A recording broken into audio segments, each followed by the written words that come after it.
Happy New Year, my friends, and welcome to a special episode of Terror Radio Podcast. If this is your first time joining me, then welcome. This is a podcast dedicated and bringing you the best of horror and thriller, old-time radio broadcasts, as well as original stories. I am your host, Keith, aka the Radio Show Nerd, and I'm wishing you all a very enjoyable but safe New Year's Eve, as well as a prosperous but yet calming 2024. I have a lot of surprises in store for you all, which I'm excited about. So, without further ado, this is Terror Radio. Today, I will be featuring 12 spine-tingling radio plays for your enjoyment. The first three are my personal favorites, starting with Sorry, Wrong Number from Suspense. Following that is The Shadow People from the Hall of Fantasy. And after that is an adaptation of An Evening's Entertainment from the radio show Black Mass. And after that we have selections from Escape, Weird Circle, Beyond Midnight, Hermit's Cave, Mysterious Traveler, Dark Fantasy, Sleep No More, another selection from Hall of Fantasy, Lights Out, and we conclude with The Haunting Hour. So, you all know the drill. Sit back, turn down the lights, and let's start off the new year on the edge of our seats. Enjoy, everyone.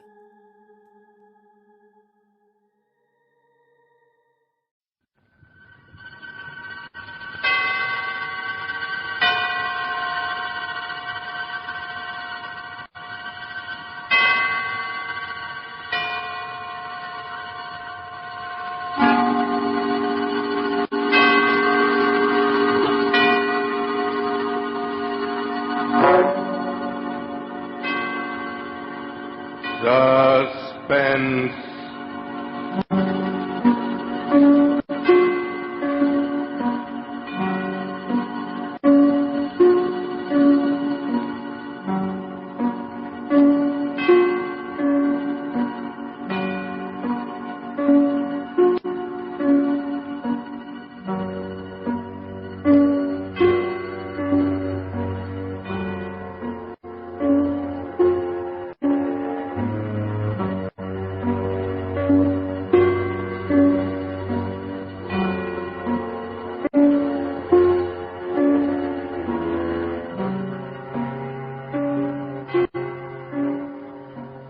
For you men and women in the armed forces of the United Nations, the Special Service Division presents one of America's top spine tinglers. A radio program dedicated to the mysterious, the unusual, and sometimes the supernatural. A program of Suspense.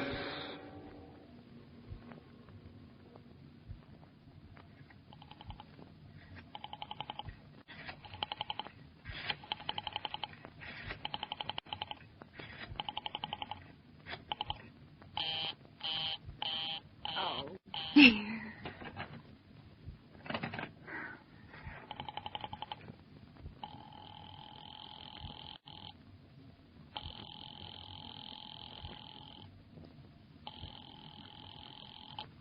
Your call, please. Operator, I've been dialing Murray Hill 70093 now for the last 3/4 of an hour, and the line is always busy. I don't see how it could be busy that long. Will you try it for me, please? I will be glad to try that number for you. One moment, please. I don't see how it could be busy all this time. It's my husband's office. He's working late tonight, and I'm all alone here in the house. My health is very poor, and I've been feeling so nervous all day. Ringing Murray Hill 70093.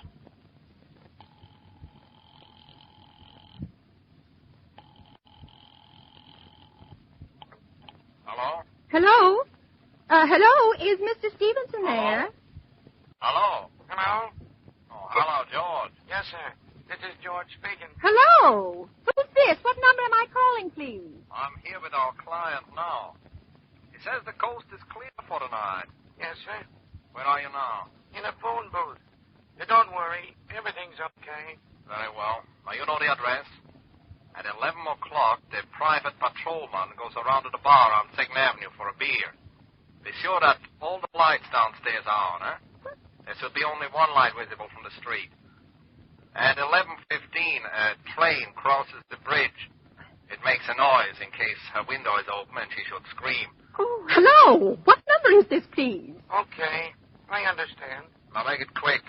As little blood as possible, eh? Our client does not wish to make her suffer long. Will a knife be okay, sir? Yeah, a knife will be okay. And do you remember the other details? Yeah, I know. Remove the rings and bracelets and the jewelry in the bureau drawer. That's right. Our client wishes it to look like simple robbery. Now, don't worry. Everything is going to be okay. All right, then. Be sure to... Oh, how awful. How unspeakably awful. Oh.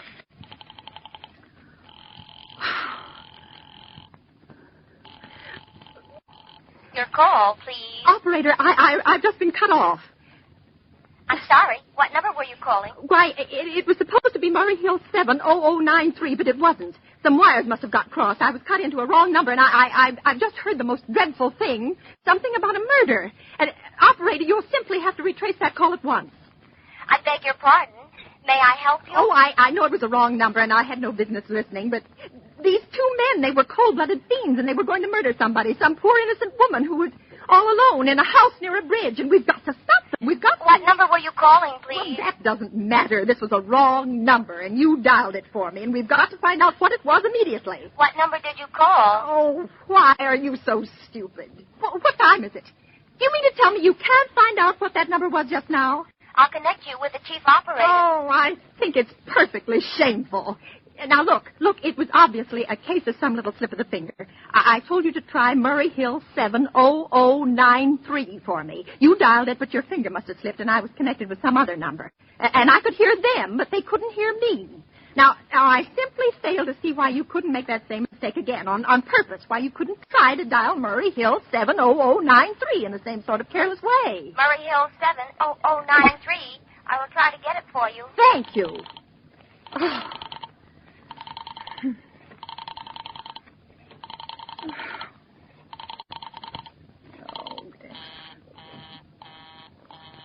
I'm sorry. Murray Hill 70093 is busy. I will call you with 20... Operator, will you answer me? Your call, please. Well, you didn't try to get that wrong number at all. I asked you explicitly, and all you did was dial correctly. I'm sorry. What number are you calling? Oh, can't you for once forget what number I'm calling and do something for me? Now, I want to trace that call. It's my civic duty, it's your civic duty to trace that call and apprehend those dangerous killers. And if you won't... I will connect you with the chief operator. Please.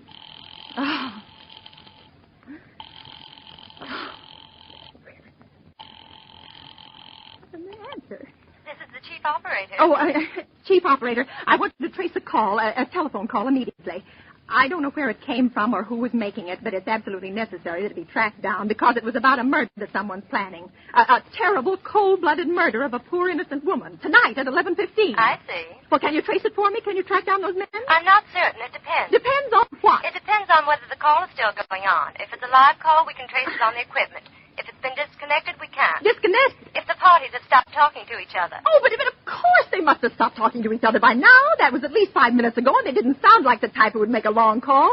Well, I can try tracing it. May I have your name, please? Mrs. Stevenson. Mrs. Elbert Stevenson. Now, but listen... And your telephone number, please. Oh, Plaza 42295. But if you go on wasting all this time... Why do you want the call traced, please? Why? Well...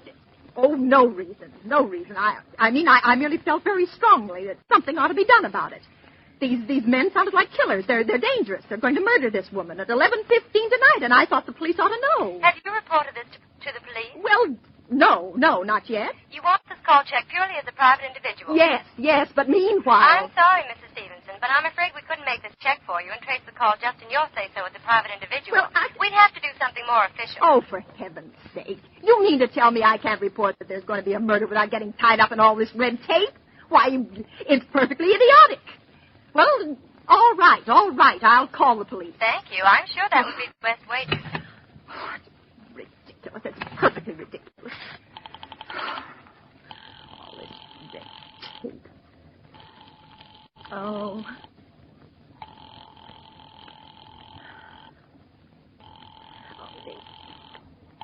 Your call, please. The police department. Get me the police department, please. Thank you. Ringing the police department. Oh, Dave.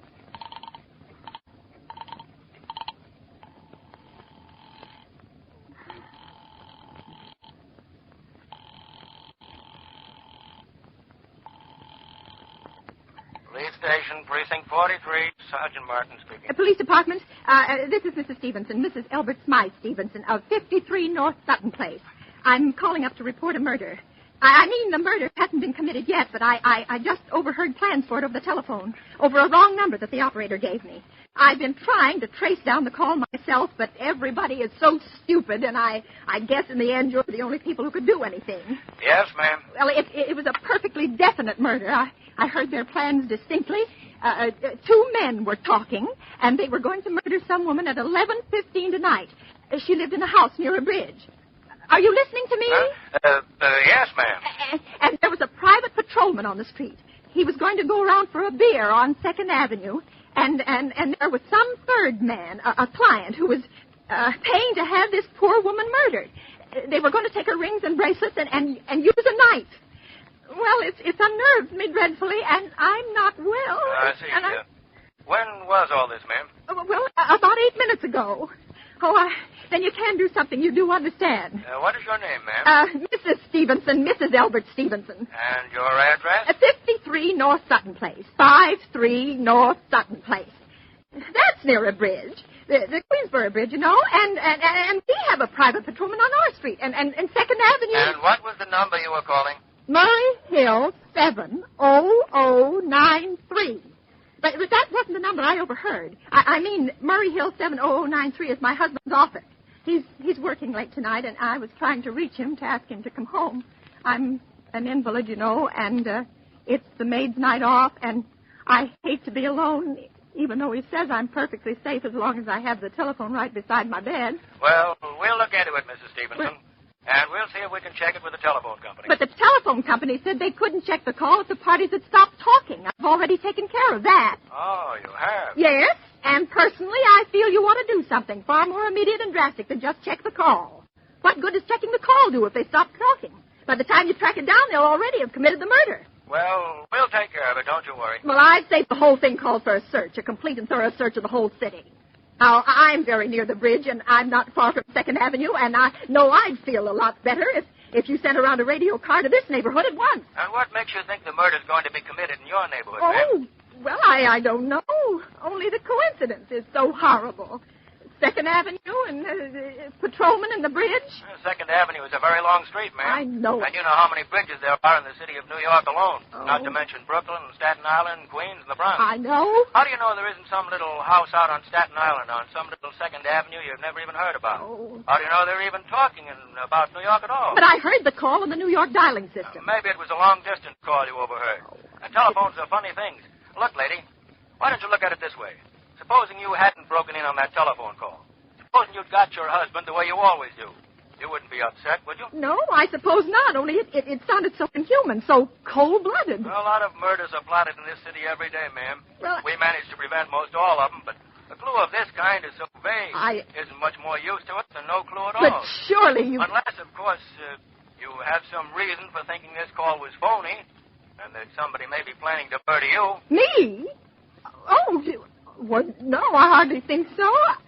Well, I mean, why should anybody? I'm alone all day and night. I see nobody except my maid, Eloise, and she's a big girl. She weighs 200 pounds. She's too lazy to bring up my breakfast tray. And the only other person is my husband, Albert. He's crazy about me. He just adores me. He waits on me hand and foot. Has scarcely left my side since I took sick 12 years ago. Well, then there's nothing for you to worry about. But... Now, if you'll just leave the rest of this to us, we'll But take what care will you do? It's so late. It's nearly 11 now. We'll take care of it, lady. Well, will you broadcast it all over the city and send out squads and warn your radio cars to watch out, especially in suspicious neighborhoods like mine? Lady, I said we'd take care of it. Just now, I've got a couple of other matters here on my desk that require immediate attention. Good night, ma'am, and thank you. Oh, you idiot.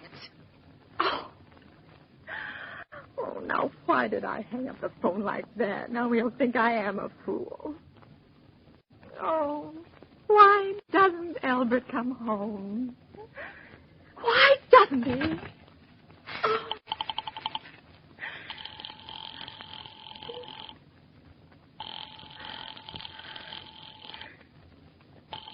Oh. Your call, please. Operator, for heaven's sake, will you ring that Murray Hill 70093 number again? I can't think what's keeping him so long. I will try it for you. Well, try. Oh. So nervous. Why does she take so long? I'm sorry. Murray Hill 70093 is busy. I will call you. I can hear it. You don't have to tell me. I know it's busy. Oh, if I could only get out of this bed for a little while. If I could get a breath of fresh air, or just lean out of the window, or see the street. Hello, Albert? Hello? Hello? Hello? Oh, what's the matter with this phone? Hello? Hello? Hello? Hello? Oh, for heaven's sake, who is this? Hello? Hello? Hello? Oh, who's trying to... Oh.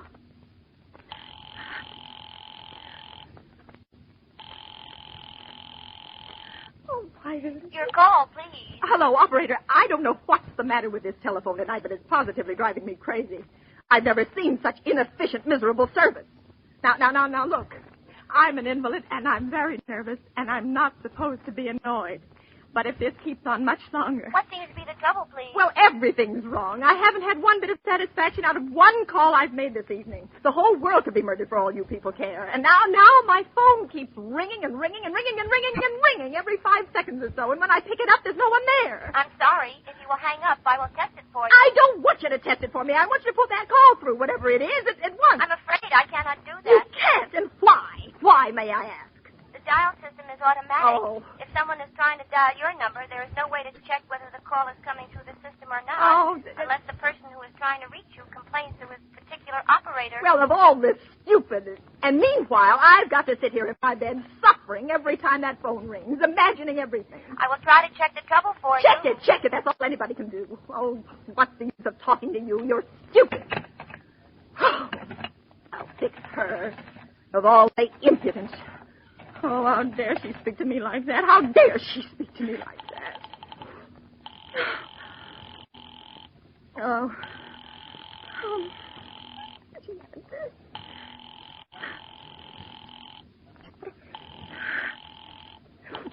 Your call, please. Young woman, I don't know your name, but there are ways of finding you out. And I'm going to report you to your superiors for the most unpardonable rudeness and insolence that has ever been my privilege. Give me the business office at once. You may dial that number direct. Dial it direct? I'll do no such thing. I don't even know the number. The number is in the dial directory, or you may secure it by dialing information. Now listen here. Oh, what's the use? Oh. Oh, for heaven's sake, I'm going out of my mind. Now, hello, stop ringing me, do you hear? Answer me, who is this? You realize you're driving me crazy? Who's calling me? What are you doing it for? Now stop it, I say. Hello, if you don't stop ringing me, I'm going to call the police, you hear? The police! Oh, if Albert would only come home. Oh, let it ring. Let it go on ringing. It's a trick of some kind. And I won't answer it. I won't, even if it goes on ringing all night.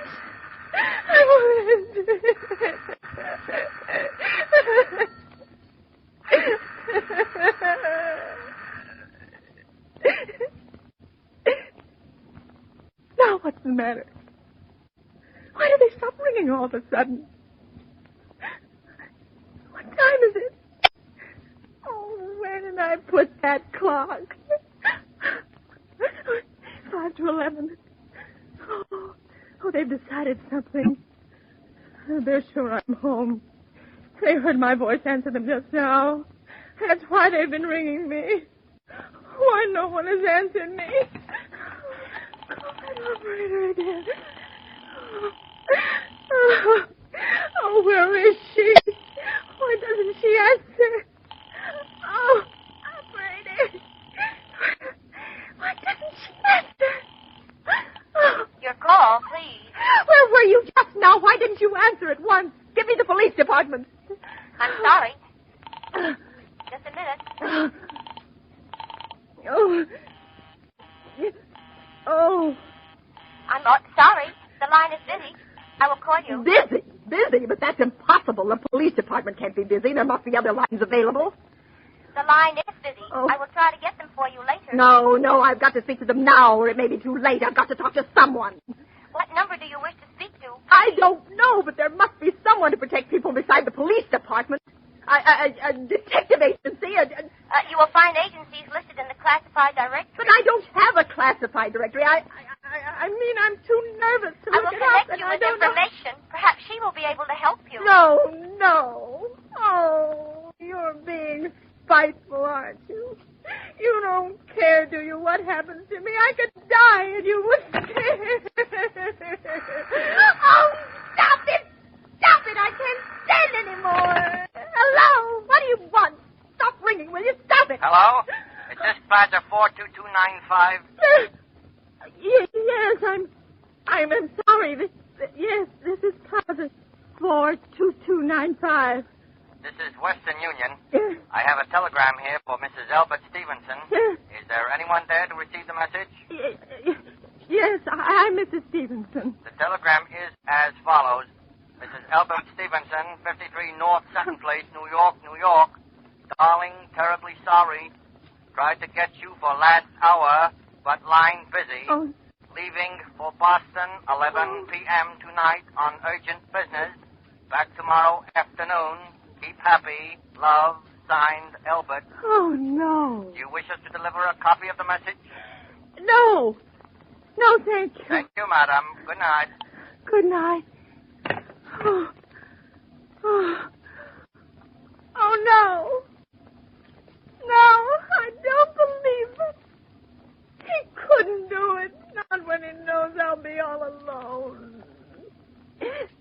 It's some trick. It's some trick. Some fiendish trick. I know. Oh, I'm so nervous. Oh, what is the answer? Your call, please. Operator, try that Murray Hill 70093 number for me just once more, please. You may dial that number direct. Oh.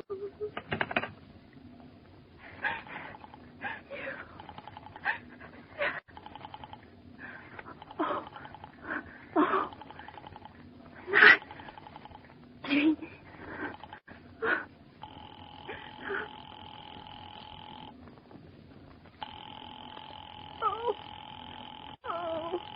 Oh, he's gone.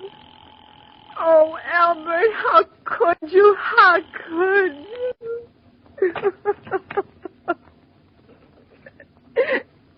Oh, I can't be alone tonight. I can't. If I'm alone one more second, I'll go mad. I don't care what he says or what the expense is. I'm a sick woman. I'm entitled to...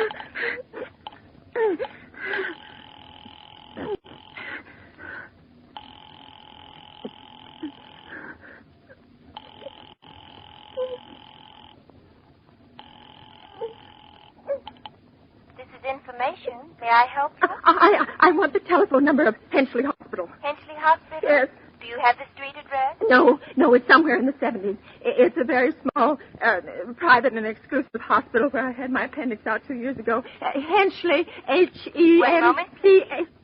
Well, will you please hurry and please, what is the time? You may find out the time by dialing Meridian 71212. Oh, for heaven's sake, I've no time to be dialing. The number of Henchley Hospital is Butterfield 70105. Butterfield 70105. Yeah.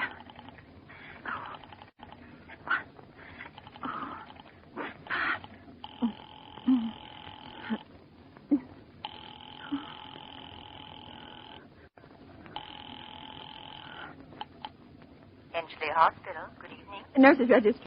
Who is it you wish to speak to, please? I want the nurse's registry at once. I want a trained nurse. I want to hire immediately for the night. I see. And what is the nature of the case, madam? Nerves. I'm very nervous. I need soothing and companionship. You see, my husband is away, and I'm Have also... you been recommended to us by any doctor in particular, madam? No, but I really don't see why all this catechizing is necessary. I just want a trained nurse. I was a patient in your hospital 2 years ago, and after all, I do expect to pay this person for attending me. We quite understand that, madam, but these are war times, you know. I know that. Registered nurses are very scarce just now, and our superintendent has asked us to send people out only on cases where the physician in charge feels it's absolutely necessary. Well, it is absolutely necessary. I'm a sick woman. I'm very much upset, very. I'm alone in this house, and I'm an invalid, and tonight I overheard a telephone conversation that upset me dreadfully. In fact, if someone doesn't come at once, I'm afraid I'll go out of my mind. I see. Well, I'll speak to Miss Phillips as soon as she comes in. And what is your name, madam? Miss Phillips? And when do you expect her in? I really couldn't say. She went out to supper at 11 o'clock. 11 o'clock? But it's not 11 o'clock yet.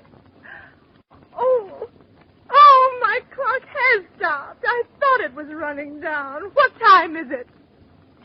Just 15 minutes past 11. What was that? What, madam? That click just now in my own telephone. As though someone had lifted the receiver off the hook of the extension telephone downstairs. Well, I didn't hear it, madam. Now, about this... But I did. There's someone in this house. Someone downstairs in the kitchen. And they're listening to me now. They're listening!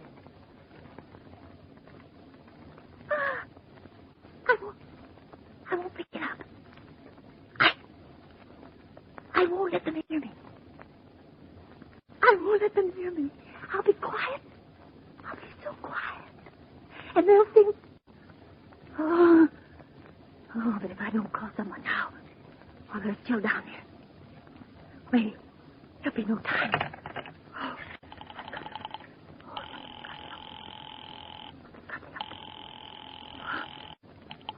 Your call, please.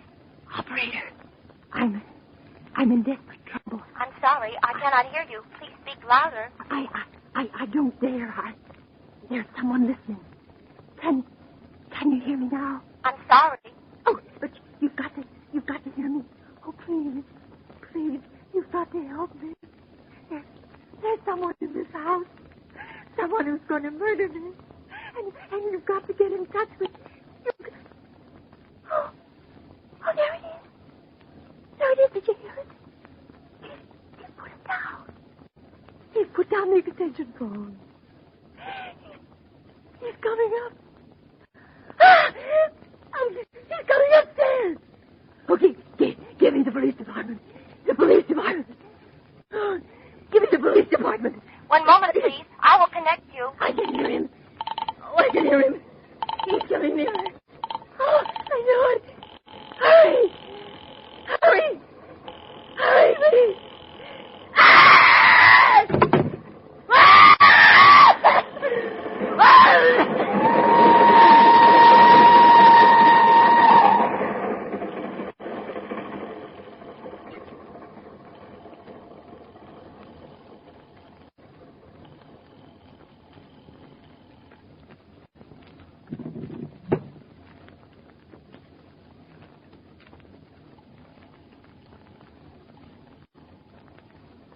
Oh, police department. Oh, I'm sorry. Must have got the wrong number. Precinct 43, Sergeant Martin speaking. Police Department, Martin speaking. Police Department, Martin speaking. Oh, police department? Police Department. I'm sorry, must have got the wrong number. Don't worry. Everything's okay.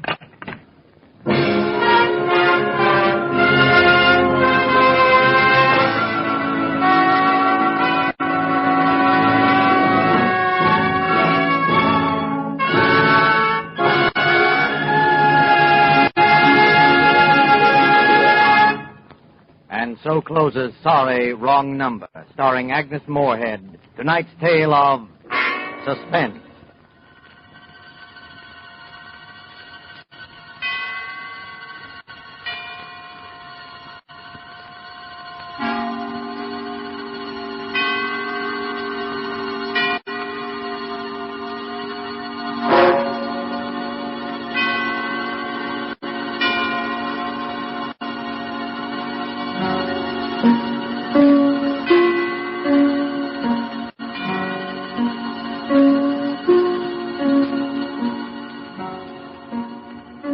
Suspense was rebroadcast for you soldiers, sailors, and Marines of the United Nations by the Special Service Division of the War Department of the United States of America.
And now, the Hall of Fantasy. Welcome to the Hall of Fantasy. Welcome to the series of radio dramas dedicated to the supernatural, the unusual, and the unknown. Come with me, my friends. We shall descend to the world of the unknown and forbidden. Down to the depths where the veil of time is lifted, and the supernatural reigns as king. Come with me and listen to the tale of the Shadow People. Elaine, have you seen anything else since you spoke to me last? No, I haven't. Ever since Mother died, nothing's happened. Well, I only hope it came from upstairs. Come on. Oh, you don't I don't know what to think. I only hope it... David, if anything's happened to him... We'll see in a moment. There's no light in this room. You wait here, Elaine. Where's the light? Over to your left.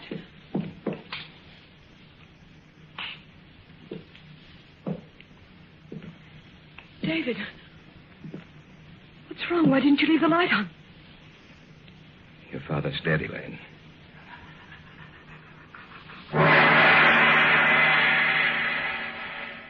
In just a moment, the Hall of Fantasy will present The Shadow People.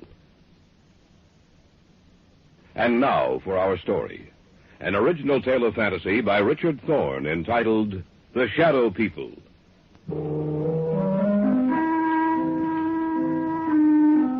Somewhere along the line of your life, you've met them. You have come in contact with the Shadow People. When did we first discuss it? Oh, yes, Brian and Elaine and I. It was in my apartment. There was only one light on in the entire place. What's wrong? Elaine, what's the matter? Oh, it's silly, I know, but I thought I saw something in that doorway over there. Where? Over there, right over there. Where are you going, David? Over to that archway, just to let you know that nothing's here. Huh. You see, Elaine, nothing's wrong, nothing at all. Are you satisfied that there's no one else here but us? Yes, I'm sorry. I just thought that leave the overhead lights on. I'm sorry, I thought that... Put them back on, David, please. All right, Elaine. Look, what's bothering you, sis? I don't know. It's just that... I don't know. Tell us about it, Elaine. Tell us what's bothering you. You promise that you won't laugh at me? Of course not. Brian? Oh, Elaine, I'm your brother. If something's troubling you, I'd like to know about it. All right, then. The reason I was so upset was the fact that I saw someone or something standing in that archway. But, Elaine, David showed you that there was no one else in here. When the lights were put on, you saw for yourself that we were alone. I'm not talking about something you can see in the light, Brian. I'm not talking about a human being. Then what's it all about, Elaine? In the darkness, I saw something that can't be seen in a lighted area. And I've seen it several times before. You're sure you're not imagining this, Elaine? Oh, I don't have that good an imagination, Brian. How long have you seen this thing, Elaine? Well, it started about 6 weeks ago. You were in Detroit on business, Brian. Mom and Dad were on vacation. I was in the house by myself, in the library. There was only one light on. I sat in the chair beneath it, reading. Several times I thought that something was watching me. I felt there was someone in the room with me, standing right in back of me. Every so often I'd glance back over my shoulder, but there seemed to be nothing there. And then I thought I heard someone whispering. I wasn't sure, but when I heard it again, I got up and I looked all over the house. Oh, I'm not easily frightened, you know that, but out in the hallway, it was almost entirely black. Luckily, I was near a light switch. I looked back over my shoulder, and I saw this huge, hulking shape for the first time. And I heard a voice. Or rather, the whisper of a voice. I couldn't distinguish the words, but that dark shape seemed to be moving towards me. My hand was on the light switch, and I turned it on. In a minute, the light flooded the hallway. The shape was gone. There was nothing there. I was alone again. As long as there's light, I know it can't hurt me. I know it can't reach me. You might have imagined it, you know. Of course, that's possible, but I'm sure I didn't. It was so real. So real, that shape in the darkness. It was the very essence of evil itself.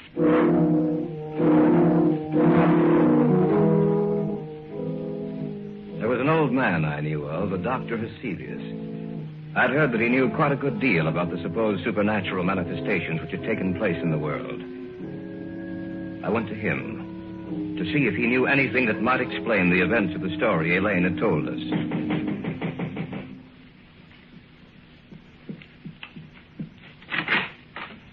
Yes, my good sir. What do you wish? I have an appointment with Dr. Heselius. Oh, yes. He mentioned something about it. You are Mr. Drake. Yes. If you'll come inside. Thank you. Dr. Heselius is in the study. Please come with me. Doctor, a visitor for you. Oh, yes. Bring him in. You may go now. Yes, Doctor. Mr. Drake? Yes. Sit down, please, in that chair over there. Thank you, sir. Now, what is the nature of your visit to me? Well, I understand, Dr. Heselius, that you have a great knowledge of the supernatural manifestations which have occurred on the earth. Great knowledge, Mr. Drake? No, hardly that. I have only scratched the surface in my years of study. Perhaps I can help you. Then again, perhaps I cannot. Well, may I tell you the story? By all means, my good sir. All right. Now, this didn't happen to me, Doctor, but to my fiancée. It seems that about 6 weeks ago, when she was alone. But when the light was on, the dark form disappeared. And that's the story, sir. As much of it as I can remember. Mm-hmm. I see. It's a strange tale to tell. I'm fully aware of that, Dr. Heselius. You say she seemed to hear whispered voices? Yes, that's what she says. I see. A moment, please. I have a book in my file. Oh, yes. Here it is. This is the one. Yes. Perhaps I may be able to help you after all. Let me see. This is a very ancient book, Mr. Drake. I seem to remember... Yes. Here is an account of a happening such as you relate. And we shall live on the earth, and they shall not see us. Yes, it has been foretold by the ruler of the darkness. They who live by day, retire to sleep by night, shall never know that we walk with them, that we watch them, that we wait for our chance. Only in the night will they see us, for in the daylight we are not seen. Only in the night, when the darkness grows together and the forms of the shadow people are shaped from the blackness, they will know us. Then they will know that we are their companions, for we are the shadow people. I knew I had read something similar to the story you have told me, Mr. Drake. Dr. Aselius, what can we do? Well, give me a little time. Let me see if I can find any more references to these people of the darkness. One more thing, Mr. Drake. Be sure that your fiancée is never left alone at night. Be sure that there is some living thing, animal or human, which accompanies her every second of the night. For she is in danger, Mr. Drake. A terrible danger.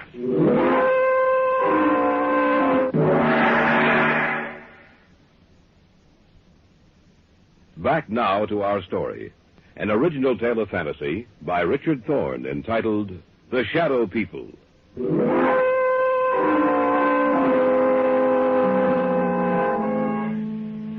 That night, the night of the day I had seen Hecelius, Elaine's mother died.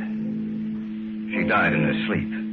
When she failed to appear for breakfast, Elaine's father went upstairs to see what was wrong. When he entered her room, he discovered that she was dead. The family doctor couldn't explain it, for Elaine's mother had been in perfect health. A few weeks later, I was out at the house spending a weekend with them. I glanced at the clock on the mantel, and it showed 11.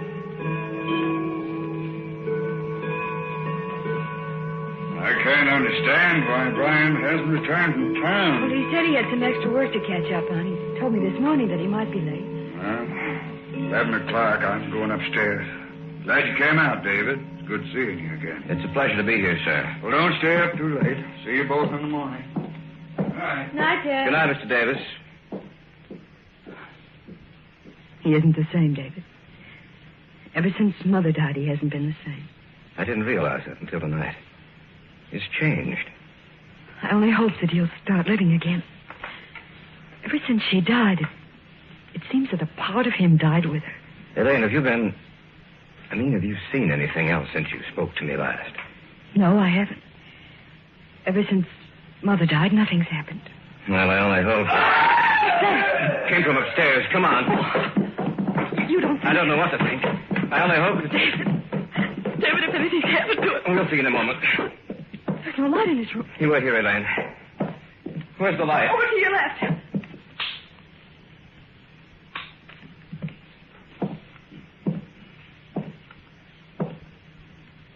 David, what's wrong? Why didn't you leave the light on?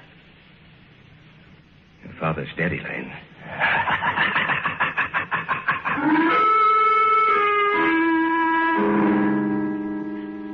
I'd walked into the darkened bedroom. On the bed was Elaine's father. It didn't take a second look for me to know that he was dead. I switched off the light and walked back into the hallway to tell Elaine what happened. And then from the room there had come an eerie, quiet laughter. In the darkness of that room was some unknown evil power. The voice itself was unearthly. There was no substance to it. It sounded as if it came from the darkness itself. No. No, I don't believe you. It's the truth, Elaine.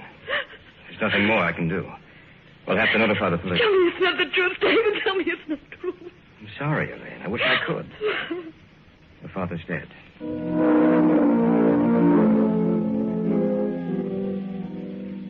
After the burial, Dr. Hecelius got in touch with me.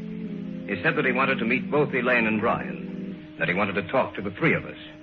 Accordingly, a few nights later, he came out to their house. Miss Davis, will you tell me just when you saw the first manifestation? The night Brian was in Detroit.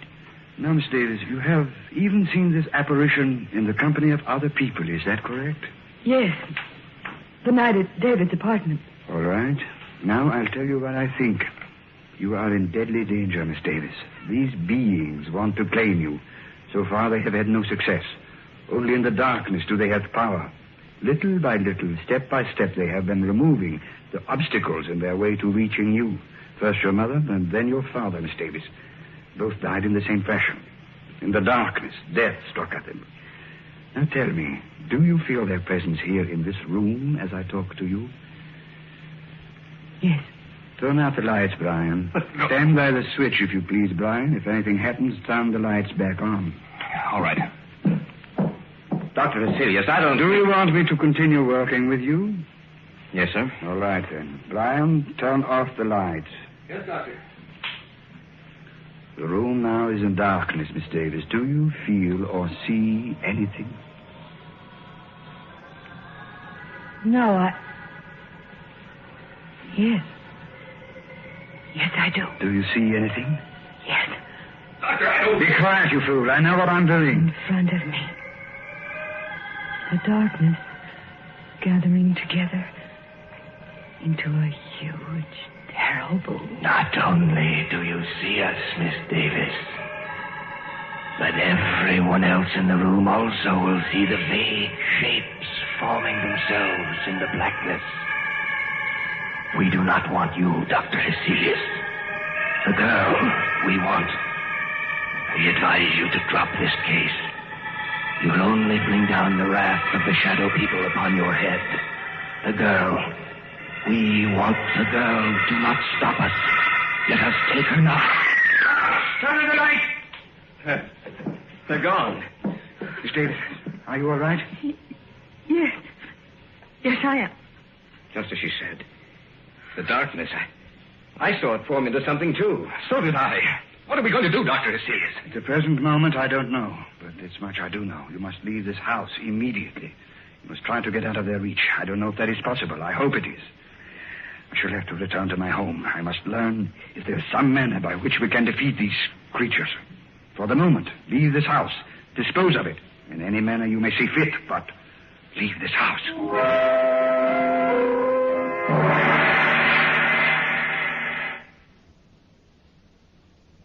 Back now to our story. An original tale of fantasy by Richard Thorne entitled The Shadow People.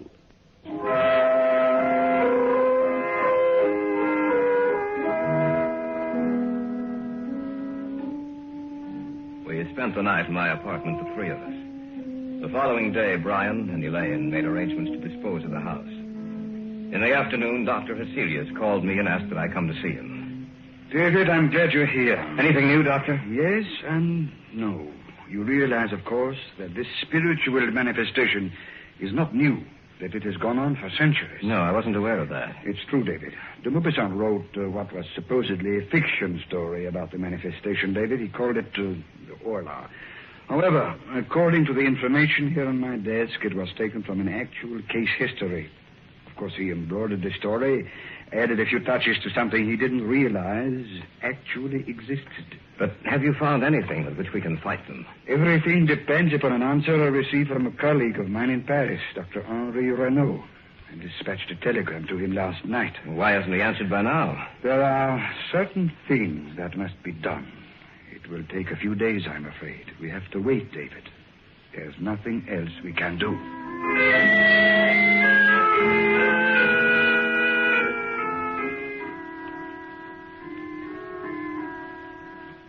In the next few days, the house was sold, and Brian and Elaine moved into a newer, more modern home a few miles from my apartment. Cecilia said it might take a few days for them to build up their power. I spent the nights at the new house. The lights were left on, and I watched for any unusual occurrence. In the daytime, I'd return to my apartment and get some sleep. About 4 days after Elaine and Brian moved into the new house, I was at home when Hecelius phoned me.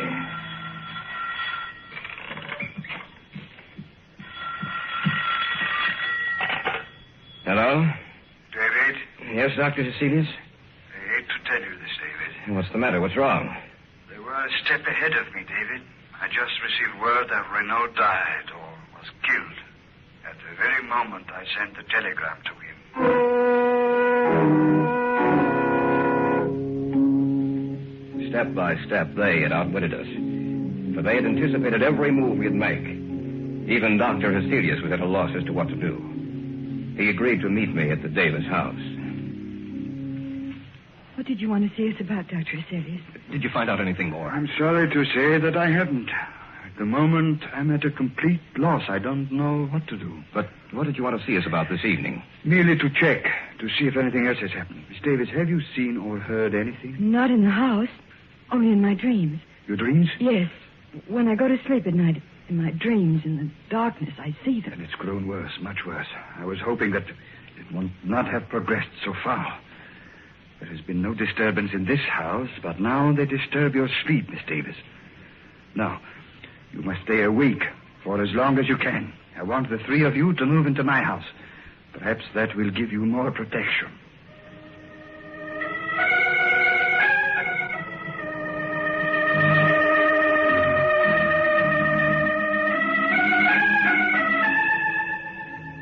That night, we moved over to Heselius' house. Perhaps Elaine would have more protection there. From there, we might be able to devise some plan of action, some way to beat those beings. For a few days, things were quiet. The shadow people seemed to have withdrawn. For a while, I thought that we might have succeeded in thwarting their purpose. Elaine no longer complained of troubled sleep. But that condition lasted for a few days only. About 10 days later, they made themselves known and felt again. That night, we were in the study, when suddenly Heselius whirled around and... Elaine, what are you looking at? Outside the house. Right where the light waves off, I see them. She's right, Dr. Heselius. I can see them, too. What should we do, Doctor? Nothing. What do you mean, nothing? There's nothing we can do. We can't just... We can't do anything, Brian. Don't you understand that they have us at their mercy? The greatest man in my field was Henri Renault. If he could do nothing against them, what do you think we could do? He's right, Brian. There's nothing we can do. As long as the house remains lighted, just so long will they remain outside. If the lights were... That sounds... When my father was killed. The same sound. We heard the same sound. The lights. What's happened to the lights, all right? No. Be quiet, please. I thought of this emergency. A candle. That's right, Miss Davis. As long as this burns, this one candle will be safe. For they cannot advance into the light. They are limited by the darkness. As long as the candle burns, they will have to remain outside of this room. Around you, in every room of the house, in the darkness outside, we are around you. This time you shall not escape. This time we will claim you. Take it easy, Brian. I can't stand it. I'm getting out of here. Brian, come back. Don't be a fool. I'm going after him. Stay here. We just can't let him He go. won't have a chance. I doubt it. Miss Davis, I'm afraid that your brother is dead.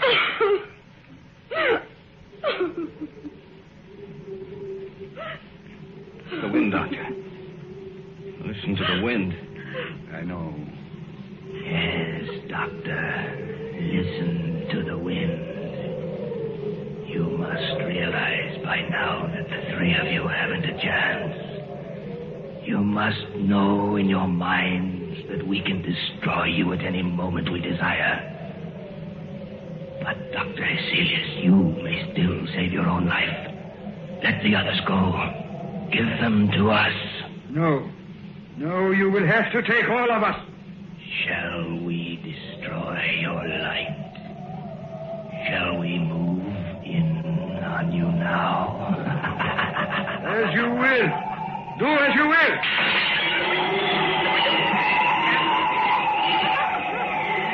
Sorry, David. The candle is out. In the darkness. The figures in the darkness.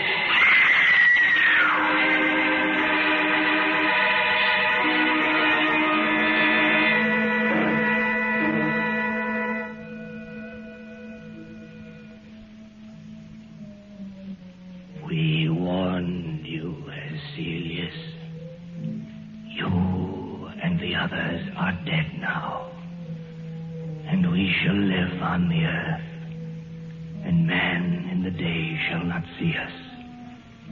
They will know that we wait for our chance, that we walk with them. Only in the night, when the darkness grows together, and the forms of the shadow people are shaped from the blackness, will they see us. Then they will know that we are their companions. Look next to you, there in the shadows.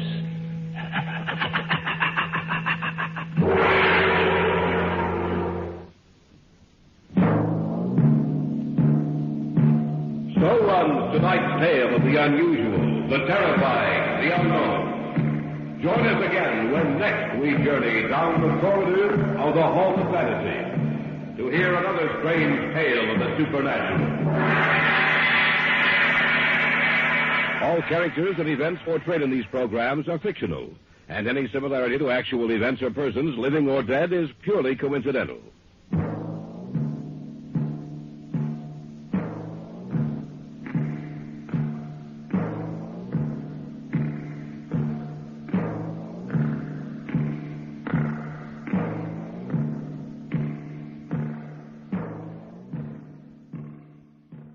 Welcome to the Black Mass.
Tonight, here is a tale about olden times, based, more or less, on the story by Montague Rhodes James, An Evening's Entertainment.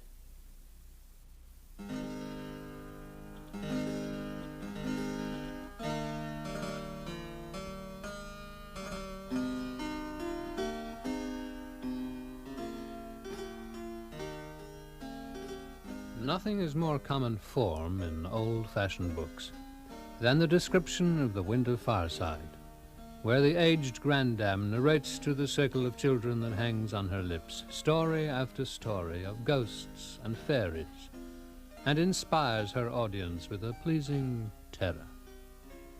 But we're never allowed to know what the stories were. Here, then, is a problem which has long obsessed me, but I see no way of solving it finally. The aged grandams are gone, and the collectors of folklore began their work too late to save most of the actual stories which the grandams told. Yet such things don't easily die quite out, and imagination, working on scattered hints, may be able to devise a picture of just such an evening's entertainment. Let's see now. There's the fire burning brightly in the large stone fireplace. On the one side sits the squire, exhausted by a long day after the partridges, and replete with food and drink.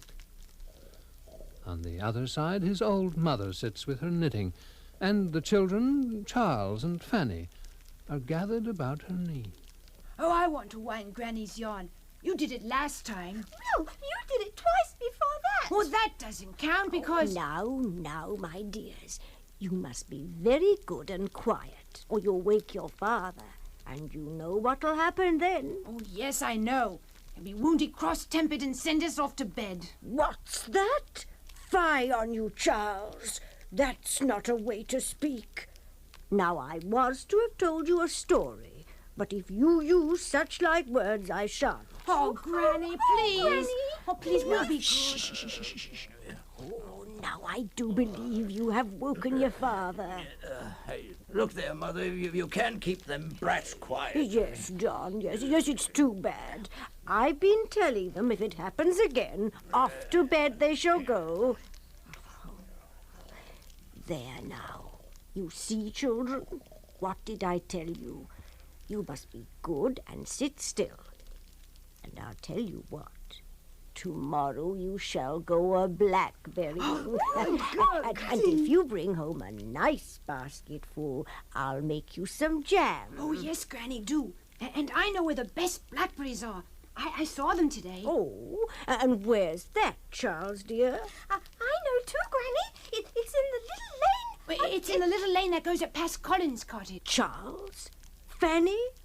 Whatever you do, don't you dare to pick one single blackberry in that lane. Don't you know? But there, how should you? What was I thinking of? Well, anyway, you both mind what I say. Why, Granny? Why shouldn't we pick them? Why shouldn't we pick them? Shh.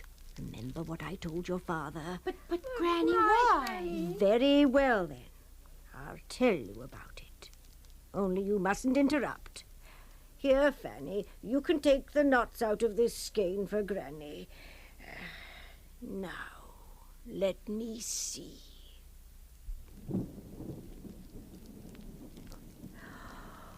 Oh, my, sounds like a storm blowing up outside, doesn't it, children? Well, no matter. We're safe and warm inside, aren't we? Well, now, that lane. All this, mind you, happened when I was quite a little girl. That lane was feared even then, and as far back as anyone can remember. And if something that happened to your granny on that lane is any indication, I've often wondered if there was any connection between what I saw and all that about Mr. Davis and his friend that I'm about to tell you. What did you see, Granny? Yes, what did you see, Granny? What did you see? Well, you know that lane passes near to the top of that hill, where you've seen that old figure cut out in the crag. Well, I was passing along there one evening.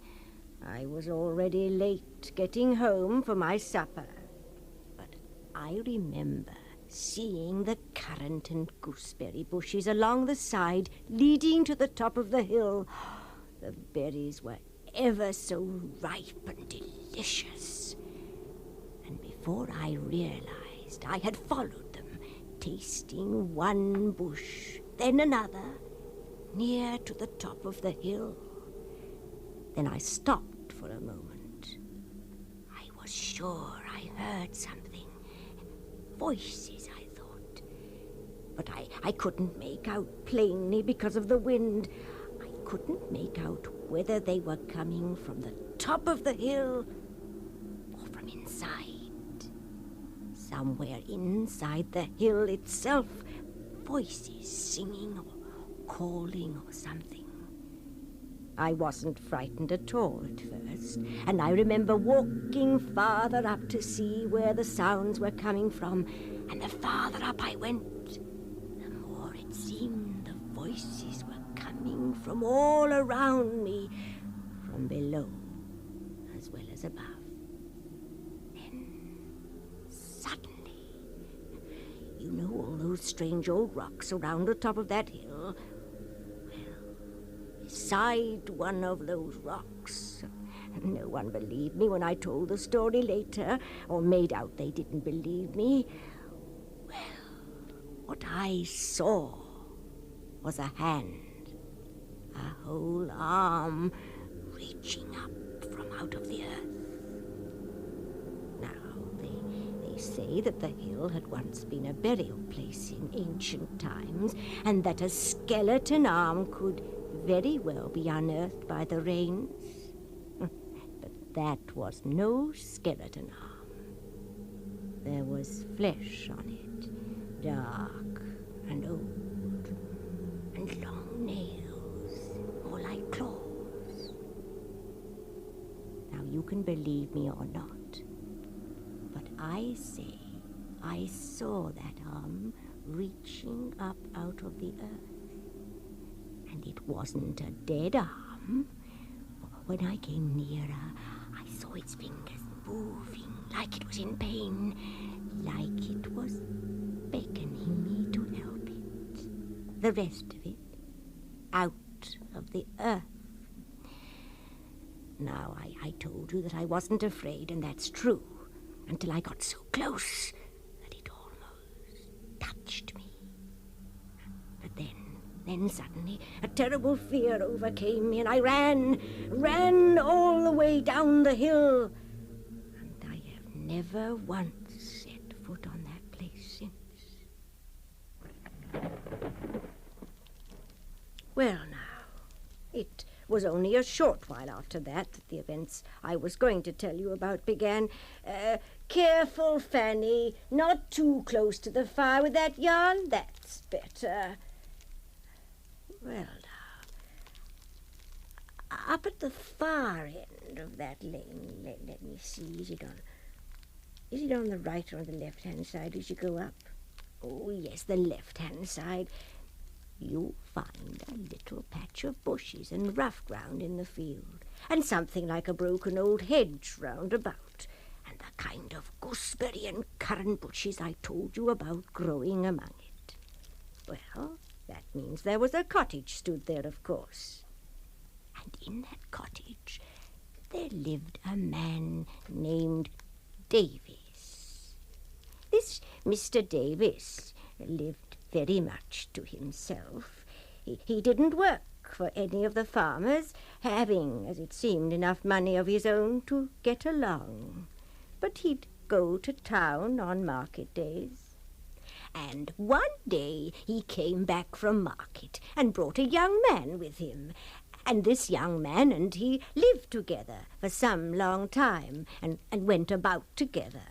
And whether he just did the work of the house for Mr. Davis, or whether Mr. Davis was his teacher in some way, nobody seemed to know. He was a pale young man and hadn't much to say for himself. Well, now, what did those two men do with themselves? Of course, I can't tell you half the foolish things that the people got into their heads. And we know, don't we, that you mustn't speak evil when you aren't sure it's true, even when people are dead and gone. But as I said, those two were always about together, late and early, and there's one walk that they'd take regularly to the place on the hill that I just told you about. And it was noticed that in the summertime they'd camp out there all night. I remember once my father, that's your great-grandfather, told me he had spoken to Mr. Davis and his young friend one evening when he met them on the road. He asked them why they were so fond of going up there. Why? Why, sir, it's a wonderful old place, and I've always been fond of the old-fashioned things. And when my boy here and me are together there, it seems to bring back the old times so plain. Well, it may suit you, but I shouldn't like to be in a lonely place like that in the middle of the night. Oh, sir, we don't want for company at such times. That is to say, Mr. Davies and me is company enough for each other. Ain't it so, master? Aye. Then there's a beautiful air there of a summer night, and you can see all the country round under the moon. Oh, it looks so different, seemingly, from what it do in the daytime. Them bars there, them mounds, all over up there. Now, what would you think was the purpose of them, sir? Why, I've heard, Mr. Davis, that they're all graves. And I know when I've had occasion to plough up one, there's always been some old bones and pots turned up. But whose graves they are, I don't know. People say the ancient Romans were all about this country at one time. But whether they buried their people like that, I can't tell. Oh, to be sure. Well, they look to me to be older like than the ancient Romans, and dressed different. That's to say, according to the pictures, the Romans was in armor. And you didn't never find no armor, did you, sir? Not by what you said. Well, I don't know that I mentioned anything about armor. But it's true, I don't remember to have found any. But you talk as if you'd seen 'em, Mr. Davis. Seen 'em, sir? That would be a difficult matter after all these years. Not but what I should like well enough to know more about them old times and people, and what they worshipped and all. Worshipped? Well, I dare say I've heard and read about them heathens and their worship. Torture and dances, behavior lewd and ungodly, sacrifices. Oh, torture and dances, you say? Sacrifices, you see. Lewd and ungodly behavior. What manner do you suppose? Read about 'em, you say. Heathen, you say.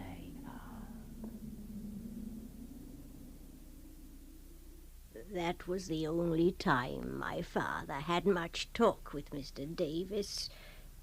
It was around that time that people believed some sort of meetings went on at night time on that hill, and that those who went there were up to no good. And there was known to be others besides Mr. Davis and his young man, I mean. And it was only guessed what really went on.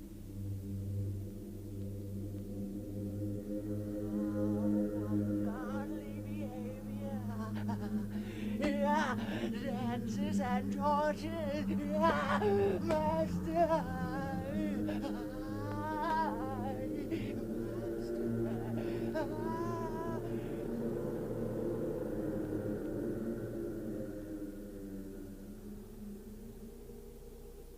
Not so close to the fire with the yarn, Fanny dear. Now mind what I say, else you find yourself going up in flames. Oh, don't stretch that skein so, Charles. Hold it loosely. That's it. Well, now. Well, I suppose it was a matter of 3 years that Mr. Davis and this young man went on living together. And then, all of a sudden, a dreadful thing happened. I don't know if I ought to tell you what it was. Oh, yes. Oh, please, Granny, do, please. Well, then, you must promise not to get frightened and go screaming out into the middle of the night. Oh, no, we won't. We won't. Oh, of course we will. One morning, very early, towards the turn of the year, I think it was in September, one of the woodmen had gone up to his work near the hillside just as it was getting light. And what he saw nearly drove the poor man out of his wits. He dropped everything he was carrying and ran as hard as ever he could straight down to the parsonage and woke up old Mr. White. Parson White. Parson White. What is it, man? Oh. Quiet, glory be. What's the matter with you? Oh, Parson, sir, come with me quickly. It's horrible, it's horrible. But you must come with me to see what's been done. What's been done. Just will you quiet down and tell me what it is, man? What have you seen? In the little woods near the hill there. Yes. So I was going up to my work, and I saw it in a clearing, a white thing, what looked like, through the mist, like a man. Like a man, sir. And when I came near, I saw it was a man. Mr. Davies' young man, sir. What? Oh, he was dressed in a sort of white gown, sir. Yes, he was, and he was hanging by his neck to the limb of the biggest oak. Quite dead, sir. Glory be. But the real horrible thing, sir, was his hands. His hands? Oh, I don't think there were any hands. What? No, I couldn't rightly see for the blood, sir. Oh, the blood. May the Lord bless us and save us. What a sight to behold! A demon's work, if ever I saw, and himself before us. His left hand chopped clean off. Oh, if clean we can call it. May be cleansed would be the word for it. Cleansed, but for the right. Blood! There, Parson, there, just below. I hadn't seen before. Look, sir. What? Oh! The hatchet! The hatchet on the ground here, stuck with blood and bits of flesh. Horrible. Some flies on it already. Oh, don't touch it. Don't touch it. Do you think, sir, that this is a murder? It's an abomination. An abomination, but I think it's his own act. I think so. You see here, the rock over here. He could have jumped from it and... Yes, it must have been. You can see the saints, the blood, the hand. Aye, sir, 'tis the hand where he chopped it off. And there it lies. Oh, a sight, sir. Such a thing. Oh, and do you see, sir? Do you see it is grasping something? So it is. What with all the blood can you make it out? It seems flesh. It seems part of a living body. Oh, sir, what do you think? God's mercy. I think it's no living body whose part this be. This is Mr. Davis's man, you say, on the tree. Ah, yes. I think we'd best find what we can of Mr. Davis himself. Oh, yes, sir. We'd better hurry, I think. Now. Come on, sir. The cottage is down there. On the hill, glory, you see, in the field over there. Well, now, the door of the cottage stood wide open, and the two men rushed in, not knowing what horrors to expect. Mr. Davis. Mr. Davis. Mr. Davis. When they came to the little room which served as a parlor... Oh, bless us and save us. What they saw... Oh, they would not forget the sight for the rest of their lives. What did they see? Well, there in the center of the room... Work of the devil's own devil. ...was a table that had been set up as a kind of altar or place of torture, and stretched across, his feet in clamps attached to the foot, and his wrists held at the corners above his head, spread out, naked, facing upwards, lay Mr. Davis, his body almost in shreds from a whip which lay beside him, a tangle of blood and flesh. But the worst of it, oh, the worst of it, the work of the axe. Just below the breastbone, the body had been sliced as far down and torn open, and inside the axe had hacked and slashed away. A part of the spine stuck up, but nothing else was recognizable except the blood. Oh, the blood everywhere. And the strangest thing of all... Do you see the face, Woodman? Aye, sir. The most horrible part. Not a mark on it. The eyes staring up. With the mouth open into a terrible grin. Oh! Did you see that twitch? Yes. The man can't still be alive and breathing. And trying to speak, it seemed. Both men leaned close to hear, and swore later what they heard, though no one could make sense of it. But they swore they saw the mouth move, and the words barely audible come forth. Again. More.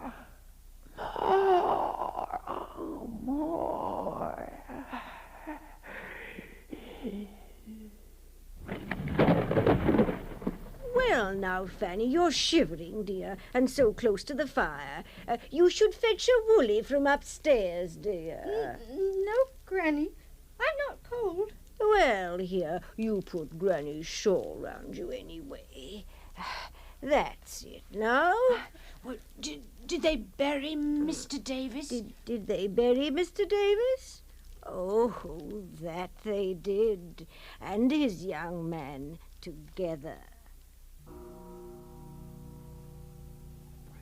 That very night, but not in hallowed ground, as Parson White would have none of that, but up on the hill. And it was no proper burial either. Some of the men just dug a hole large enough and gathered rocks. Oh, only those few men needed for the task were there. They heard the bell. It's not coming from the church, parson. No, we can all hear. It's coming from inside the hill. For the coming of them of their own. Aye, parson. And when we dug the grave, we could swear, but for the darkness and only the candles lighting, we struck things that screamed and pulled themselves deeper into the earth. We've no place here. This isn't the Lord's ground. Quickly now, throw the bodies in. Cover them with rocks and some earth. And be away now, come on.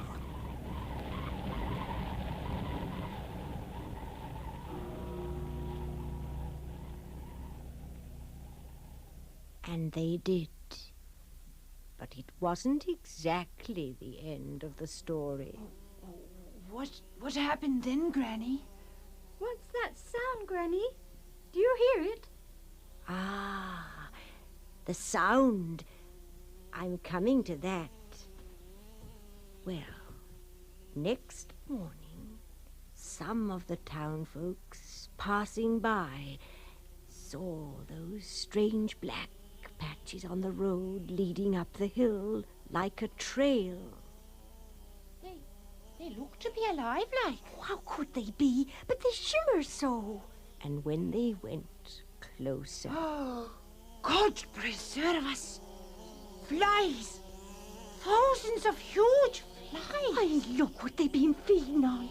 Patches of blood from those bodies that were rolled up last night. Where did they come from? Well, there's never been so many flies about. Oh, look!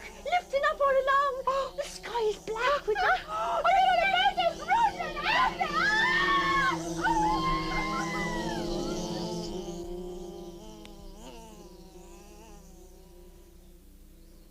They found the women, swollen beyond recognition, almost changed in shape, you might say, looking more like them horrible half-animal monsters you see pictures of in ancient books. But almost as fast as they came, they were gone, the blood cleaned from the road, and as some folks swore, taken back by the flies into the hill. Now, Charles. Yes, Granny. And Fanny. Yes, Granny? Now, I want you to pay special attention to what I'm going to tell you. You remember my saying about them blackberry bushes, not to pick a single blackberry? Yes, Granny. Well, from what I'm going to tell you now, you can judge for yourselves. Now, I said those flies went back into the hill, or wherever they came from, but that wasn't the end of it. Some of them is always seen about up there. And it was one day, while I was courting your grandfather, we were walking up there among those very bushes, and one of them berries, at least I thought it was, seemed to come alive in my hand. I felt the sting that couldn't open my hand. Now I can only say what I know. A numbness went over me. I heard sounds. Then something like a terrible whip. I can't remember all that happened, but your grandfather says he had to hold me from doing things. And it was his own words that the very devil had gotten into me. Later, when I opened my hand and wiped the awful insect away, I couldn't tell whether the blood had come from me or the demon itself. So you both mind what I say, and find your blackberries down in the hollow near the creek. Oh, but look at the time. Off with you to bed. Oh, Granny. Off with you now. Granny, can we have a candle tonight? A candle? Certainly not. Now, off with you, and Granny will come and tuck you in later. Go on. Oh, Granny. And no, Charles, don't you frighten your sister up there in the dark, or there'll be no more stories for you. Mother? What's that? Oh, I've just sent them off to bed. Oh, you've been telling them those stories again. You know, Mother, that none of them is true. Where do you get them from? Well, some of it's true, and the rest... Well, it's like I take hold of something and pull gently, and the rest comes up all of its own. Well, I couldn't tell you where it comes from. I'm going to my bed, too. You'll see to locking up, Mother. Good night. Oh, I'll see to it. Good night, Sonny. Yes. I'll just sit a little while longer.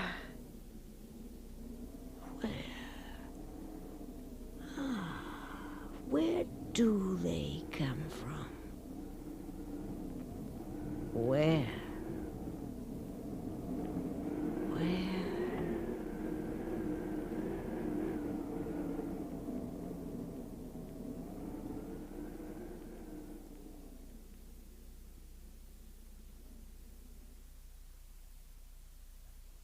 That was, we hope, An Evening's Entertainment by Montague Rhodes James.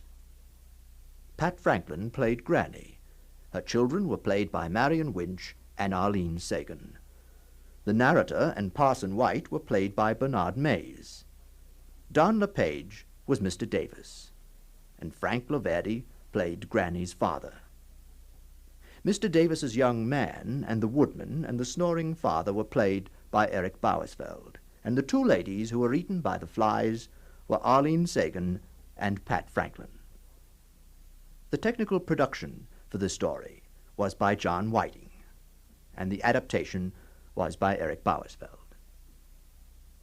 And now, good night.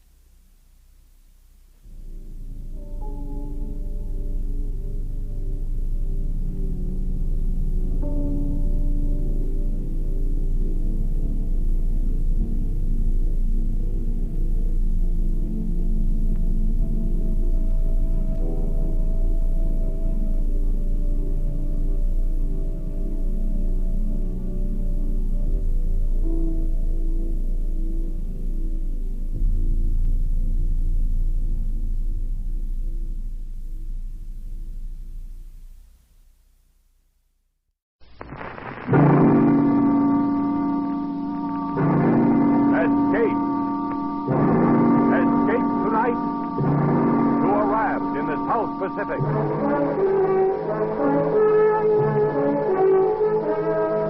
The Columbia Broadcasting System and its affiliated stations present Escape, produced and directed by William N. Robeson.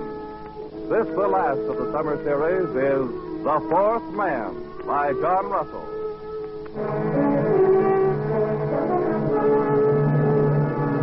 Noumea in the South Pacific.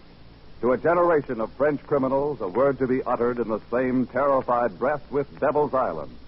The penal colony at Noumea, where the cutthroats, garrotters, and sadists from the dregs of French society were sent to a living death.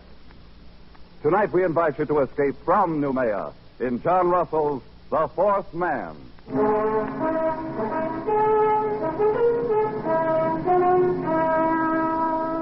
The raft stood to open sea. A mat of pandanus leaves served for its sail, and a paddle of wood for its helm. It was woven of reeds and bamboo sticks lashed upon triple rows of bladders, and it carried 4 men. 3 of them sat huddled together at the far end. Their bodies were blackened with dried blood, and the hair upon them was long and matted. They wore only the rags of blue convicts' uniforms. On wrist and ankle, they carried their mark, the dark and wrinkled stain of the manacles. There was Dubose, doctor, man of the world, murderer. Friends, the thing is done. And Fenneru, forger, ladies' man, weakling, coward. Yes, we've escaped. And the one known as the Parrot, thief and cutthroat. So far, so good. And by the way of celebration, gentlemen, may I offer you cigarettes? Cigarettes? Oh. Doctor, you're a marvel, a magician. Look at them. White and fresh as though they just came from the package. How did you do it? Oh, every 6 months there are about 75 escapes from Noumea, and not more than one succeeds. Ours would be that one, I knew. So, 3 weeks ago, I bribed the night guard for these very cigarettes, so that we might sit here, my friends, as we are doing, and celebrate. I want a light. A light for the pet. Our doctor's a wonder. He thinks of everything. He gives us cigarettes, matches, and our freedom. Wait till you've got your 2 feet on a pavement again. That'll be the time to sound off about freedom. To wear starched collars again. To stroll with a girl, clean and fresh from her bath, down the Place de la Concorde, the Rue de Rivoli. Suppose we get a storm. It's not the season of storms. Just the same. Suppose we get a storm. Okay, my friend. You must not be so impatient. Remember, we were convicts back there, festering in oblivion. Now we are men raised from the dead. Suppose we get a storm. You've got a gift of speech, Doctor. But where's the ship that was going to meet us here? This is the day, as agreed. It will meet us. The wind will blow us to China if we keep on. We can't lie any closer to shore. There's a government launch at Torreon. And I doubt if the native trackers have given us up. Careful, Parrot. The natives will eat you yet. I've heard about that. Is it true, Doctor, that they'll keep all the runaways they can capture to fatten on? Oh, they prefer the reward still. I doubt if they've entirely lost the habit of cannibalism. Piece by piece, Parrot. First they'll pamper you. Then they'll make a stew out of your brains. Oh, they won't miss a thing. Shut up, Finaroo. The filthy brutes. Oh, I almost forgot. We have one of them with us.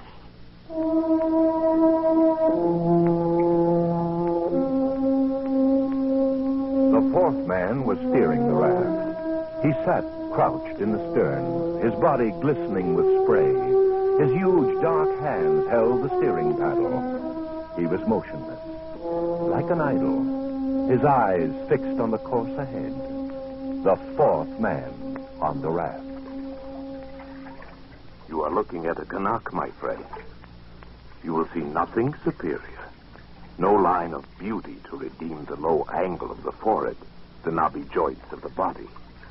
Nature has stamped him with the mark of inferiority, and he has set the final seal himself with that twist of bark about his middle, that prong of pig ivory through his nose. Yes, but nonetheless, he's a man, and there is a price on our heads. He could be taking us where he likes. Calm yourself, Finaroo. This is a very simple animal, an infant, really. Does that mean he couldn't double-cross us? It does. He is bound by his duty. I made my bargain with his chief up the river, and this one is sent to deliver us on board our ship. That's the only interest he has in us. And he'll do it? He will. That is the nature of the native. No, I don't trust him, not for a minute. The brute. The animal. You! It's you I'm talking about. You dirty brute.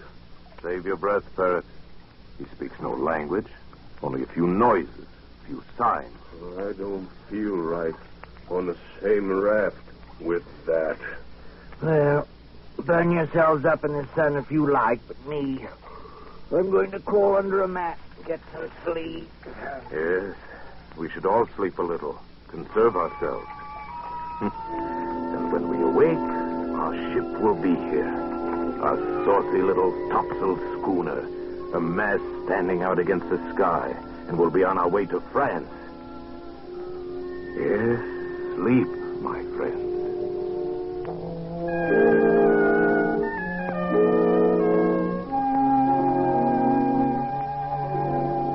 The two younger convicts dozed under the heat of the day, but not the doctor. He stood once again to sweep the skyline under his shaded hand. His plan had been so careful, so precise. He had counted absolutely on meeting the ship, a small schooner, one of those flitting, half-piratical traders of the Copra Islands that can be hired, like cabs in a dark street, for any sinister enterprise. And there was no ship. And there was no crossroads where one might sit and wait.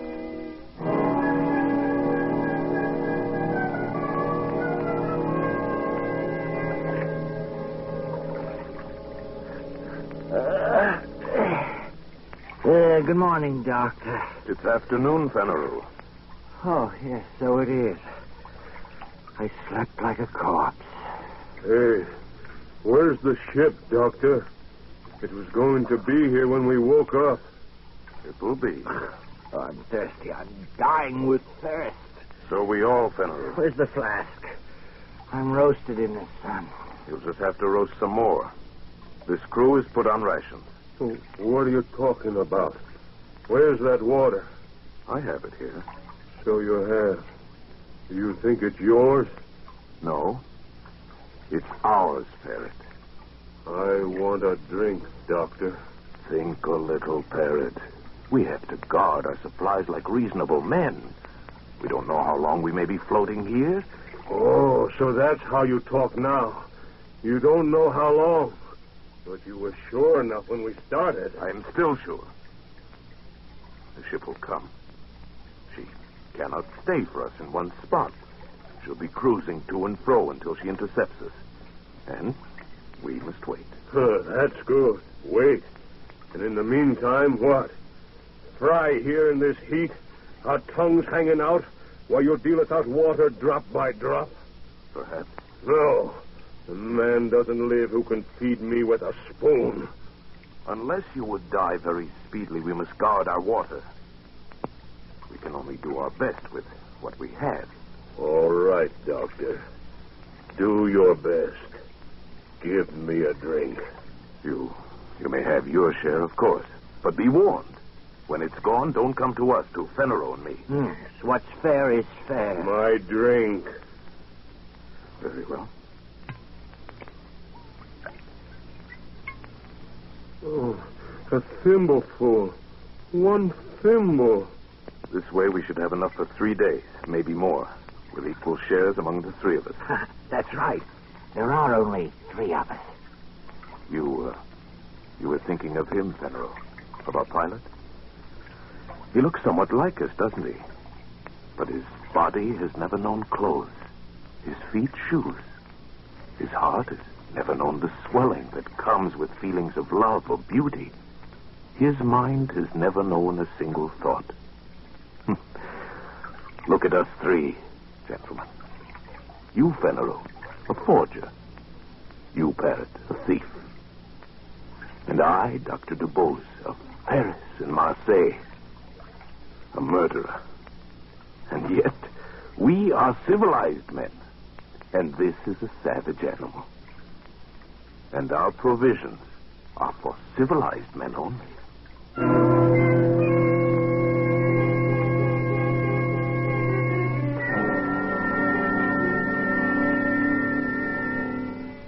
The 3 men awoke to the second day on the raft.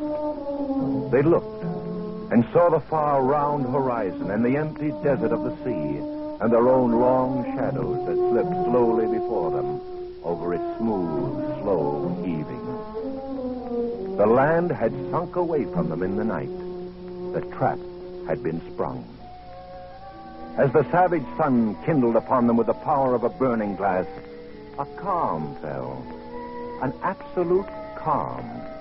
The air hung, waited. The sea heaved and fell in polished undulations. And the sun shone, driving in under their eyelids like white-hot splinters. They crawled to the shelter of their mats, gasping, shriveling. And the water, the world of water, was slack and thick as oil. Oh, how lonely it is. Dr. DeVos. Yes, Parrot? Look around you. What do you mean? Go on. Look around. What do you see? I see water, Parrot, and the horizon. Nothing else. Oh, don't you see a ship?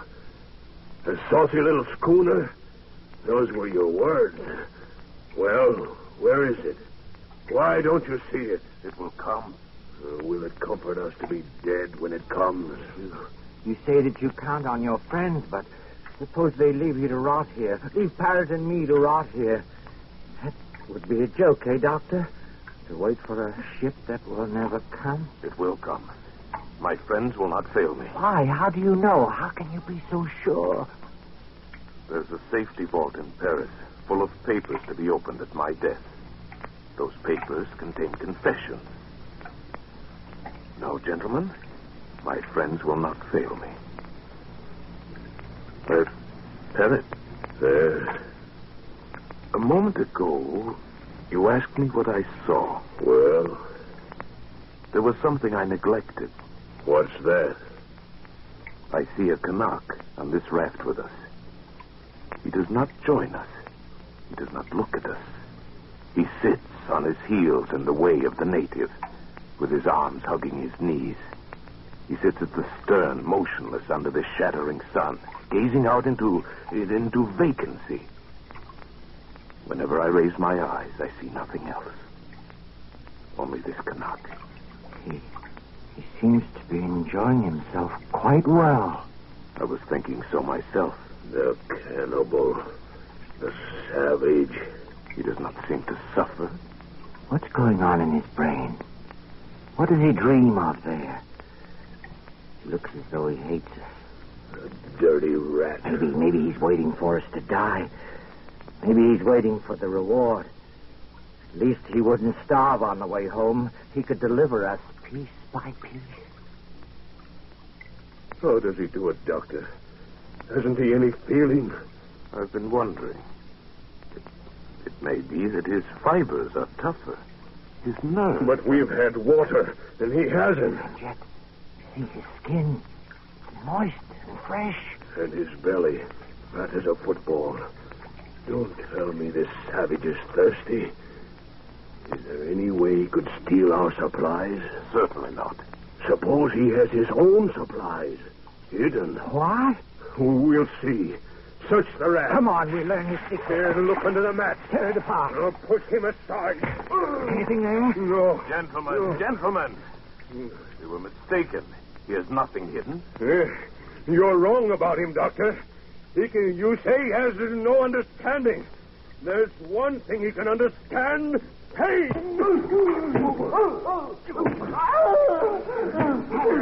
Parrot, not so much. Sit down. There. Come. That'll teach you. Not so chipper now, are you? Not so happy with your luck. That'll make you feel... Well, Parrot, you feel better now, don't you? Superior. Come back, my friends. Come back under the mats. The glare of the sun is not so bad there. Oh, idiots. What's the matter with our parrot now? Idiots. Why do we look and look? The schooner can't help us now. If we're becalmed, then they are too. Doctor, is that true? Yes. We must hope for a breeze first. Well, then why didn't you tell us we trust you? Why do you keep on playing out the farce? You are wise, Doctor. You are very wise. Put down the knife, Barrett. You know things we don't, and you keep them to yourself. All right. But be careful. If you think you use your wisdom to get the best of us, be careful, Doctor. Because I still have the knife.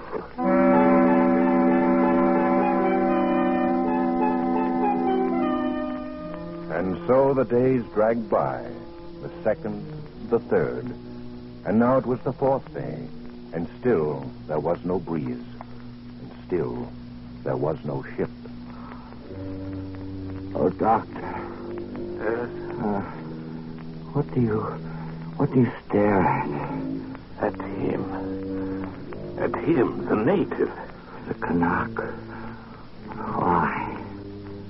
Look at him. And look at us. We are dying. Our powers are ebbing. And him? Naked, wild, brutish. He has yet to give the slightest sign of complaint or weakness. Doctor, is this a man or a fiend? A man. It is a man. A miracle. It is a man and a very poor and wretched example of a man. Why, you'll find no lower type anywhere. Look at his cranial angle, the high ears, the heavy bones of his skull. Why, he's scarcely above an ape. And what? He has a secret. A secret? But we see him. Every move he makes, every minute. What chance has he for a secret? Absurd. Here are we three, children of the century, products of civilization. And here is this savage who belongs before the Stone Age. Is he to win this struggle? Absurd. What kind of secret? I can't say. Perhaps some method of breathing. Some strange posture he uses to cheat the sensations of the body. Such things are known among primitive peoples. Known and jealously guarded. Like the properties of certain drugs.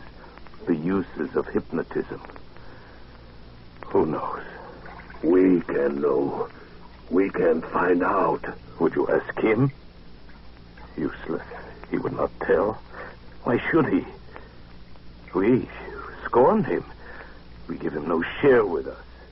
We abuse him. And so he falls back upon his own expedients. They are the means by which he has survived from the depths of time. By which he may yet survive when all our wisdom is dust. There are a number of ways of learning secrets. I know them all. It would be useless. How could he stand any torture you might invent? You saw how he behaved before?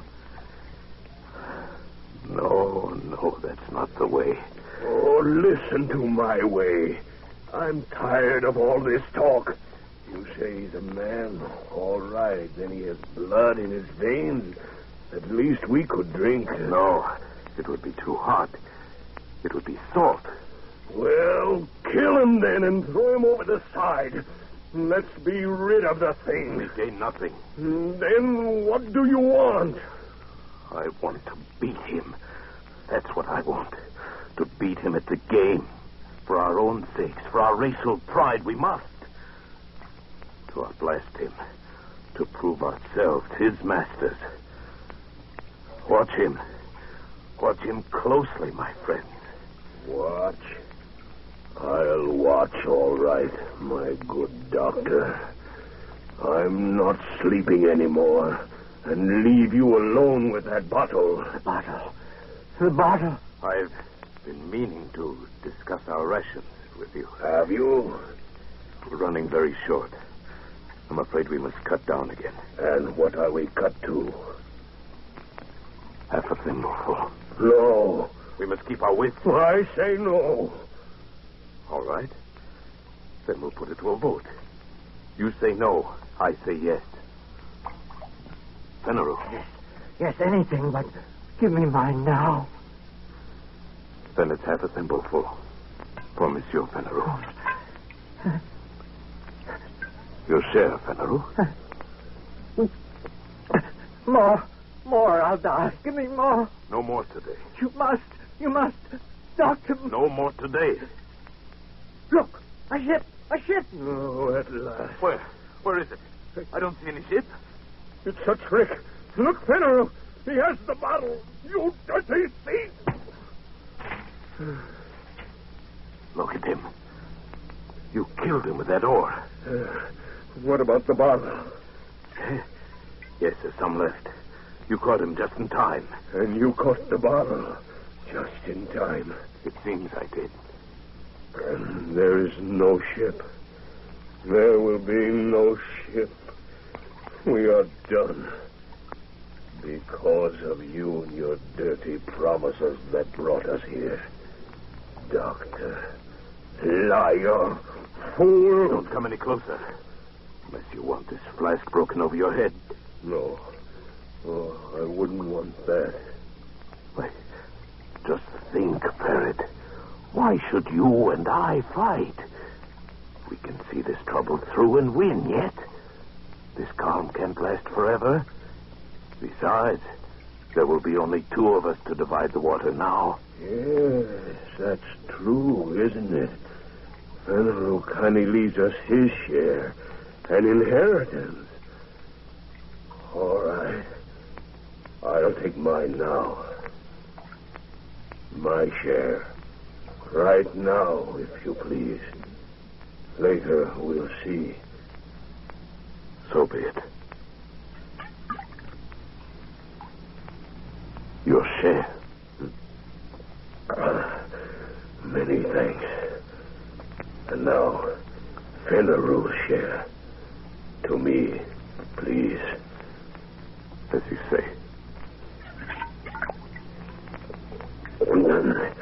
And now, another good doctor. 3. That's enough, Parrot. No, Doctor. It's not enough. Now I'll take the rest. Parrot, stop my arm. I'll kill you if you don't let go. Thank you. You see, I have manners, haven't I? And I have wisdom, too. Because I fooled a very wise man. I toast you, Doctor. The best man wins. That was a bright idea of yours. The best...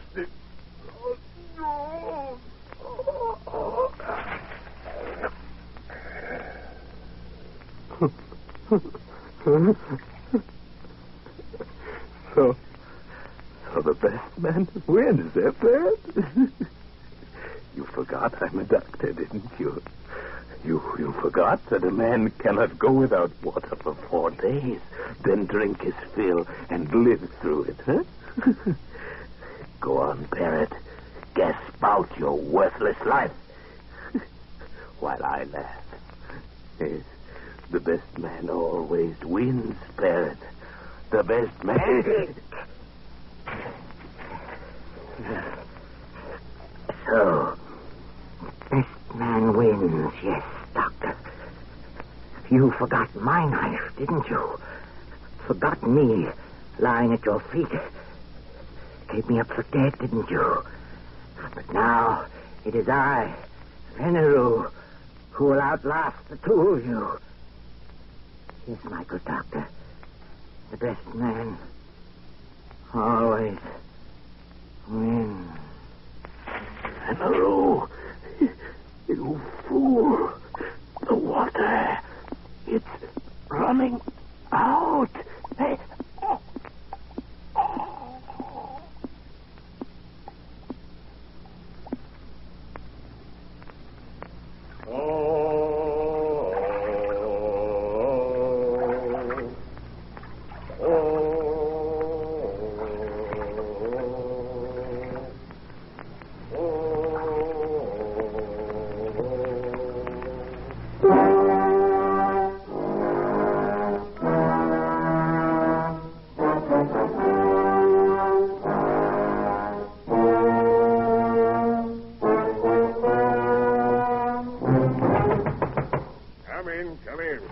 Captain, longboat's back, sir. All right, send Marteau in. He's right here, sir. Bad luck, sir. The raft was here all the time, not 10 miles away from us. Ah, that calm. Well, where are they, the passengers? Oh, we're too late. They're all dead. All dead, huh? Yes, one stabbed to death, another skull crushed, the other fried by the sun. They're all dead. Well, then, all the better. Of course, there's nothing to feed. Yeah, but how are you going... Hogsheads, my friend. The hogsheads in the afterhold. fill them nicely with brine, and there we are. I don't understand. Oh, you're dull, Marto, very dull. The gentleman's passage is all paid. Before we left Sydney, I contracted to bring back 3 escaped convicts. I'll bring them back, pickled. So if you'll go back, Marto, and bring them aboard for the trip, I'll be much obliged. Very well, sir. Oh, there's a 4th man on the raft, Captain. A Kanak. Still alive. What do we do with him? A Kanak? No word in my contract about any Kanak. Leave him there. He's only a savage. And so Dr. Dubose and Fenneru and the parrot went aboard for the long trip to their beloved Paris, their bodies pitching and rolling gently in the huge vats of brine. On the raft, the 4th man raised his head slightly as a wind freshened from the west. He watched until the schooner turned, shaping away for Australia, and disappeared over the rim of the horizon.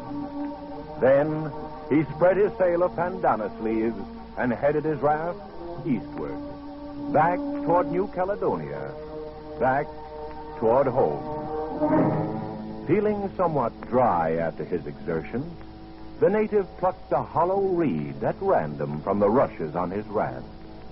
Slowly, lazily, he stretched himself at full length in his accustomed place at the stern. He thrust the reed down deep into one of the bladders underneath the raft and slowly drank his fill of sweet water. He had a dozen such storage bladders remaining, built into the floats at intervals above the waterline, quite enough to last him safely home again.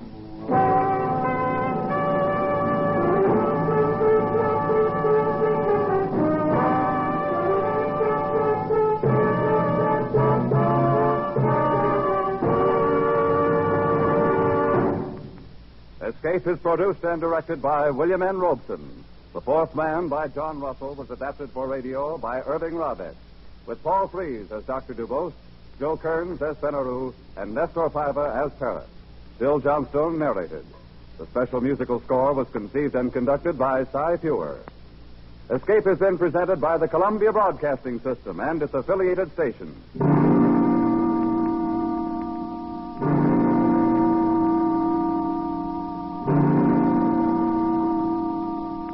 Be sure to be with us next Monday night when the Radio Theater returns to the air with Betty Davis and Glenn Ford, starring in A Stolen Life. Remember, next Monday evening from 9 to 10 p.m. Eastern Daylight Time, the Lux Radio Theater starts its 14th year over CBS. The play, A Stolen Life. The stars, Betty Davis and Glenn Ford.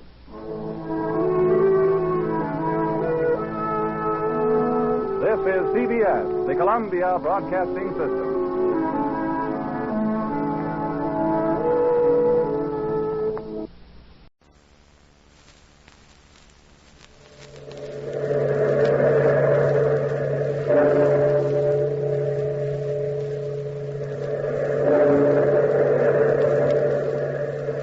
Out of the past, phantoms of a world gone by speak again the immortal tale, The Strange Judgment.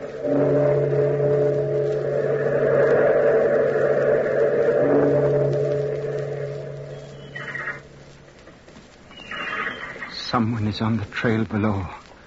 Now they are coming closer, pointing at my cave, here so high above the sea, at the pile of moss which is my bed, and the granite slab my table, the stoneware pitcher, the loaf of dry bread. Soon they will turn. See now, just like the others, they are going back down the trail, like the village folk who go to the marketplace by another trail so as to avoid me. They will tell others about me, about the fearful old man in the cave above the sea with his little wooden cross, ascetic old man with bloodshot eyes.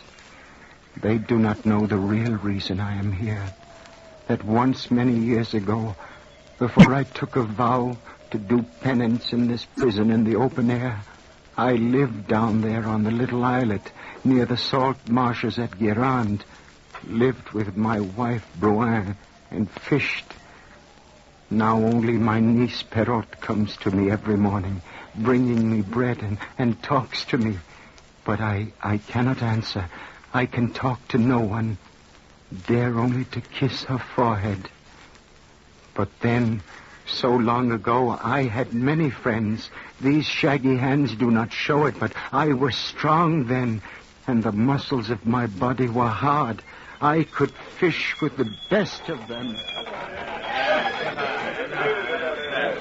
That Pierre Cambromet has the devil's own luck. He left no sardines for us others. Can I help it that I know where fishes play, huh? Look at your name. So? Cambromet. Meaning the sea bends to your will. It's in our family. We know our trade, Devil's luck, I call it. Maybe. Yeah. Oh, there is my wife. Pierre, I'm so glad you're back. Hello, my wife. Pierre, I've got good news for you. And I have something to tell you. Come now, let us walk up the path to the house together, eh? You look so happy, darling. I should be. We have made money, my chérie. We can afford a bigger vessel. Oh, please, no, Pierre. But the sardine fishery has brought us money. The boats we have are only small. With a bigger boat, I could go cod fishing. Don't know. You'd be away so long. I love you so much, Pierre. The days and nights are so long when you're at sea. Then I shall stop going for sardines. No, I don't want that. I know. Cod fishing is too long to be away. I think so. Then I shall stick to the sardines and a little deep-sea trade for the dealers, huh? Mm-hmm. Oh, that was a good haul, this trip. Let me see. Here, look at this account. With the house and the island, the boats, and now this new catch. Well, one more trip and we will be worth money. Much money? 12,000 livres, I should say. Good. Of course it is good. What woman in the village... I mean because we'll need a little more now. Sherry, what do you mean? Remember how we talked about a little one?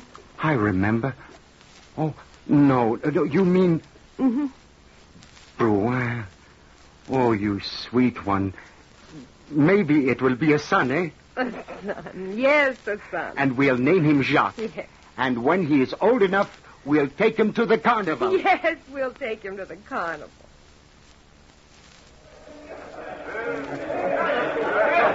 That is enough candy for today, Jacques. No, Papa. I want that peppermint No, Jacques. Let him have it, Papa. Bruin, you are spoiling your boy. Here, please. Let me have half a dozen peppermint sticks, eh? That ought to satisfy.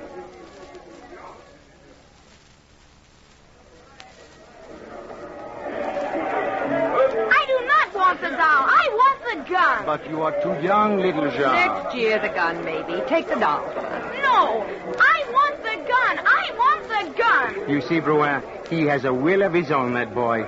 Oh, I'll buy that gun there, please.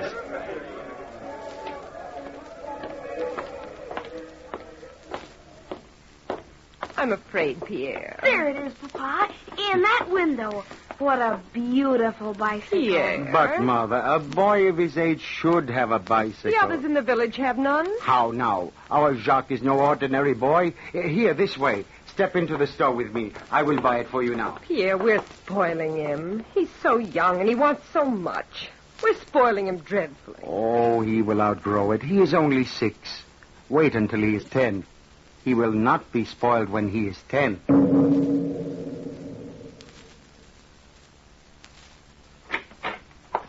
Where is Jacques? Upstairs. Oh, Jacques! I sent him upstairs. Why, Bruin? He's been fighting again. He all but killed Montre's son. Oh. Why do you weep, Bruin? They're saying in the village he put out Pougeau's little girl's eye. Nonsense. In the village they will talk about anything. Oh, but he will be one for the girls, that Jacques. That isn't all. Last week the fowl, he twisted their necks just for fun. Such things make one bloodthirsty like a weasel. Oh, it is nothing, Bruin. Do not weep, please. He is young. He is only 10. Wait till he grows older. He will be the perfect gentleman when he is 15. Wait and see.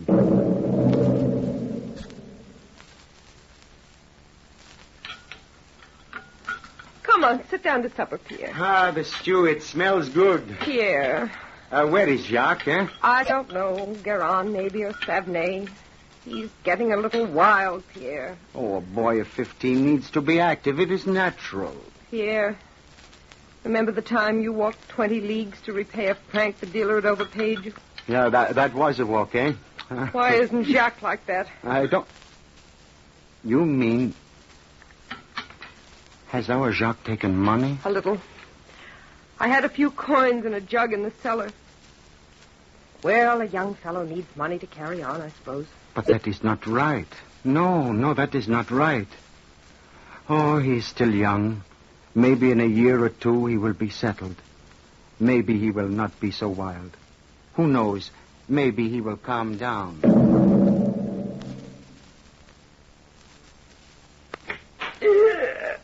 Rouen, what is it, Cherie?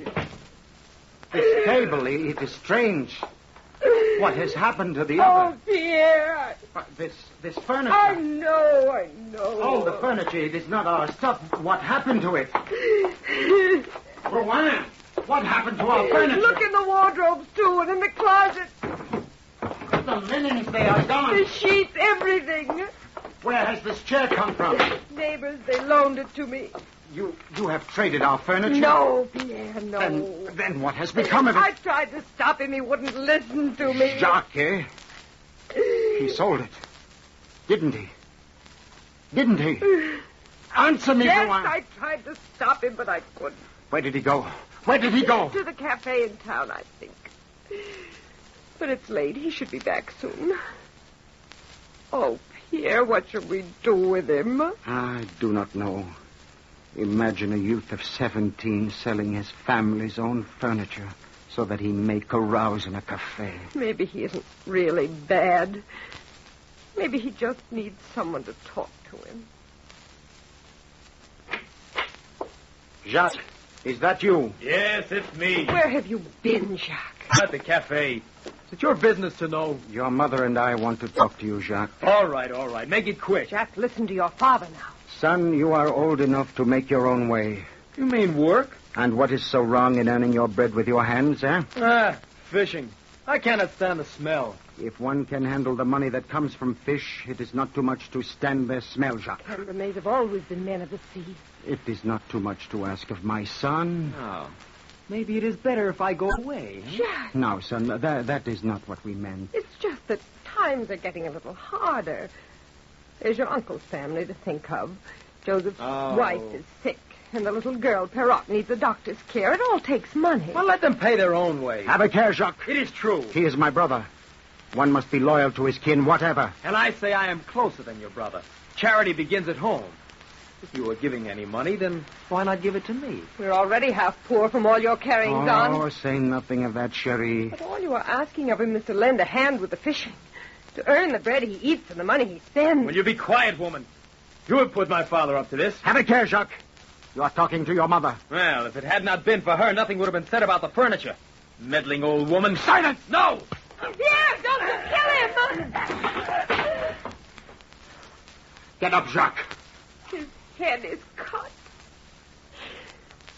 Suppose you've killed him.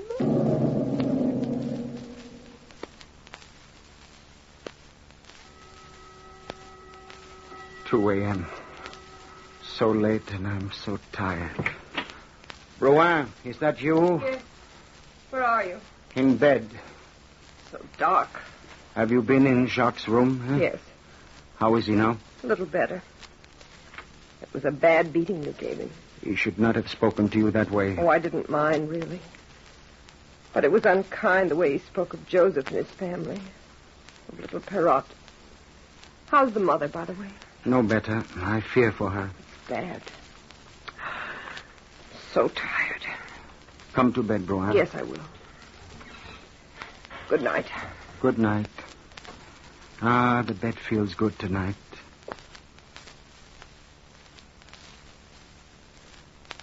Pierre. What is it? There's someone in the room. A thief. Who is it? Who is it, I Light say? the candle, Pierre. Yes. Over that way. There. Jacques! Jacques! Jacques, what are you doing here? Why aren't you in bed, son? Answer me, Jacques. What are you doing in this room? Here. What's that in his hand? Stay where you are. Both of you. It looks like... Hold the light higher, Pierre. Yes. It's a knife. Jacques, what are you doing with that knife? Stand back. Don't come near me. Put down that knife. You would murder us in our beds. Stand back, I warn you. Give me the knife, Jacques. You wouldn't dare stab your own mother. I'll stab anybody. Anybody. Do you hear? Anybody!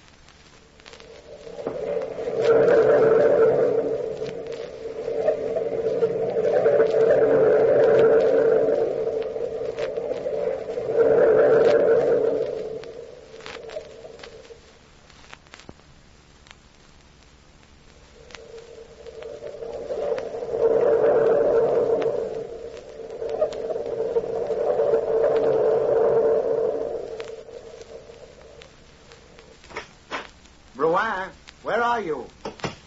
Oh, there you are. You're home early, Pierre. The fish are running poorly.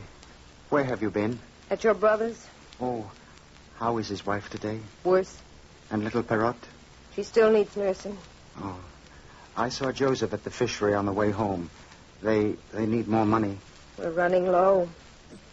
But what we have, we share. You're a kind one, Drouin. Doctors and medicines for the sick, that always takes money. And Perrot, she's such a tiny thing and so helpless. I've fixed it so that later on she'll not be so bad off. What do you mean? In my mattress, I've sewed a Spanish doubloon wrapped in paper. And I've written on the paper, for Perrot, so that there's no mistake as to whose it is. Where is Jacques? On another spree. With what? I don't know. He asked me for money, but as you told me, I refused him another centime. He must learn to work for what he gets. I would like to visit my brother's place before supper. Look out here. What is this, Drouin? Water for my flowers. This dry spell, you know. But must it stand in the doorway? Go along to your brother's. Supper in an hour. Oh, wait. Who is that coming up the path? Look through the window. Oh, it's Father Gabot, the rector from Pirioc. I will let him in. I wonder why he comes now. Oh, good day, Father. Good day. I come with sad news, my friend. Sad news? Joseph's wife? The fever. It was too much for her. She passed away. Joseph will fish with me tomorrow. Sardines running any better? Not yet. A break in the weather would be good. For my garden, too. It will be harder taking Joseph on this way. We'll manage. If Jacques would only lend a hand. More hands are needed in hard times. Every little catch helps. As long as there are fish for you to catch, we'll eat. But a man needs meat now and again.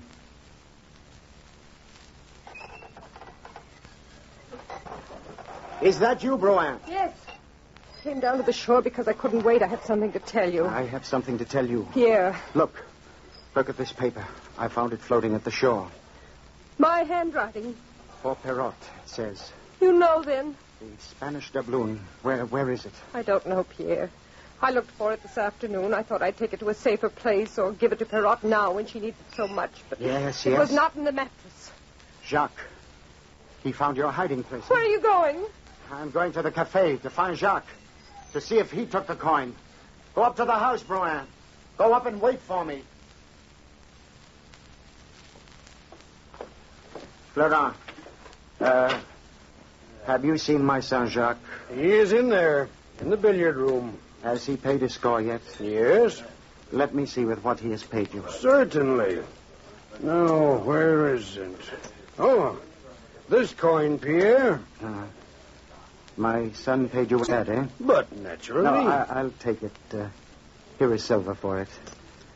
You see, there is a cross marked on the coin. I have sentimental reasons for keeping it. I understand. You did not tell my son I was here. Eh? Oh, of course not. I thought... that is good. Thank you, Pierre. I thank you, Florent. Au revoir. Au revoir. Did you find him, Pierre? Yes. Where? At Florent's cafe. And the coin? Did you find the coin? Look, is this it? Yes. It has the cross on it. Right. Does he know? No. Florent brought it to me secretly after Jacques paid his bill. What are we going to do? Find your wedding gown, Brouin. You will have to wear it for what I plan.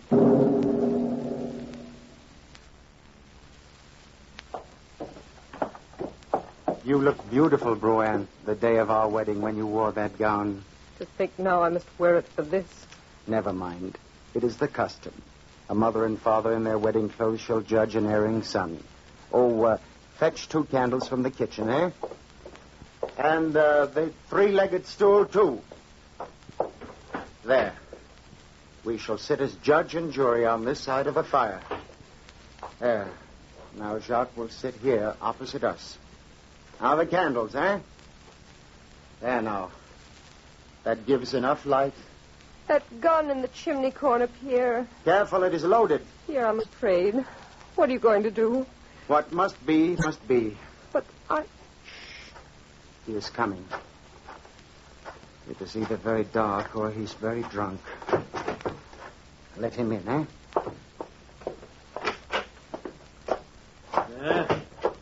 What's this? Is there going to be a wedding? Sit down, Jacques. Maybe this bucket of water will clear his head. No. Sit down, Leave me alone. Jacques. Sit down on the stool there. Do as your father says. What is this?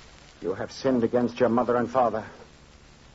We are sitting in judgment over you. See here, you can't do this. The law won't. If you make any noise, if you stir, if you don't sit up like a mast on your stool, I will shoot you like a dog. He means what he says, Jack. What do you want? Here is a bit of paper. Look at it. Have you ever seen it? No. Look closer. At the handwriting. That is your mother's handwriting, is it not? I guess so. Guess so. You know it is. All right, yes. See what it says? For Perrot. It says for little Perrot, who has no mother, whose father is suffering hard times, who needs every centime anyone can offer. Well... Your mother wrapped up a Spanish doubloon in that bit of paper. Sewed the whole of it into her mattress. And now, Jacques, the coin is no longer in the mattress. Oh. And I'm supposed to know where the coin is. Sit still. I found that bit of paper floating on the water when I came in. And then your mother told me of the missing coin. So I went to town. You were at Florence this afternoon, were you not, Jacques? Well, how did you... You did not think I knew, did you? But you don't deny it, eh? All right, I was at Florence. And you paid your score with a Spanish doubloon. What if I did? There are other gold coins in the country besides what my mother hides in her mattresses. Nobody but we 3 knew it was there. Well, maybe you took it and hid it, so as to blame me. Jacques! Tell you I did not take the coin. How came you by the doubloon, then? I got it north. How can you prove it? I tell you I got it there. You insist you did not take your mother's coin, eh? I did not take it. Can you swear it on your salvation? I can't. Swear if it's not true. You can repent and mend your ways. There's still time. Oh, be quiet, old woman. You have always tried to ruin me. That is another thing to add to your wrongs. Now come to the point. Will you swear? Yes. All right, now. Take a look at this coin, which Florent gave me. The one with which you paid your bill this afternoon. See the cross on the coin where the sardine merchant nicked it before he paid me? Did the coin you picked up in Nantes have that cross marked on it? Well, I... Answer me! No. Enough talk. I say nothing of all the wrong you've done before. No Cambrémé shall die in the marketplace at Prassic. Say your prayers, Jacques, and let us be quick. Father Gabot is coming to hear your confession. He is already coming up the path to the house. Open the door for him, Brouin. Will you come in now, Father? Thank you. Bonjour, Father. Bonjour. Jacques is waiting for you. I am ready, son. No. He is waiting for your confession, Jacques. Speak, Jacques. The crime is worse when concealed. Confess to it. That makes it easier. Your mother is right, young man. The crime will weigh heavier on your conscience if you do not speak up. No. If I confess, he'll kill me. You seem to fear death more than eternal damnation. I will not do it. I will not do it. It is no use, Father. I guess he has always been willful, this boy. That has been the curse of this household ever since he was born. You will not be needing me any longer. I have other visits to make, you know. Of course, Father. Pardon us, sir, for bringing you so far. I meant to give my son a lesson. Good night, then. Good night, Father. Good night, Father. Not another word. Get off to bed now. It's better this way. Maybe he'll repent. No, not him. Nevertheless, I'm glad you didn't hurt him. Never mind. This night is not over yet. I shall wait until he is asleep. What are you going to do? What must be, must be. What are you going to do? You shall see. You shall see.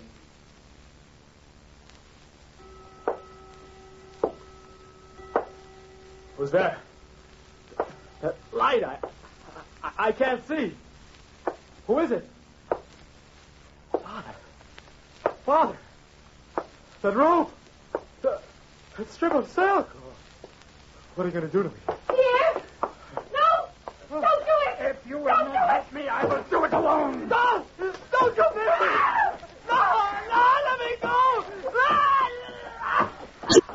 Get it now. Tie his feet. There. Where are you taking him?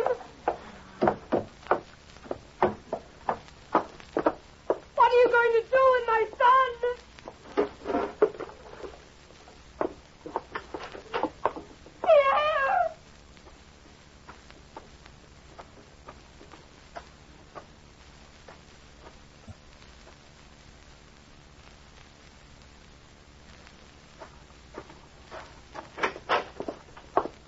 Here! Here.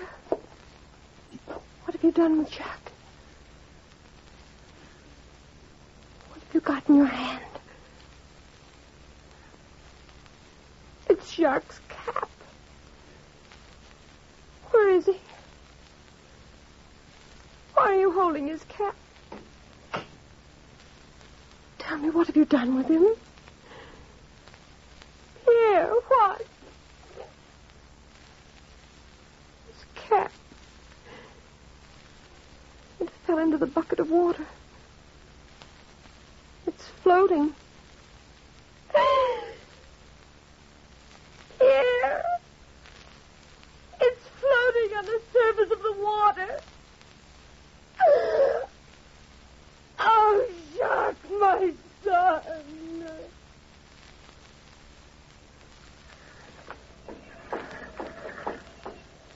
It broke my poor wife's heart. She died within a week, and I was never the same. The thought of what I had done haunts me. I could not fish by day. I could not sleep by night. In the end, my conscience drove me to go to see a priest. He refused me absolution until I promised to tell my story to a justice, which I did. He sentenced me to this. And here I sit, a man under a vow, doomed to watch over the water, to talk with no one, sitting, watching, waiting.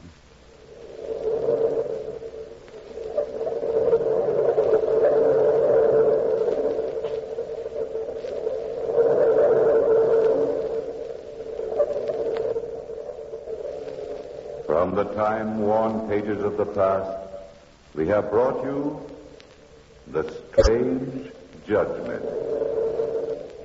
Bellkeeper, toll the bell.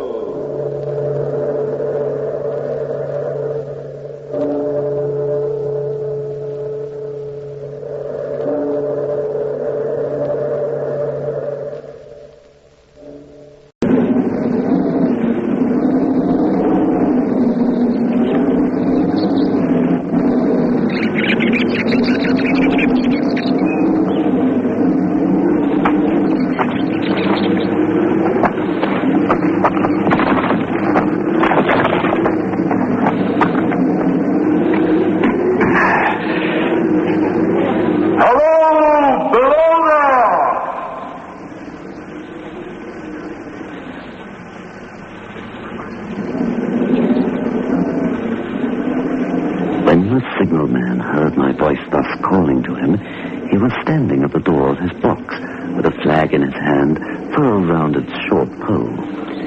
One would have thought he could not have doubted from what quarter the voice came, but instead of looking up to where I stood on the top of the steep cutting over the railway line, he turned himself about and looked down the line.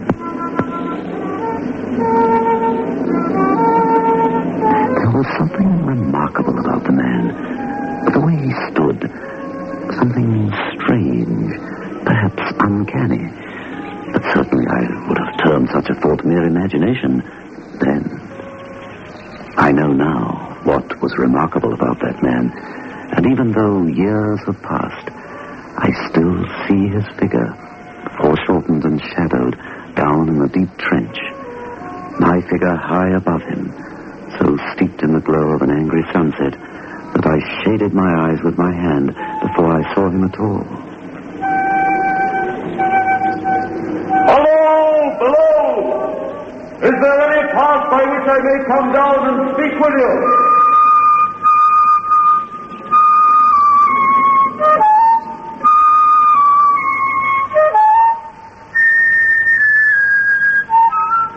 Biotex, the new soak and pre-wash powder, presents Beyond Midnight by Michael McCabe. Now, ladies, we're speaking about Biotex in a series of programs, and Mrs. E.B. Granger of Gordon Road, Heathfield in the Cape, wrote to say that she decided to try our Biotex just to see if it lived up to our claims, and she said, I bought a packet, and lo and behold, it actually did just what the advert said.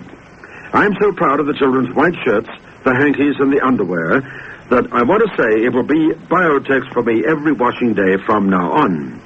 Some of my family's accessories were left with slight stains, but now, thanks to Biotex soaking, they come out white, and the stains do go away, as you say.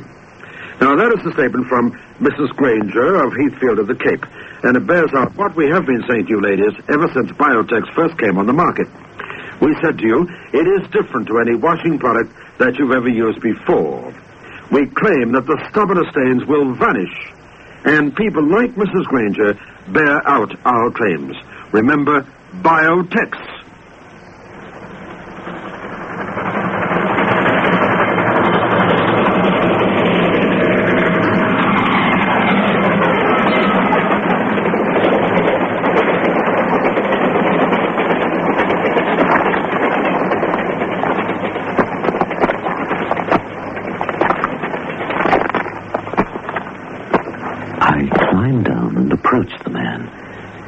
Now, with his left hand at his chin, his right hand across his breast. His post was in as solitary and dismal place as ever I saw. There was an earthy, deadly smell, and little sunlight penetrated down to the line and signal box. The gloomy entrance of the black tunnel yawned. I stopped a few feet in front of the man, and suddenly he stepped back and raised his right hand. There was something in the man that daunted me. This is a lonesome post to occupy. A visitor, I should think, must be a rarity, yes? I looked down from up yonder and felt a need to come down. Signal boxes have always riveted my attention. He directed a most curious look towards the red light near the tunnel's mouth. The light is in your charge, is it not? Don't you know it is? A monstrous thought came into my mind. This was a spirit, not a man. I stepped back, but then I detected in his eyes some latent fear of me. You look at me as if you had a dread of me. I was doubtful whether I'd seen you before. Where? There. By the light. There? My good fellow, what should I do there? Well, however be that as it may, I never was there. You may be sure of that. I've always had a fascination for railways and their workings. If it would not disturb you, may I prevail upon you to show me over your box? Of course, then. Come this way, sir, come this way. Thank you. Come this way, sir, please.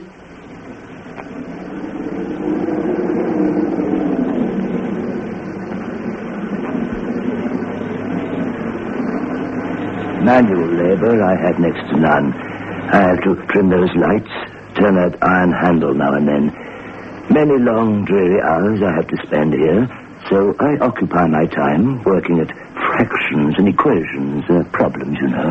Is it necessary for you always to remain in this damp air down here? Even in this signal box with a fire aglow, it is somehow oppressive. Can you never rise into the sunshine? Well, that depends upon times and circumstances. I see. Under some conditions, there will be less upon the line than under others. In bright weather, I go up for a change. Certain hours of the day and night, I'm freer than others. But at all times, I'm liable to be called by my electric bell. Forgive me, but you appear better educated than your station in life calls for. I mean no offense. When I was younger, I was a student of natural philosophy. I attended lectures, but it all came to nothing. I ran wild and was sent down. I've never risen again. But I've made my bed, sir, and now I must lie on it. It is too late to make another. Acceptance of things for what they are. There is something to that. You almost make me believe that I have met a contented man. I used to be. But I'm troubled, sir. I'm troubled. Oh? With what? What is your trouble? It is very difficult to impart. Very, very difficult to speak of. If you ever make another visit, I will try to tell you. But I expressly intend to make you another visit. Say, when shall it be? I go off early in the morning, and I shall be on guard at 10 tomorrow night. I'll come at 11. I'll show you my white light. That is, till you found the way. When you have found it, don't call out. And when you're at the top, don't call out. Very well. Let me ask you a parting question. What made you cry, hello, below there, tonight? Heaven knows. I cried something to that effect. No, not to that effect, sir. Those were the very words. I know them well. Well, I spoke thus because I saw you below and wished to attract your attention. For no other reason. What other reason could I possibly have? You had no feeling that they were conveyed to you in any supernatural way? No. Oh, good night, sir. Oh, may I inquire your name? Mine is William Bendy. Mine is Charles Dickens.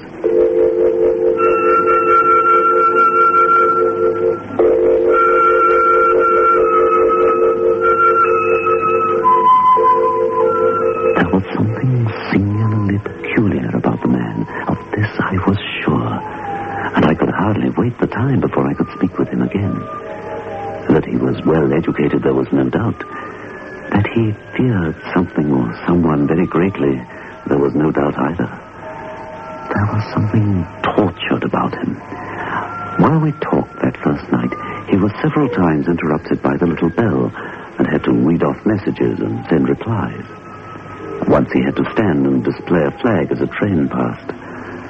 Once or twice, while he was speaking, he turned and watched the bell, and his face drained of all color when it did not ring.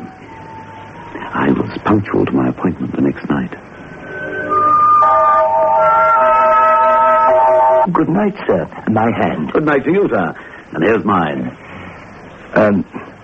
I have made up my mind, sir, that you shall not have to ask me twice what troubles me. Oh, please be seated. Oh, thank you. Thank you. I took you for someone else yesterday night. That troubles me. That mistake? No. That's someone else. Who is it? I don't know. Like me? I don't know. I never saw the face. The left arm is across the face, and the left arm is waved, violently waved. This way. For pity's sake, clear the way. One moonlight night, I was sitting here when I heard a voice cry, hello, below there. Look out. I started up, looked from that door, and saw this someone else standing by the red light near the tunnel, waving as I just showed you. The voice seemed hoarse with shouting, and he cried, look out! Look out! And then again, hello, below there! Look out! I caught up my lamp, turned it on red, and ran towards the figure. Hello! Hello there! Look out! Look out! What's wrong? What has happened? What? Hello! Below there! Look out! The figure just stood in the blackness outside the tunnel. I advanced so close upon it that I wondered at it keeping the sleeve before the eyes. I ran up to it and had my hand stretched out to pull the sleeve away when it was gone. Into the tunnel? No. I ran into the tunnel 500 yards. I stopped and held my lamp above my head and saw the figures of the measured distance and saw the wet stains stealing down the walls and trickling through the arch.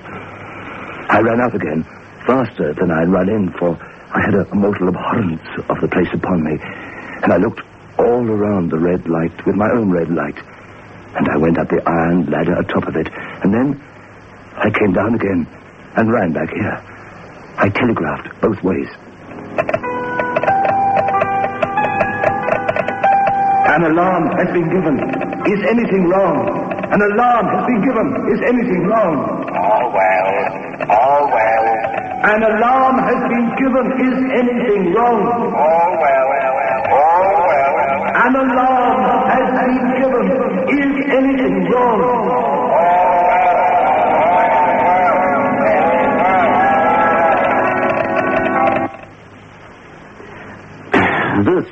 This figure must have been a deception of your senses. A deception of your sense of sight. Figures such as you describe sometimes originate in the delicate nerves that minister to the functions of the eye. As to the imaginary voice, well, the wind is the wind which sometimes sounds, well, in this unnatural valley. Think that is all very well. I know about the wind and telegraph wires. I pass many long nights here, alone and watching, but I beg to remark, sir, that I've not finished my story. I ask your pardon. Within 6 hours after the appearance, the memorable accident on this line happened, and within 10 hours, the dead and wounded were brought along through the tunnel, over the spot where the figure had stood.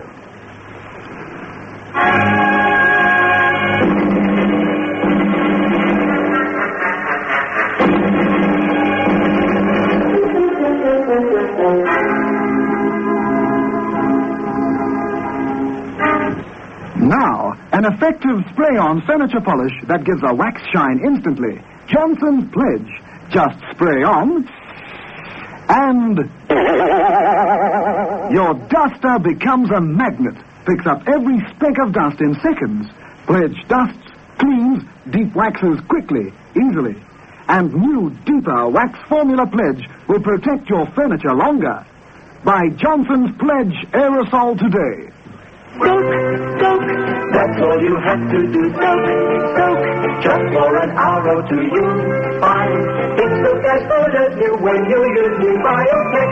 Amazing new Biotech soap stubborn stains away. Clean, clean, everything soon will be clean, clean, for all the world to see. Soak, soak, stains away easily when you use new Biotech. Get amazing new Biotech today and let soaking do the washing.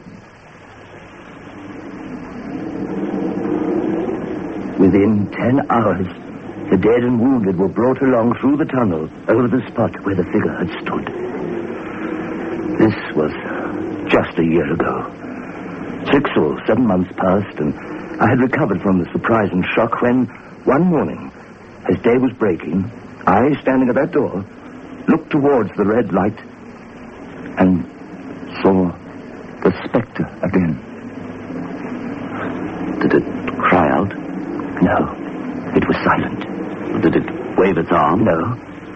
It leaned against the shaft of the light with both hands before the face like this.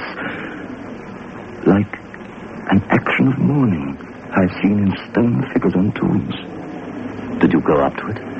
I came in and sat down, partly to collect my thoughts, partly because it had turned me faint. When I went to the door again, daylight was all around me, and the ghost had gone. Ghost? That very day, as the train came out of the tunnel, I noticed at a carriage window on my side a confusion of hands and heads.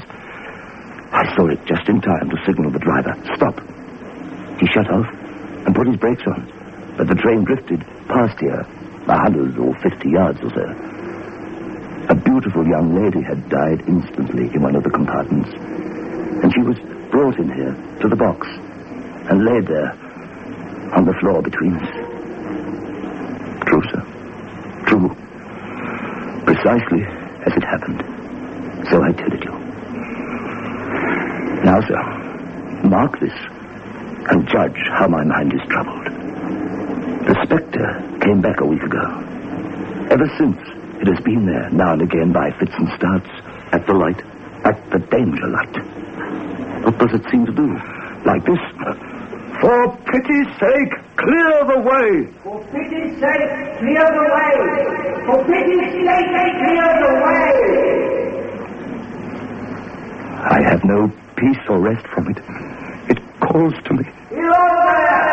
Look out! Below there! Look out! For pity's sake, clear the way! It calls for many minutes together in an agonized way. It rings my little bell. I remember. Did it ring your bell yesterday evening when I was here and you went to the door? Twice. Why, see how your imagination misleads you. My eyes were on the bell, and my ears were open to the bell. And if I'm a living man, it did not ring at those times. No, nor at any other time, except in the course of natural physical things when it was rung by the station communicating to you. I have never made a mistake as to that yet, sir. I have never confused the spectre's ring with a man's. The ghost's ring is a strange vibration in the bell that it derives from nothing else. And I have not asserted that the bell stirs to the eye. I don't wonder that you failed to hear it. But I heard it. And did the spectre seem to be there when you looked out? It was there. Both times? Both times. Will you come to the door and look with me now? Well?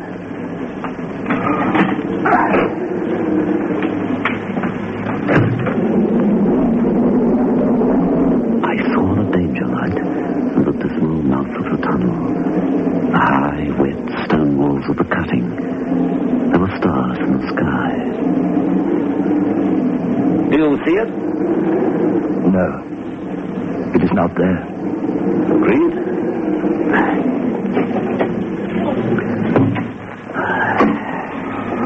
By this time, sir, you will fully understand that what troubles me greatly is what does the spectre mean? I do not know. What is it warning against? What is the danger? Where is the danger? There is danger overhanging somewhere on the line. Some dreadful calamity will happen. It is not to be doubted this third time after what has gone before, but surely this is a cruel haunting of me. What can I do? At this, the poor man pulled out his handkerchief and wiped the drops from his heated forehead. I could think of nothing to say, nothing to put courage into him. If I telegraph danger on either side of me or on both, I can give no reason for it. I should get into trouble and do no good. They would think I was mad. Can you imagine? This is the way it would work. Danger! Take care! What danger? Where? I don't know, but for pity's sake, take care. They would say I'd gone mad and they would displace me. What else could they do? His pain of mind was most pitiable to see. It was the mental torture of a conscientious man, oppressed beyond endurance by a responsibility involving life. When it first stood under the danger light, why not tell me how it might be averted? Why not tell me where the accident was to happen, if it had to happen? When, on the second coming, it hit his head, why not tell me instead she's going to die? Tell them to keep her at home. If it came on those two occasions only to show me that its warnings were true, and so to prepare me for the third, why not warn me plainly now? And I, a poor signalman, on this solitary station, Why not go to somebody with credit to be believed and power to act? Bendy, William, you cannot blame yourself for anything. You must not become so agitated. Whoever so thoroughly discharges his duty as you do must do well. It must needs be comfort to you to know full well that you understand your duty perfectly. The fact remains, I know that you do not understand these confounded appearances, but you must not take on so. I will not insult you by trying to reason you out of your belief. Thank you, son. I left him at 2 o'clock that morning. I'd offered to stay the night, but he would not hear of it. As I climbed the path up, I looked down to the red light. I did not like it. I knew full well I should not sleep sound if my bed were under it. Nor did I like the two sequences of the accident and the dead girl. I wondered how I ought to act. I knew the man to be painstaking, vigilant, and although in an inferior position, he held a most important trust. How long, with his mind as it was, would he remain to execute this trust with precision, I wondered. I resolved to accompany him to the wisest medical man in those parts and to take his opinion. Something told me that it would be most treacherous to communicate all that the signalman had told me to his superiors. It might well cost him his living. A change in his time of duty would come round next night, he had informed me. He would be off an hour or two after sunrise and on again soon after sunset. I had appointed to return accordingly.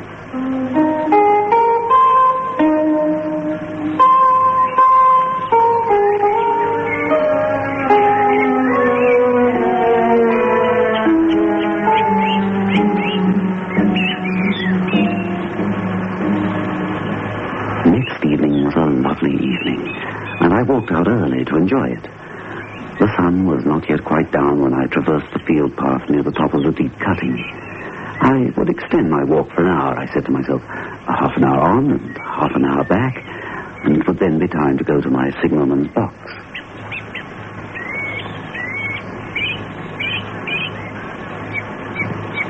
Before pursuing my stroll, I stepped to the brink and mechanically looked down from the point from which I had first seen him.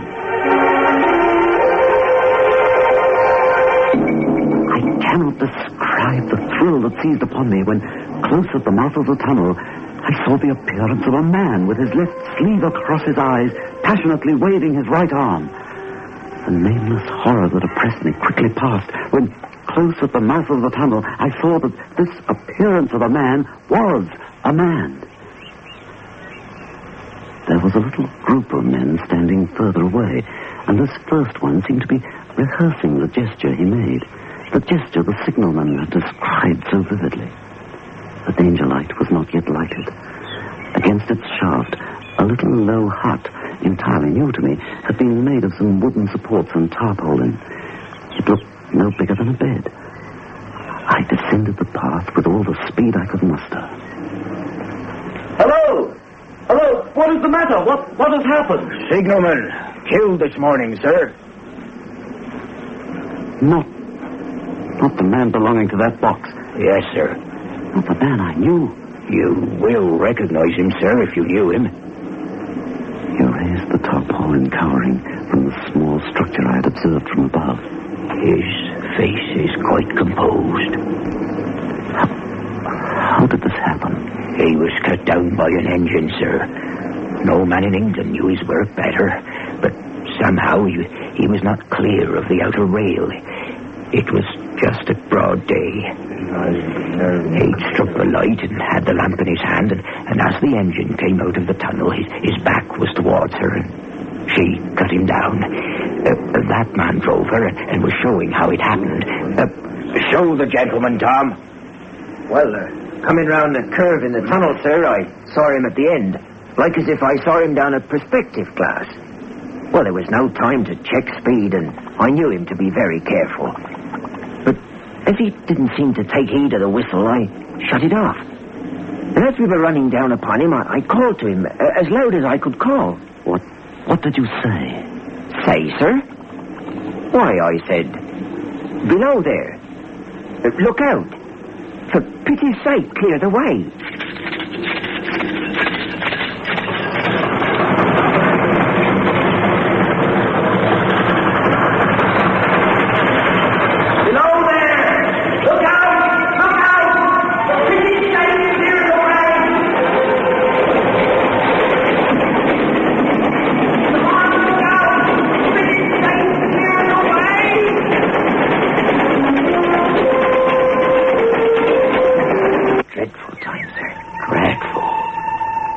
Never left off calling to him, sir.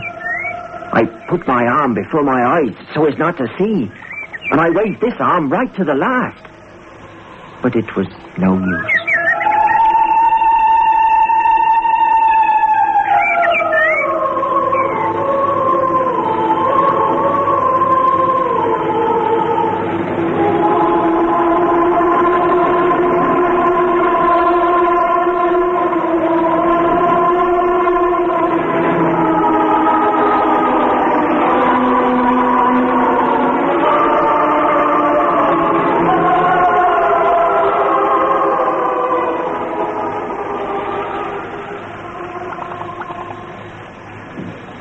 Let's play some music. I feel like dancing. But I thought you had a splitting headache. Oh, that was 5 minutes ago. I've taken Grandpa headache powder since. Grandpa headache powders kill pain, soothe strained nerves and lift depression.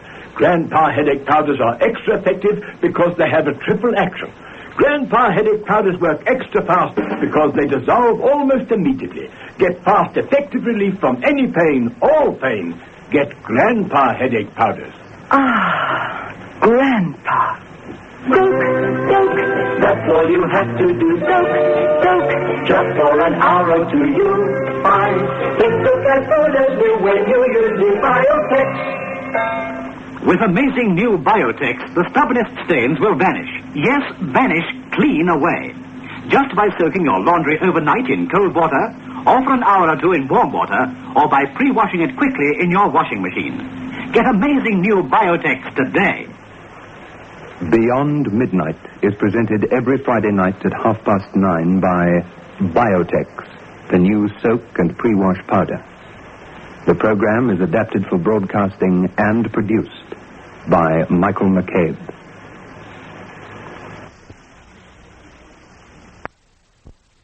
The Mummers in the Little Theater of the Air.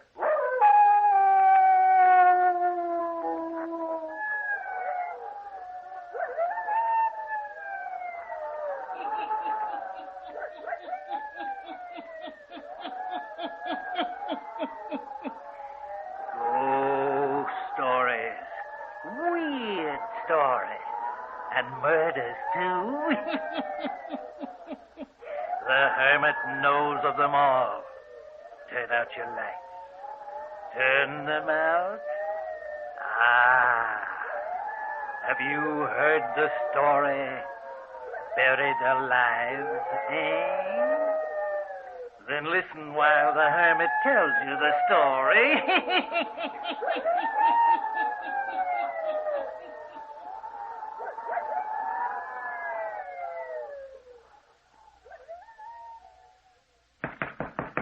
Let me out of this room. Help! Can't you hear me calling? Where are you? Let me out of this room, I say. Do you want to drive me mad? Why have you locked me in here? Bruce, where are you? Come here and let me out of this room.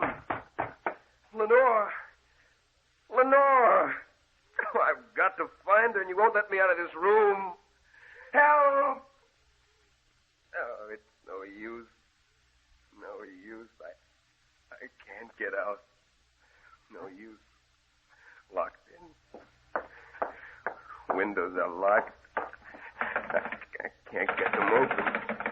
No use. If I could get them open, it's too far to jump. Why am I locked in? Lenore. Lenore. I hear you calling me, Lenore.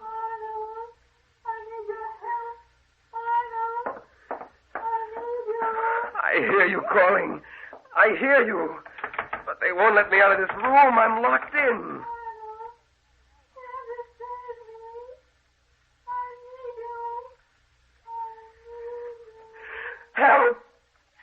let me out of this room. Let me out. Lenore is calling me. She needs me. Bruce, where are you? Let me out of here. I've got to help Lenore. Let me out of here. I'll break the door down. Let me out. Someone come and let me out. I've got to help Lenore. Help. Someone help me.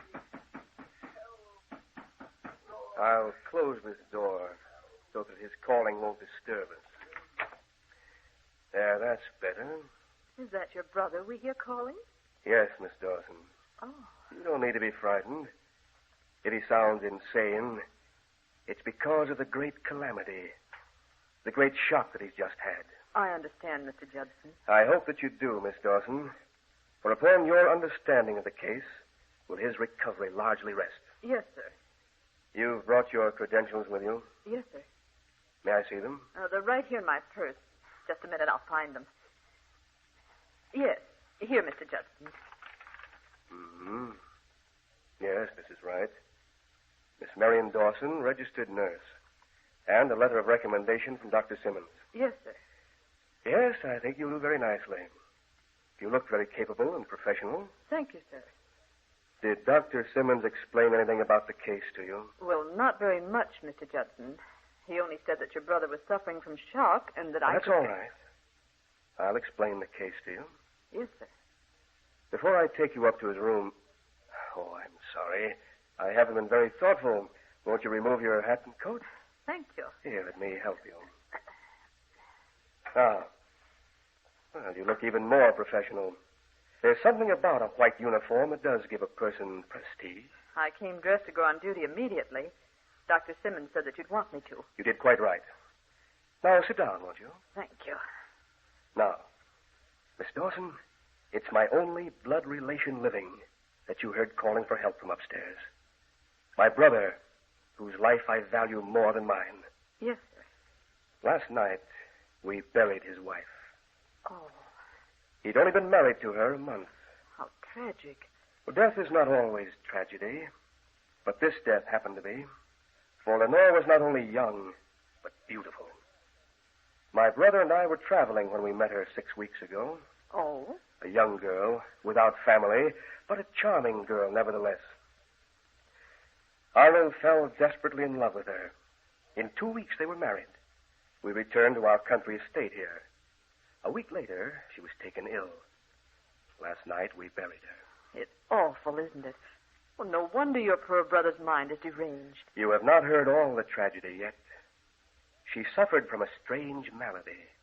Because of it, my brother was not allowed to see her from the hour she was taken ill. I see. I could not have my brother's life endangered. Naturally not. We allowed no one to see her. Dr. Simmons attended her. When she died, we buried her without ceremony and immediately. I didn't allow even the servants to come in contact with some strange disease which might sweep us all to death. But you? Yes, I cared for her.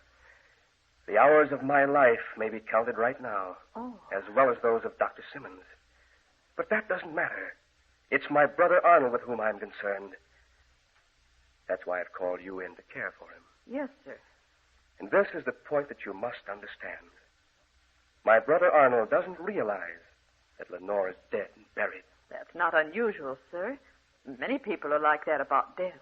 They won't accept it or believe it. I've had to lock him in his room, bolt down the windows, to keep him from rushing out to find her. Perhaps if he'd seen her dead, sir, Well, you forget, she died of some strange malady.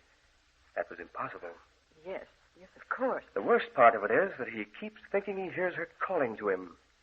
Claims that he hears her voice. Oh. That's why he wants to get out of his room and go to her. That's why you'll have to watch over him, carefully. Don't allow him out of your sight. Humor him, but guard him carefully. Remember, my brother's life and sanity may depend upon the good care you give him. I'll do my best, Mr. Judson. I'm sure you will. You realize that I love my brother. You'll be well paid for your services on this assignment, Miss Dawson. All I ask is that you carry out my orders explicitly. Don't let him out of his room or out of your sight. Now I'll take you up to him. If you'll just come along this way.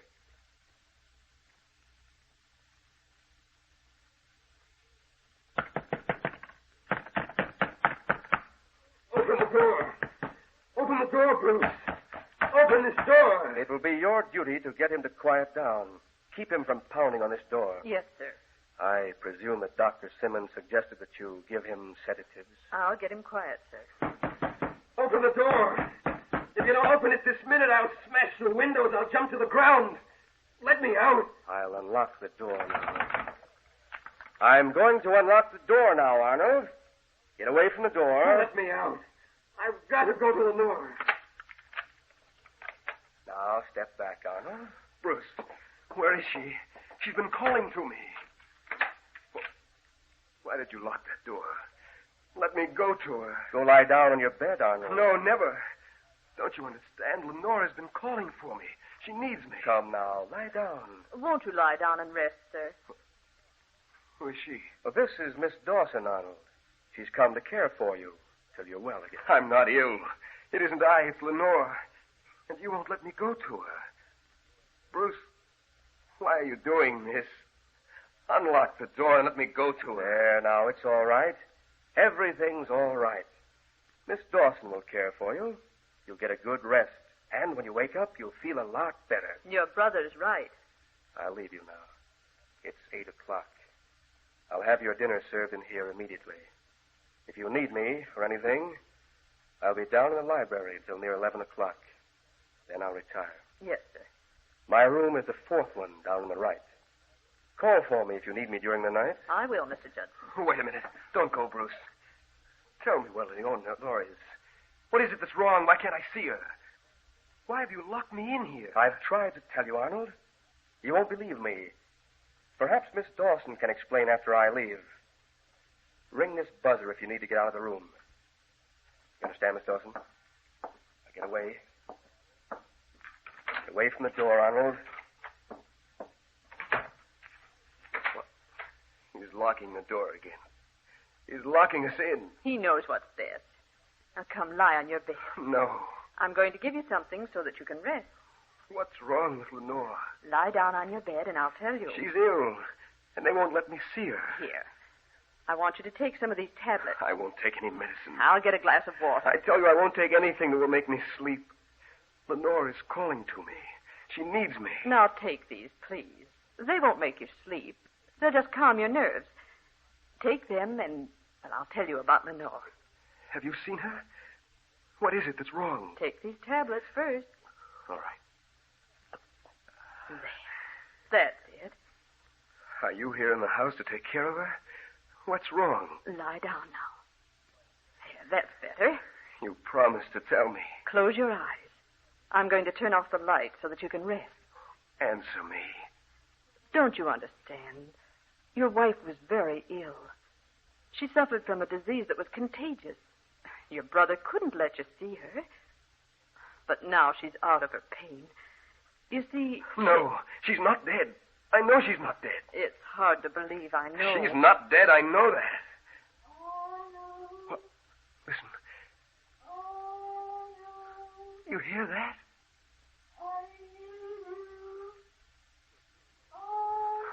You hear that? No, sir. I hear nothing. You must hear it. It's Lenore. She's calling to me. All day she's called to me. All last night, all the hours of the night she's called to me.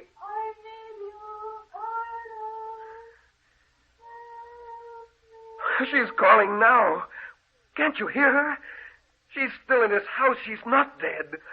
She's in this house and she's calling to me. Calling to me.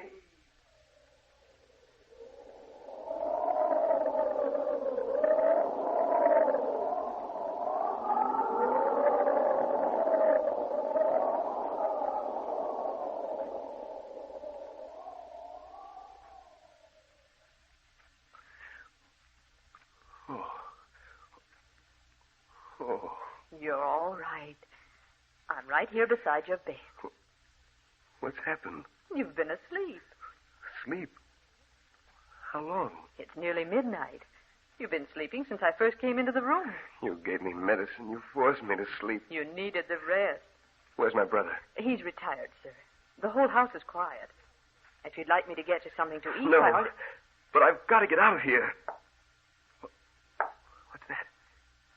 Listen. What was that? It sounded like someone at the door. It is. Open the door. It may be Lenore. I don't hear her calling, but it may be her. It can't be her. But I'll see who it is. Who's there? Unlock the door. I have to ring for your brother if I want the door unlocked. I have no key. Who's there? Who's outside the door? Is it you, Lenore? Why don't you answer? I guess we must have been mistaken. There's no one outside the door. Someone knocked at the door. I think we must have been mistaken. Listen. There is someone outside. What? They're tapping on the door again. It does sound like it. But when I called, there was no one there. Look. Yes. Yes, I am. Doesn't it seem to you as if the door was slowly opening? Yes, it is. It's like it was opening all by itself. But the door is locked. Well, that may be, but that door is opening all by itself. How can it be? Oh. Look. Standing in the doorway. It's Lenore. Oh, great heavens. Lenore, you're not dead. You're here. They told me you were dead. Lenore. She's leaving again. Where are you going? Wait. She's vanished. Oh. She just vanished, but now look. She's standing at the head of the stairs. She's waving for me to follow her. Lenore, I'm coming. I see you. Stop! Oh, Mr. Judson, help! Come here quickly.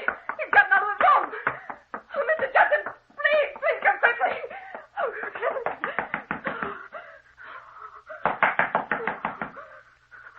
What is it, Miss Dawson? Well, what is it? Oh, Mr. Judson, he's gone down the stairs. What? Are you sure, sir, that Lenore is dead? Of course I'm sure. What are you talking about? I don't know, sir. But a woman dressed all in white just stood in the doorway of your brother's room. She moved down the hall, and now he's gone to follow her.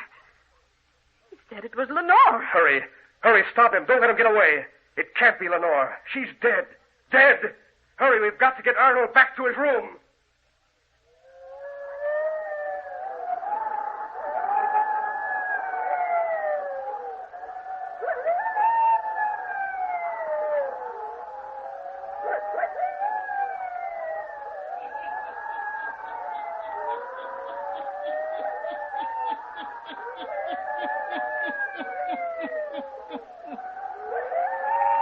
If Lenore is dead, how can she appear in the doorway of the room?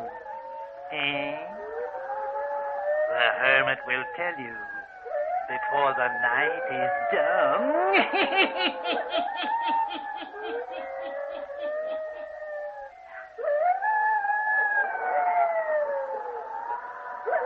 Now, the hermit again.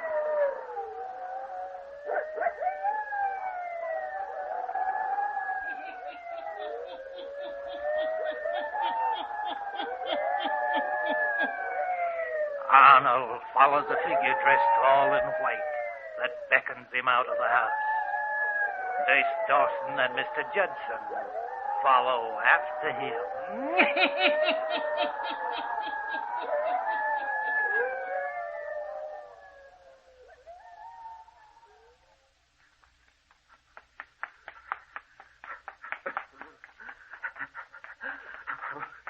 Wait for me, Lenore. Where are you going? Wait for me. Wait for me.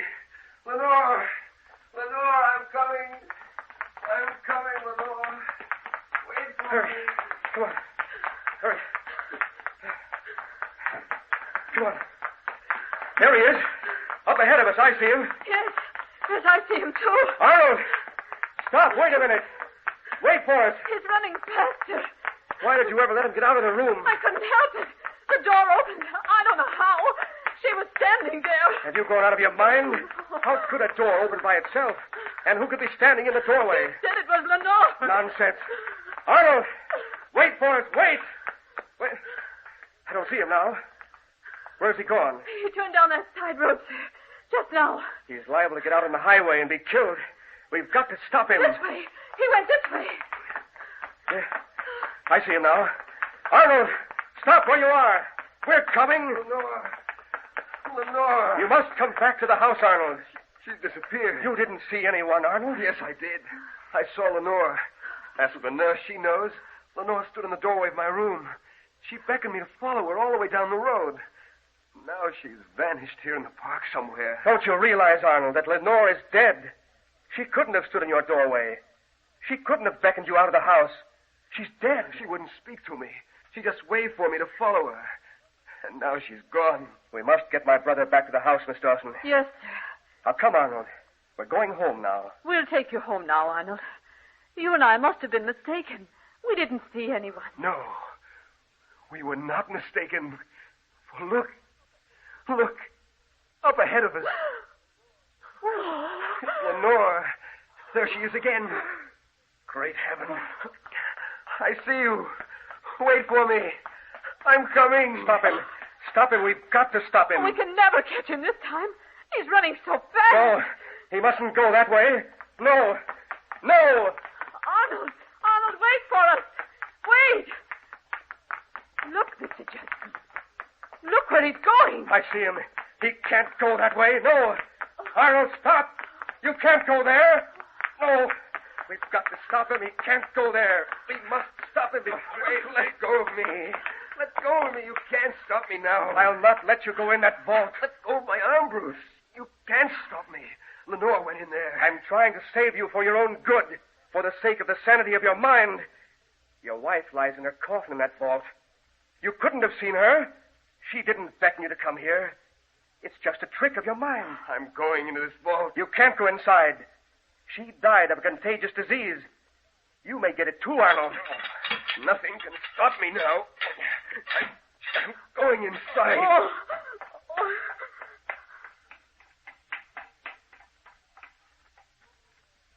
Lenore. Where are you, Lenore? Come back out there. You'll only find her lying in there dead. We'd better follow him. He's likely to faint when he sees her. Arnold, come out here. Look. Lord. Lenore. You see, she is dead. What did I tell you? Now come away. Oh, look. She's on the floor of the vault. Oh. Come away from here. I found her here on the floor of the vault. She's dead. She's dead now. But she wasn't dead when you brought her here. No. My brother knows that. You know that, Bruce Judson. What do you mean? You know what I mean. You buried her alive. Oh! Now, you're insane. Insane, am I? You know I found you out. Because you find her body on the floor, you think I buried her alive? Why, the coffin tipped over, that's all. You buried her alive. She got out of the coffin, but she couldn't get out of the vault. Only her spirit could do that. I heard her voice before she really died down in here, calling me.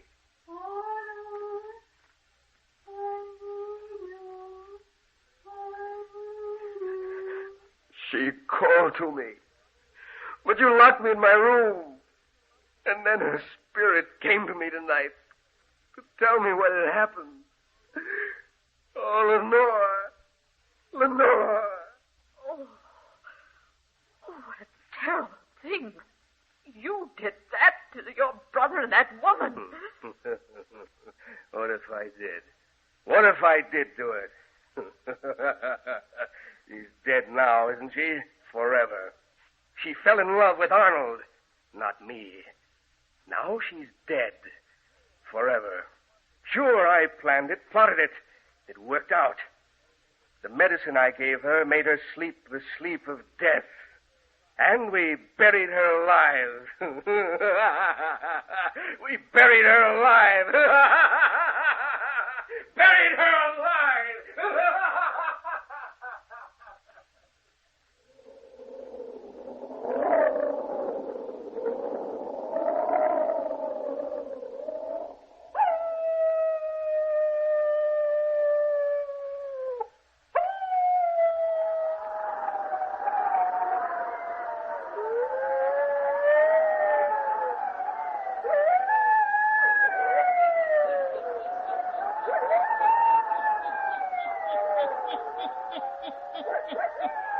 And the brother who had planned such a heinous crime will live in a world of mad darkness from now on.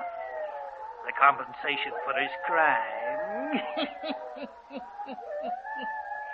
Turn on your lights. Turn them on.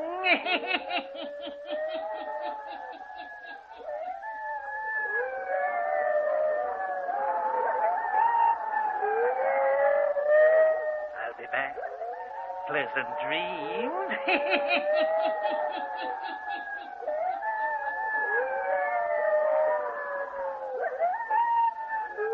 All characters, places, and occurrences mentioned in the Hermit's Cave are fictitious, and similarity to persons, places, or occurrences is purely accidental.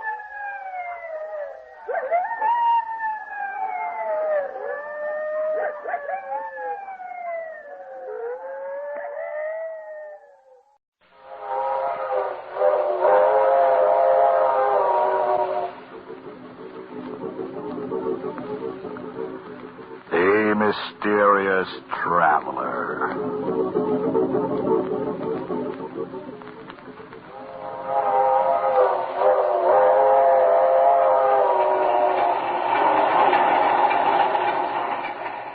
This is the mysterious traveler, inviting you to join me on another journey into the realm of the strange and the terrifying. I'll enjoy the trip, that it will thrill you a little and chill you a little. So settle back, get a good grip on your nerves, and be comfortable, if you can. Where are we going? Why, we're going to visit a man who could change the soul of a human being from one body into another, in a story I call They Who Sleep.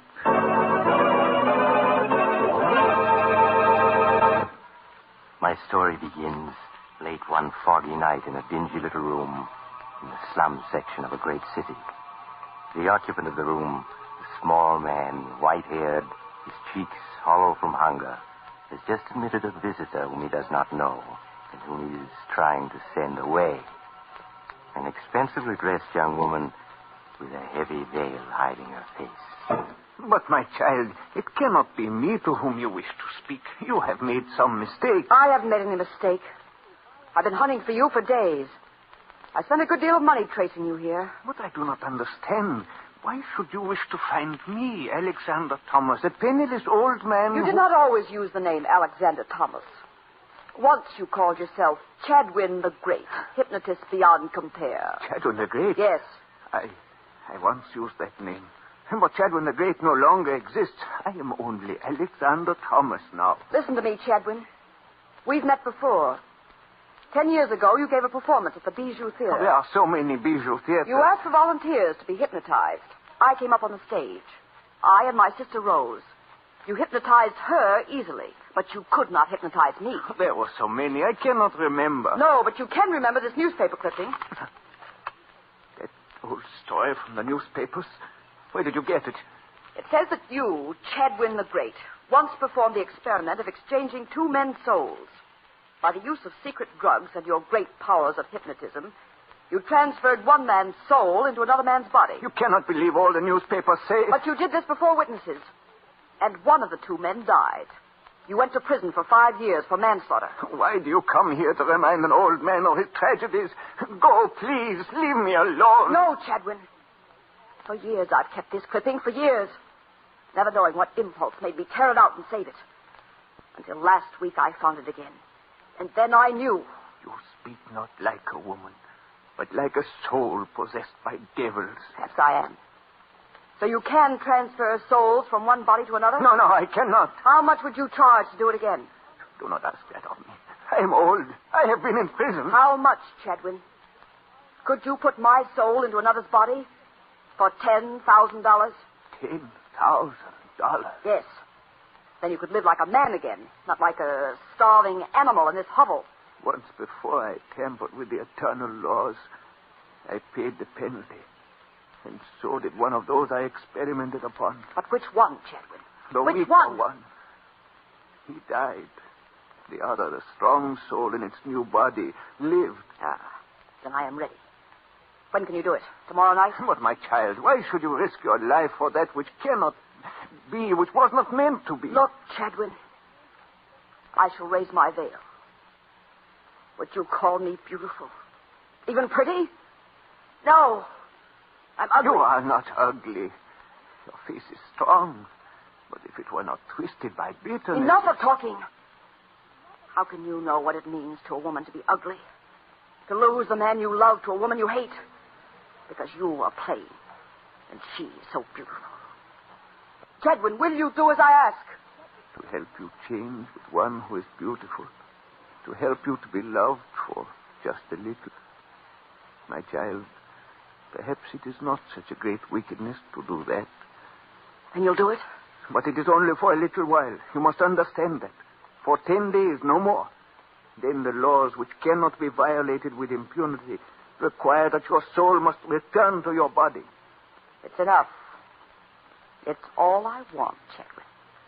Very well. I have here a small bottle. Here. Take it. Guard it carefully. When the moment comes, she, the other, must drink it in water. Yes. It will be easy. She will drift off to sleep. Then you must come to me. But not here. It would not be safe. Never mind. I know the place. The safest in the world. Very well. The exchange will be made, and I will see that she, in your body, slumbers dreamlessly. After 10 days, she will wake and be herself again, with no memory whatever of what has happened. And now, Miss... Vaughn. Helen Vaughn. Now, Miss Vaughn, who is this beautiful one with whom you would change places? The girl who just married the man I love. My sister, Rose Vaughn.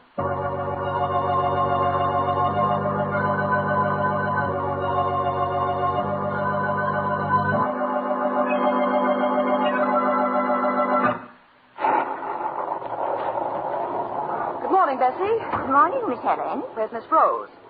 She's gone downstairs yet? Mrs. Tabor, you must learn to say now, Miss Helen. Mrs. Tabor, then. She's in her room, Miss Helen. Is Mr. Tabor with her? Yes, he is. All right, Bessie, thank you. Helen, is that you? We thought we heard your voice. Come on in. Leonard's just leaving for the office. Good morning, Helen. How's the best sister-in-law I ever had? Hello, Rose. Leonard. Darling, what's the matter? I know. Did you hear what time this young lady got in last night? It must have been quite a party. Leonard, I hope you aren't keeping tabs on Helen. No, but I did hear the clock strike 3 just as her door closed. Well, me for the office. First, a goodbye kiss. Oh, gosh. I sure picked myself a beautiful wife. Oh, run along, you silly. Bye, Helen. Got a sisterly kiss for me? Leonard, don't put your arms around me, please. Well, there's sisterly affection for you. You'd think she hated me. Oh, run along, Leonard. They probably need you downtown to polish off a big deal. Yeah, they probably do at that. Okay, I'm on the way. Bye, you two. Bye, darling. Well, Helen, you are in a mood this morning. I just think you two carry this lovey-dovey business to a ridiculous extreme. Helen, it's as if... Well, as if you dislike seeing Leonard kiss me. You don't have to be constantly kissing him in front of other people, do you? Helen... Oh, my dear, I didn't realize. Didn't realize what? Didn't realize it. Oh, Helen, darling, believe me. Someday the man will come along who will mean just as much to you as Leonard does to me. You'll find him. I'll help you find him. Listen, I'll give some parties and invite a lot of you. Go ahead, Rose. Let go of me. Don't go gushing over me, you idiot. Helen, how can you be so cruel? Oh, stop sniveling like that. I'm sorry, Helen, but you're always so sharp when anybody tries to be nice to you. And you're always so nice to everybody, so soft, so sweet. Oh, I'm sorry, Rose. I always forget how the least quarrel upsets you. Well, here. Drink this, Rose. There's a sedative in it. Something quite harmless. It'll soothe your nerves. Oh, all right. Oh, nasty stuff. Now lie down in your bed. That's it. Just a few moments now, and you'll be drifting off to slumberland, my beautiful sister. Oh, it is quick, isn't it? Feel drowsy already. You do? And you must give in to the feeling, you hear? Don't fight it. I feel so queer. As though I were on a boat. A little boat. Rose? Can you hear me? Yes. Yes, Helen, I hear you. You seem such a long ways away. Such a long way. Rose, you're to come to me when I call you. Do you hear? You're to sleep for a while. Then when I call, no matter where I am, you're to come to me. Yes, I'll come to you. I'll... She's asleep. Chadwin's drug is working. The rain! Come. Well, let it rain. Yes, let the skies open and drench the earth. Let the rain fall like a curtain, like a cloak to hide the rebirth of Helen Vaughn.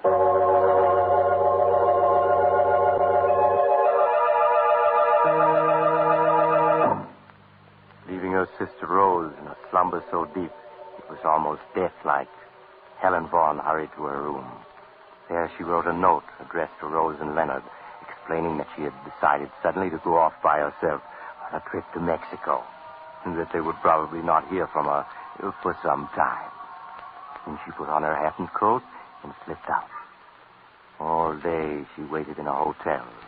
Then when night came, she picked up Chadwin the Great in a rented car and drove him through the storm into a spot well outside the city, where she turned into an ancient cemetery.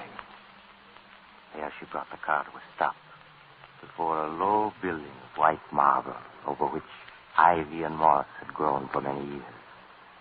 With a heavy key, she opened the massive padlock, and they entered, shutting the door behind them. The air in this old mausoleum is dank odor of a charnel house. But where else could the living lie asleep, peaceful and undisturbed, as safely as here among the sleeping dead? No, I will not go through with it. You already have your money. You cannot back out now. Then in heaven's name, let us be finished quickly. Quickly, yes. The storm should hide the car from the cemetery guards, but we must take no chances. Now, here's the flashlight I brought. I'll turn it on.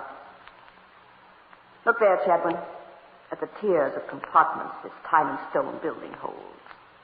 Each compartment with its iron door, each holding within it a coffin in which lies the dust of a Vaughn. I see them, yes. 12 of them. This one, here on the bottom, is empty. Meant someday to hold the body of Helen Vaughn. Tonight it shall receive her. No, this is madness. I'll open it. There. See that narrow, dark compartment? So small, so quiet, so restful, so safe from disturbance. In it for the next 10 days shall rest my body, holding the soul of my sister Rose. No, there must be some other way. None that is safe. While my body sleeps and I am absent from it, it must be where no one can find it. And here, no one ever will. I do not like it. Hold the light. I'll slide into it. It's quite roomy enough. The stone is chilly, but what matters that to one who is asleep? Going. Rose Vaughn, hear me. Enter the body that awaits you here. Enter quickly and wait. The golden door. Helen. There is nothing to fear. Sleep, my child. Yes, I see.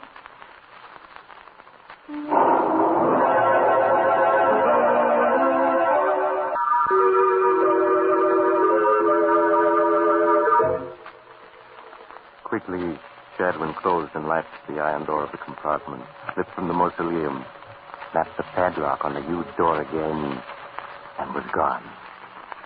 At the same time, back in the big house in the city, the frantic Leonard paced the floor, waiting for some change in the condition of his wife, Rose, who all day has been in a strange stupor from which nothing could arouse her. There. Doesn't she look better? Yes, I think she does. She's waking up. Oh. Rose, darling, don't be frightened. Why, Leonard. Yes, of course it's me. Who did you think it was going to be? I don't know. I was startled. I guess I must have been dreaming. Rose, what's happened to you? Why, your voice sounds just like Helen's. Really, Leonard? That's odd. Perhaps I'm catching a cold. No. Now you sound like yourself again. But for a moment, I'd have sworn it was Helen speaking. Oh, I guess I've been so worried I'm just imagining things. Oh, Leonard, hold me close. Close, darling, close. Always, Rose. Always. Always. Yes, always. She'll never have you back. Never. What are you saying, Rose? I was just thinking of how much I love you. So much that I never let anything take you away from me. Never.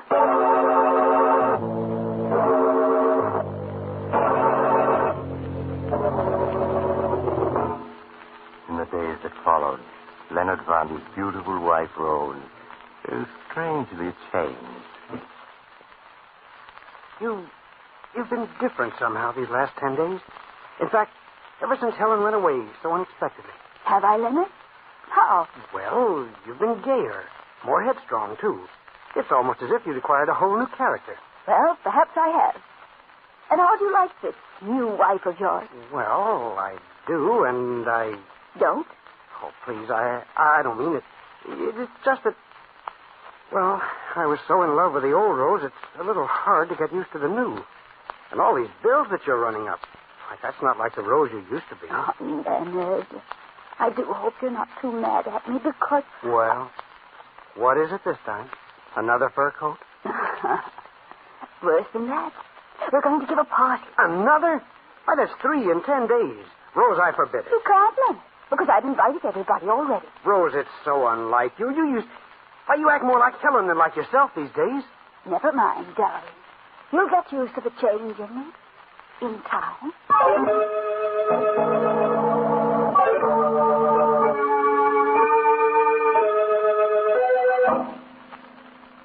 Ignoring her husband's displeasure, Rose, or should I say, Helen, went ahead with her plans for a party that night. And when early in the evening, a small, gray-haired man presented himself at the door and asked for her, he sent word by Bessie that she would not see him. I'm sorry, Mr. Chadwin. Mrs. Tabor says she cannot see you. She says she does not know anyone named Chadwin. But she does. 10 days ago I was here. I gave you an envelope for her. It had a key in it. Oh, surely you remember? Yes, but just the same, she says she doesn't know you. Now, please go, or I'll have to call an officer. Did you tell her what I said? This was the 10th day? Yes, and she said she had no idea what you were talking about. All right. I'm going. I must do what I can by myself.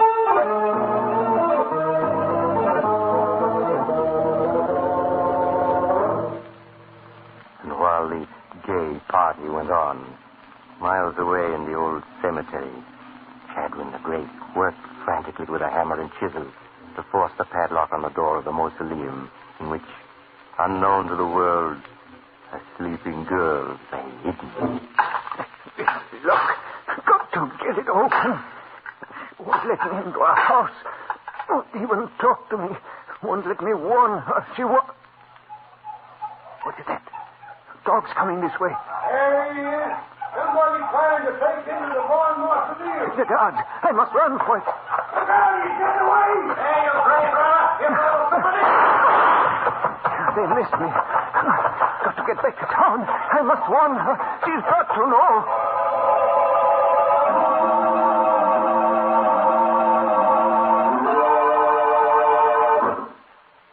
Miss Warren, thank heaven this time you heeded my message. I won't have you coming around to my house this way, do you hear? You must never come here again. But you do not understand. The 10 days is up tonight. Now. Your time is over. Are you trying to scare me, Chadwin? To get more money from me? Money? No. I am just trying to tell you. It was understood 10 days only. More is not allowed. You fool!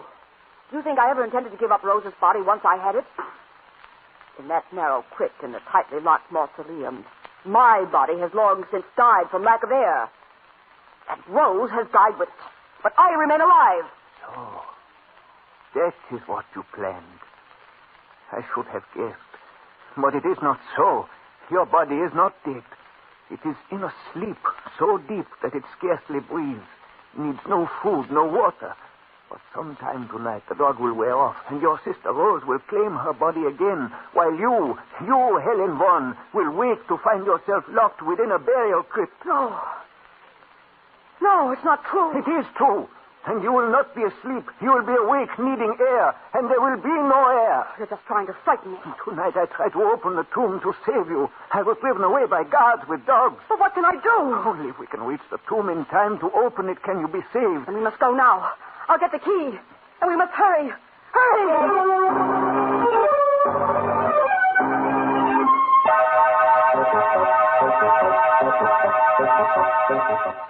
There's the mausoleum, Miss Vaughan. Pray heaven the guards are not waiting. They won't be. We fooled them by leaving the car outside and walking up this back path. Now hurry, Chet. What is it, Miss Vaughan? I don't know. For a moment, I felt so dizzy. It's Rose, trying to return to her body. We cannot wait an instant. Hold me up. Something is pulling at me, tugging at me. Darling, where are you? She's speaking through her own lips. No, not yet. Go back, you hear me, Rose? Go back. Here's the mausoleum. The key. Give me the key. Here it is. Quickly. She's pushing at me so hard. No. Help me. Everything is so dark. Where are you? Go back. Go back, I say. Chadwin, have you got the lock out yet? It won't unlock. It must. They put a new padlock on. Oh, dear heavens, they've changed the lock.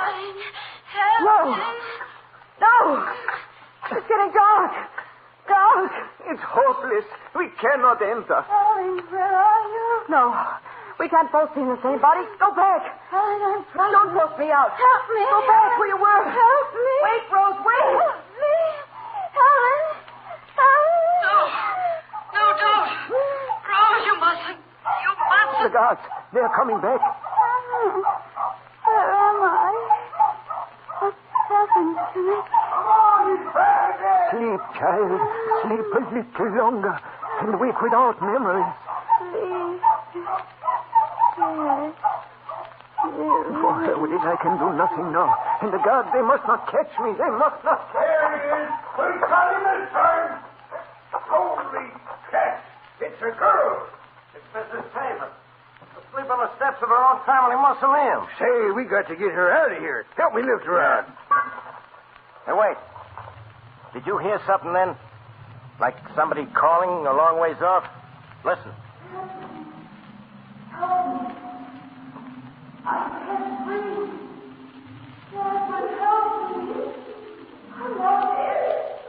Do you hear anything? Nah, I can't hear anything. It's the wind. Come on, we got to phone Miss Tabor's husband. She may be sick. Come on now, no time to lose.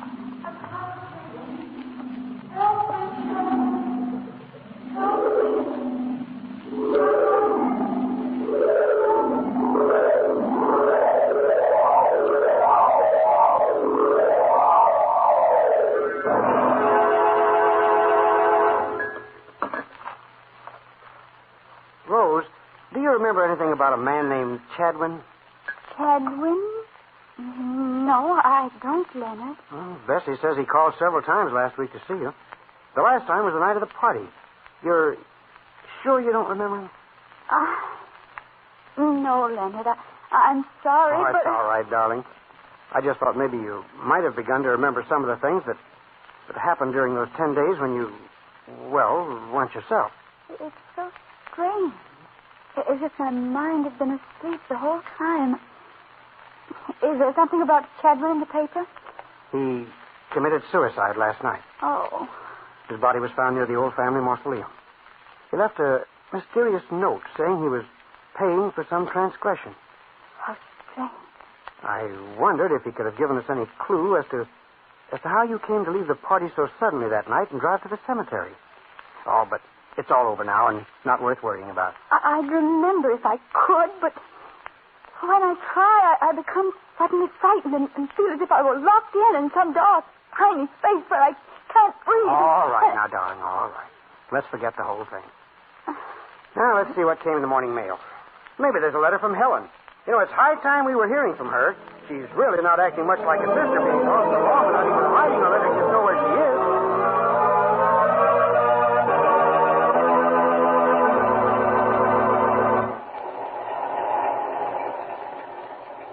This is the mysterious traveler again.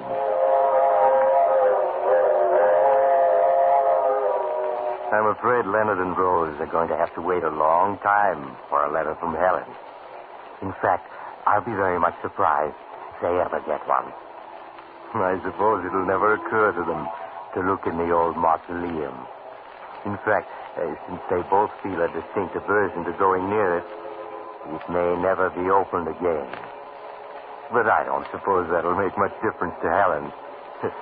Now, if you were wishing you could step into somebody else's shoes, maybe what happened to Helen will make you change your mind. No, I knew a man once who he stole somebody else's body, only to discover when it was too late that he... Oh, you're getting off here?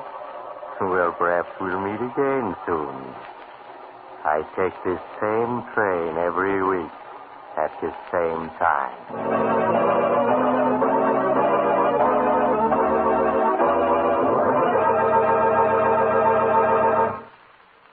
You have just heard Chapter 55 of The Mysterious Traveler, a series of dramas of the strange and terrifying. In tonight's story, They Who Sleep, Philip Clark played Chadwin, Gertrude Warner played Helen, and Helen Clare played Rose. The Mysterious Traveler is written by Bob Arthur and David Cogan. Original music is played by Henry Silverne, and the entire production is under the direction of Jock McGregor.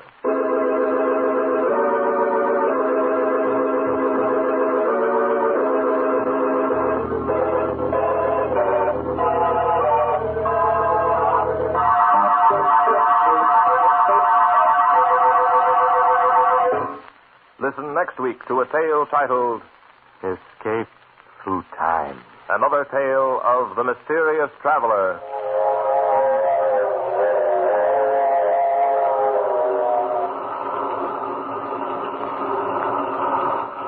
The Mysterious Traveler is presented by WOR Mutual from the WOR studios in New York.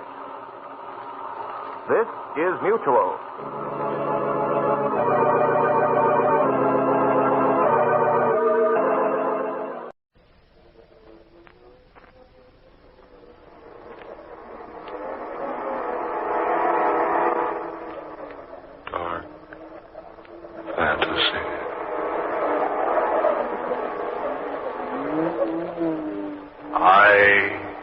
The master of the headless dead.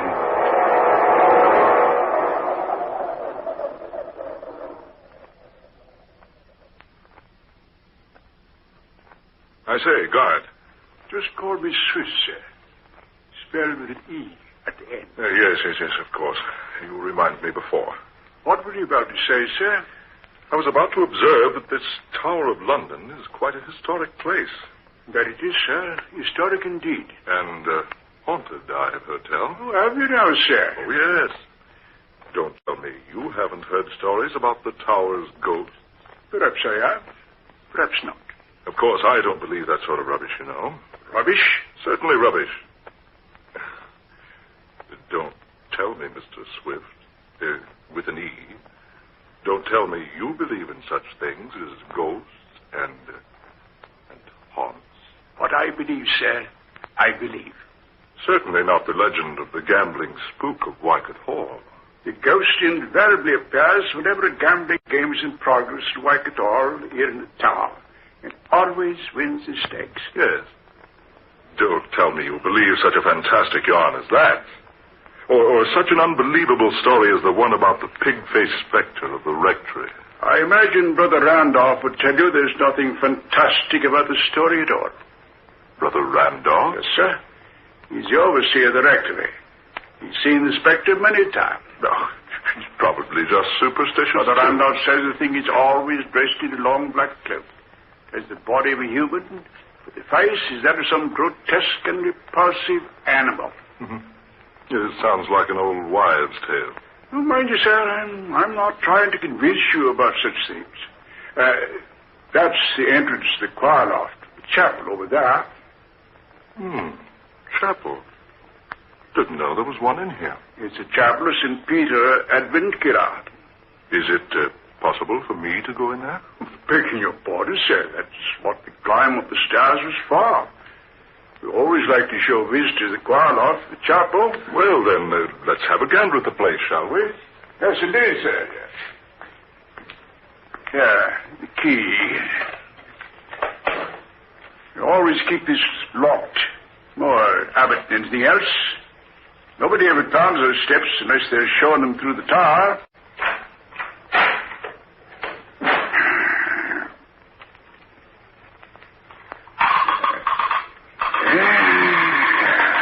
Here we are, sir. Yeah, I say. It's dark in there. How about a light, my man? Oh, no, blimey. I completely forgot to turn the lights on the fuse box down below. If you don't mind waiting, sir. Oh, no. Wait. I wouldn't ask anyone to climb those steps again. There's enough light coming through the stained glass panes. I say, will you lead the way? Yes, of course. What's your step, sir? Step up here. There you are, sir. You can observe the chapel below, sir. Yes. Deserted looking, isn't it? It isn't as deserted as you might think, sir. What was that? You see only as far as you permit yourself to see, sir. I don't believe I understand. If you look for emptiness, sir, you see emptiness. But it is empty down there. Is it, sir? I suppose you're trying to tell me this chapel is haunted, too. Hasn't it a right to be, sir? Right. Yes, indeed. You see, sir, it's the burial place of the headless dead. It's another of those idiotic legends. Hardly a legend. You see those flagstones down there, in front of the altar? Faintly, yes. Those stones form more than just the sanctuary floor, sir. They are also tombstones. Why do you tell me such a thing as that, Mr. Swift? Because it's truth. You mean people are buried beneath those flagstones? Including, I might add, 2 of England's queens. Not actually. Oh, yes, actually. I've never heard that before. Few people have, sir. Then that's why you say the place down there isn't deserted. In a manner of speaking, that's what I mean. Yes. Have you observed the huge pipe organ here in the loft, sir? Oh, yes. I noticed when we came in. But getting back to what you were talking... It's quite a famous instrument, I might say. Been played by dozens of famous people. Oh, it has? Could I play it? Well, it's against regulations, sir, but, well, if you play softly, sir. I say, that's mighty good of you. I do have somewhat of a reputation for playing the organ.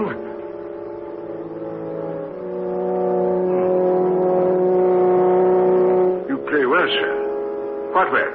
Thank you. A rather old instrument, isn't it?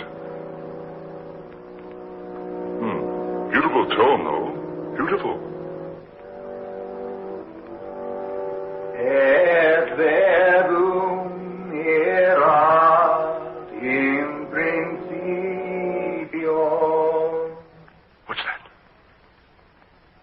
Hoc erat in principio. Apud verbum. Keep playing, sir. quickly, sir, before it's too late. Play.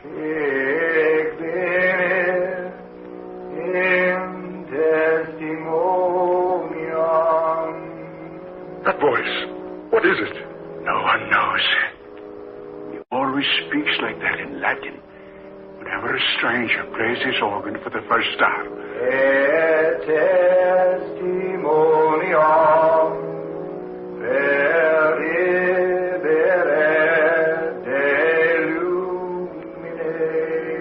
Can you see who it is? No one has ever seen who it is.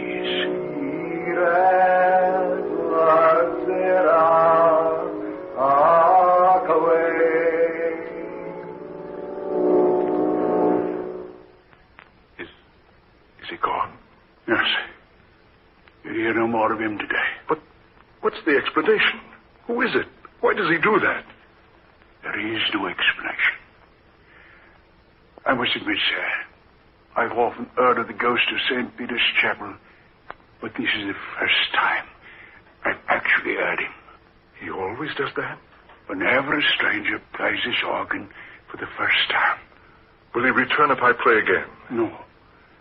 He always speaks just once. And he's never heard again until another organist plays for the first time. Amazing. Absolutely incredible. I say, sir, it's about closing time. Do you mind if I leave you now? Why, no, of course not. You recall your way out of the tower, I trust. Look around a while longer if you wish. I'll return later to lock this car loft. But I don't know whether I want to remain here. Oh, don't worry, sir. You're quite all right. Besides, you don't believe in such rubbish as ghosts. Yes, but I'm happy to show you around, sir. By the way, what did you say your name is? Holman. Frederick J. Holman. Well, then I'm very happy to have known you, Mr. Holman. Who knows? Perhaps your visit here will make you a changed man. Oh, whatever did he mean by that? I say, what's come over me? I feel so sleepy. Yes, sleepy.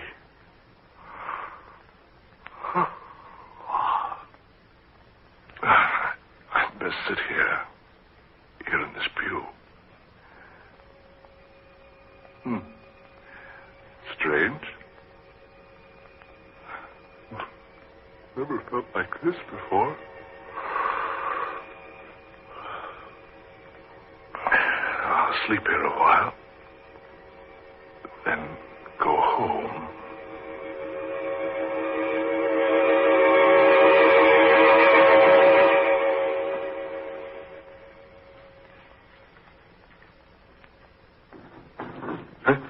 What's that? Went to sleep. Oh, I remember now. I slept here in this chapel pew. I say, the door's closed now. Mr. Swift evidently returned, locked me in. That's strange. Why didn't he awaken me?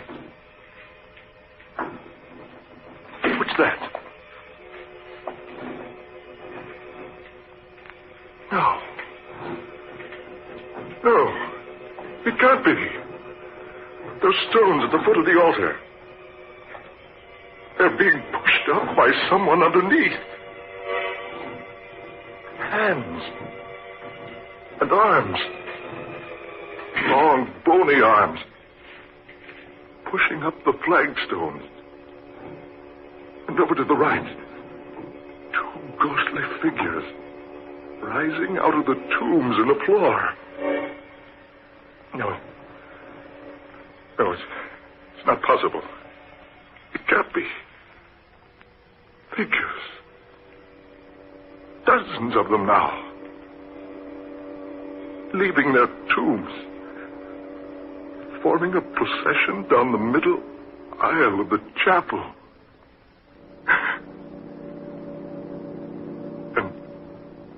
Each of them is headless and carrying his head before him in his hands. Look at them.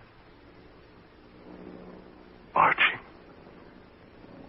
in a slow procession down the center aisle.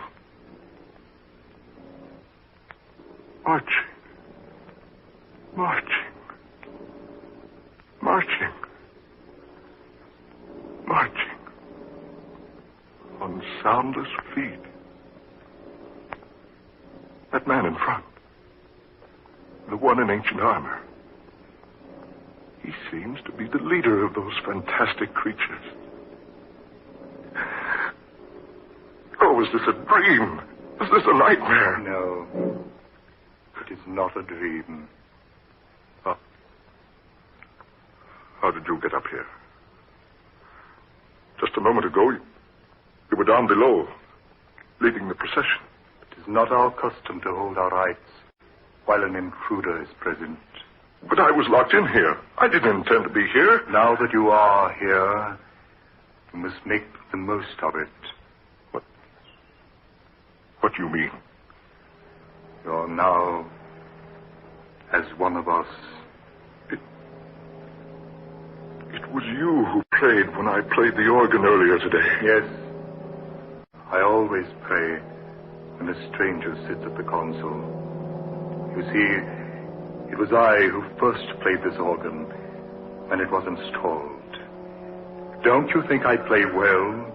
But why do you return when others play it? Because no one could ever play it as well as I. Therefore, I pray for them. You're dead. And yet, you're playing the instrument now. Yes. I always provide the music for our nightly meetings. I don't understand all this. Those others down there, they're ghastly creatures. Headless. Yes. They were less fortunate than I. You see, I managed to keep my head. They were executed. How else would they have come to be headless? You see, we will become quite uncomfortable lying in our graves beneath the flagstone floor if we didn't arise occasionally and stretch ourselves. Good heavens. Look you, down below there. Will it amaze you for me to tell you that in that procession are some of history's most famous people? Surely this isn't happening. Indeed. Believe me, you're quite mistaken. Didn't you know that here in the chapel of St. Peter ad Ventula are buried such famous people as Sir Thomas More, Henry VIII's queens, Anne Boleyn and Catherine Howard? Do remember that, but as well as Lady Jane Grey and Dudley, her husband, and Sir Walter Raleigh and the Duke of Monmouth. But they have all been dead for hundreds of years. How true. How very true.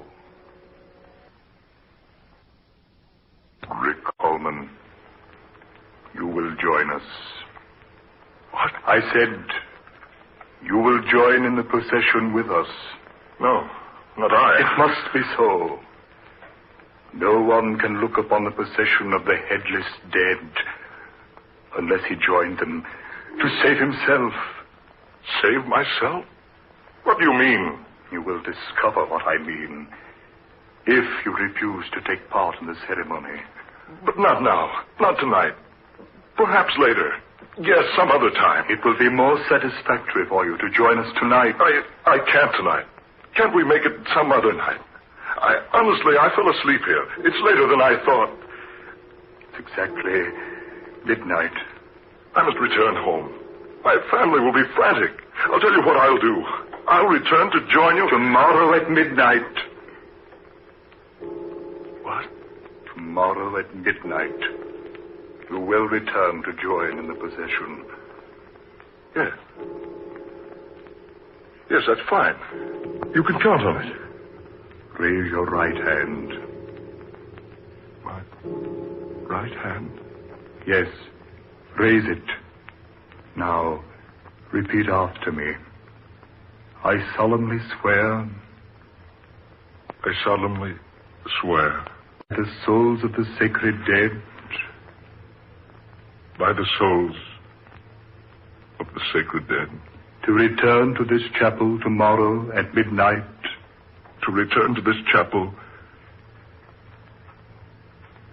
tomorrow at midnight. So help me, heaven. So help me, heaven. Now, you may go. Yes, but the door to the choir loft is locked. It is locked. But you will have no trouble going out through it. And remember, Frederick Holman, tomorrow night at midnight.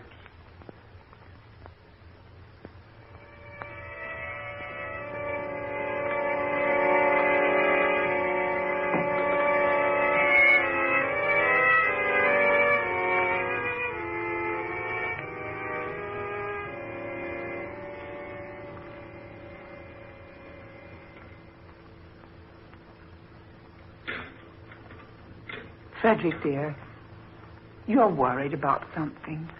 I know you are. It was 1 o'clock when you came home last night. You've never done that before. Laura, I must tell you something. Well, I certainly think I had some explanation coming. Yes. Yes, you have.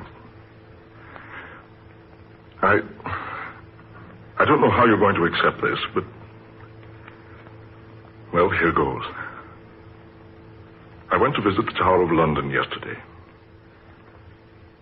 I saw the prison cells and the execution and torture chambers. Finally, the guard took me to the little chapel of St. Peter ad Vinculum.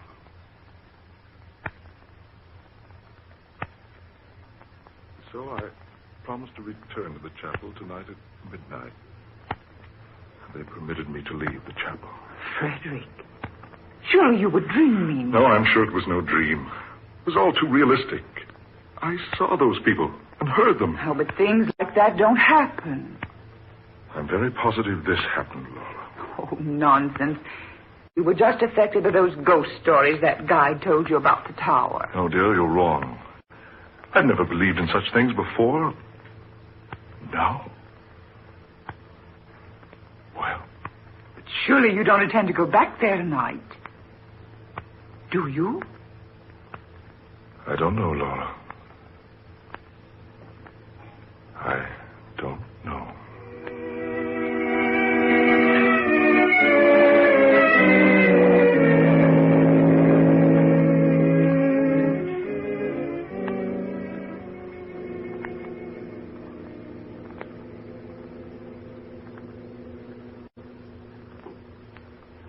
Hello. Hello, Laura. I say, Laura, are you there? Laura. Oh, I'm sorry, dear. I thought for a moment we'd been disconnected. Yes, I can hear you now. What I called for, dear, was to say I'm dining at the club tonight. Yes, old Simon Joster is off to the Orient. We're having a dinner for him. Yes, I'll be home early. Huh? What's that? No, Laura. I've decided not to go to the tower tonight. I think you're probably right. It all must have been a dream.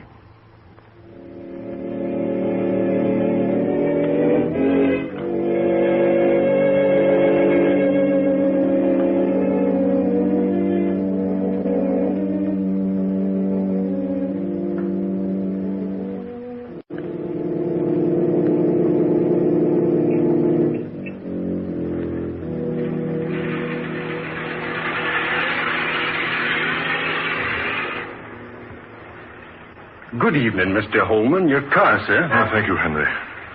Shall I drive you to the tower, sir? Tower? What? Of course not, Henry. Drive me straight home. Whatever made you think I'd want to go to the tower at this time of night? I don't rightly know, sir.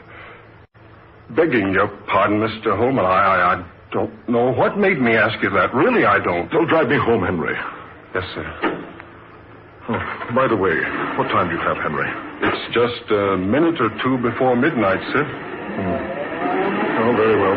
Take me home at once.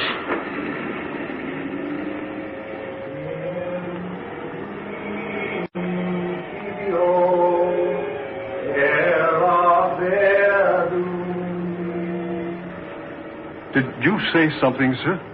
Did you hear something, Henry? Hear something, sir?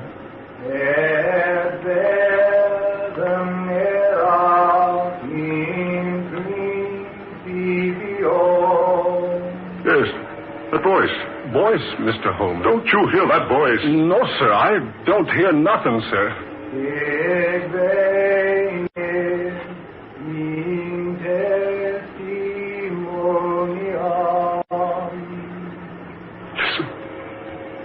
It's him. Listen to him. You must be tired, sir. There's nobody. That voice. Really, sir. Don't tell me you haven't heard the gambling spook of Waikotor. In principio est verbum. No. No, it can't be. Or Brother Randolph's pig-faced spectre of the rectory. No one could ever play the organ as well as I. That's what he said. The man in armor. You see, only as far as you permit yourself to see, sir. You see, I manage to keep my head. If you look for emptiness, sir, you see emptiness. Then it wasn't a dream. The flagstones of the sanctuary floor are also tombstones. It's true. It wasn't a dream. You must join our procession. Henry. The headless dead. Join our procession. The headless dead. Join our procession. The headless dead. Henry. In the name of heaven, man, look where you're driving. I can't stop, sir. Look out, you're going to hit that rock. Mr. Holmes! Henry, look out!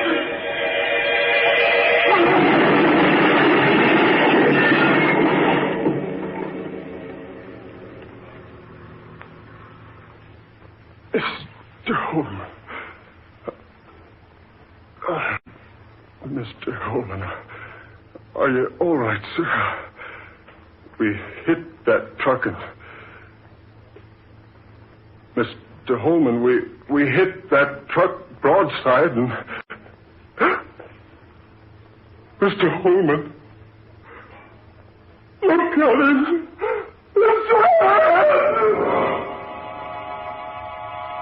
Greetings, Frederick Holman, and welcome. I am pleased that you have kept your appointment with us.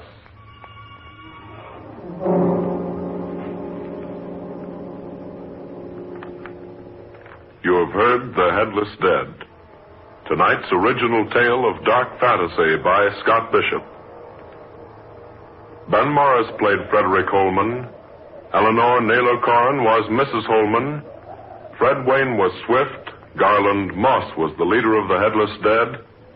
And Murillo Schofield was heard as the chauffeur. Dark Fantasy originates each Friday night in the studios of WKY, Oklahoma City.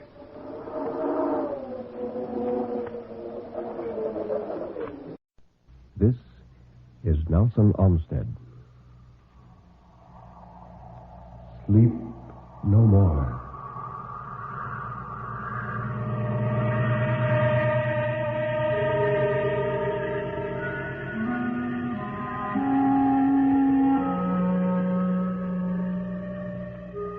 Sleep no more.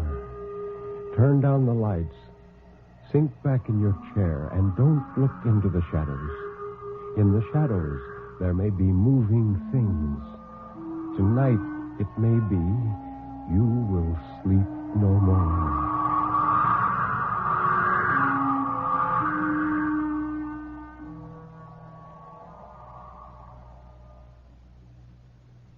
Good evening. This is Ben Grauer introducing tonight's Tale of Terror, told by Nelson Armstead on the National Broadcasting Company's presentation of Sleep No More. The story of terror can be as simple as a sheeted ghost rattling chains. It can be a complex and hidden world of horror, lurking in such unholy dimensions as only the dead and the moonstruck can glimpse. Or it can be those terrible, fathomless shadows which lie buried deep in the primitive mind of civilized man. And for this evening, well, Nelson Armstead, tell us about this evening's story. Thank you, Ben. The first of our two stories tonight is by Dorothy B. Hughes, one of the outstanding women crime and mystery writers of our country. This is a powerful presentation of what happens to minds which are not always capable of accepting the major frustrations of modern living. It's called Homecoming.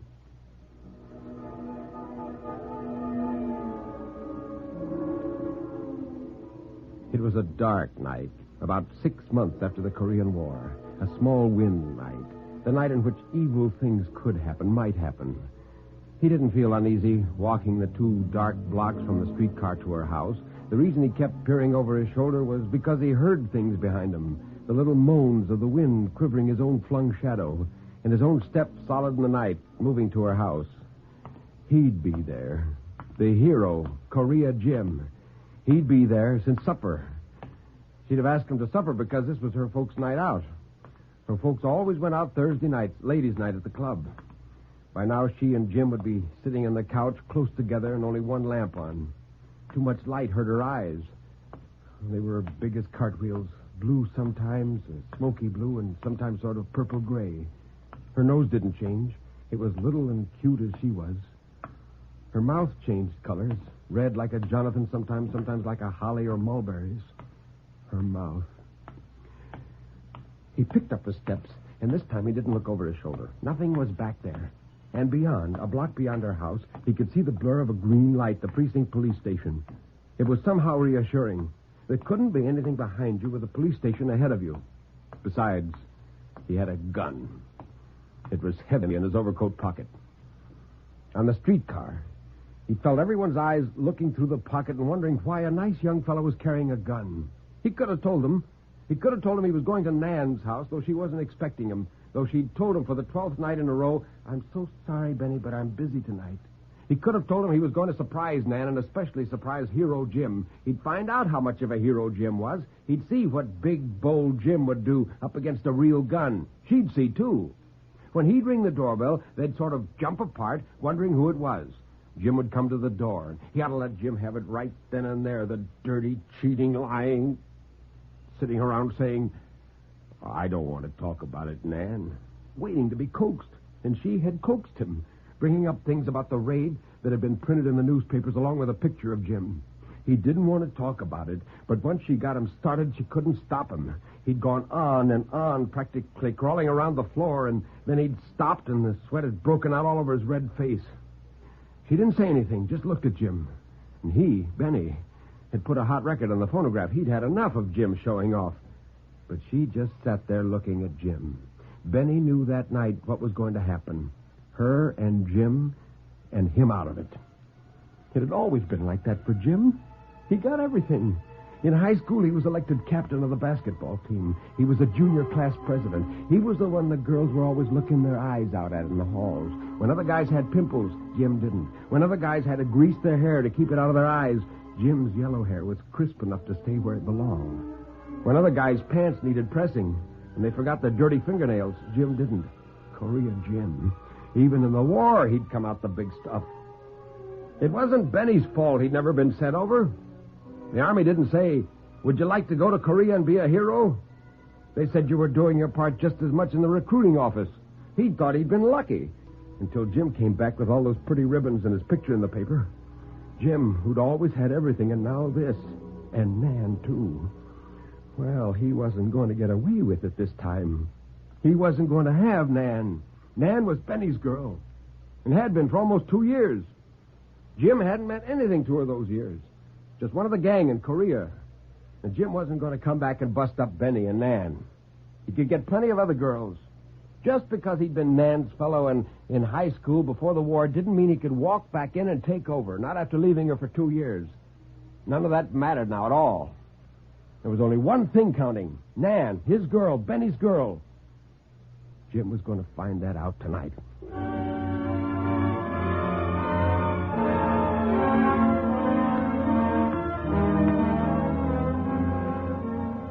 He was there at the white cement steps, the familiar steps. He climbed the steps without breaking the firmness of his stride, without trying to be quiet. He wasn't afraid of Jim. He pushed the buzzer once hard and firm and not afraid, like he'd been pushing it for 2 years since he ran into Nan at a USO party. It happened the way he knew it was going to, a wait, while she and Jim jumped apart and she smoothed their hair, wondering who it could possibly be. And then the footsteps of a man coming to the door. Benny's hand gripped tight on the gun in his pocket. Holding tight that way kept his stomach from jumping around. The door opened suddenly before he was quite ready for it to open. And Jim was standing there, tall and lanky in the dim hallway, peering out to see who was standing outside. Not expecting Benny, not expecting him at all, because his face came over with a real surprised look as he said, "Oh, for Lord's sakes, it's Benny." Benny didn't say anything. He stepped in, and Jim had to stand aside and let him pass. Nan was standing near the archway. He didn't say anything to her either. He simply stood with his hands in his overcoat pockets looking at her. He didn't even take off his hat. He couldn't, not without letting her see how his hands were shaking. Nan started talking the minute he came in. She was mad. Her eyes were like sparklers, and her words came out of her mouth like little spits of lead. His hand was so tight on the gun that his fingers ached like his heart. He wanted to cry, to bawl like a kid. But he wouldn't, not with Jim standing there like he owned the parlor, like he was head of the house, waiting to see what this peddler wanted. And Nan was saying, "What are you doing here, Benny? You know very well I was busy tonight. I told you that. Now, what's the idea of coming here when I told you I was busy? And at this time of night?" He had a feeling she'd been saying it over and over again. He wanted to laugh at her, to laugh and laugh until he doubled up from laughing. But he just stood there listening to her until Jim said, "Shush, Nan." He said it sharp, like he was giving orders to a soldier. Benny looked at Jim then. The way Jim had said it, you'd have thought he was nervous. Like he knew why Benny had come and that he didn't want to have it happen to be shown up in front of Nan. And Jim said, "Why don't you take off your things and join us, Benny? We're just sitting around waiting for Nan's folks to get home from the club. Come on, Benny. We'll have some jive. I brought Nan some new records tonight. Swell new bassy. Have you heard it?" Shaming him because he never bought any records to Nan. Jim didn't stop talking. He kept coaxing him like Benny was a little kid, asking him to have a soda with him, just like Benny was still a high school kid instead of a man. Hero Jim, the plaster saint, acting like he never had a slug of gin, trying to make her think he was a Galahad and Benny a no-good bum. "Why, I was just telling Nan we hadn't seen you for a long time. Wondered what had happened to you. Why you didn't come around." Yeah, sure, rubbing salt in the wounds, acting like he and Nan were married, trying to show Benny up for an outsider. Nan stopped Jim, a hard, icy crust of anger around her soft red mouth. "What do you want, Benny? If you have anything to say, say it and get out. If you haven't, get out." Her voice was like a whip.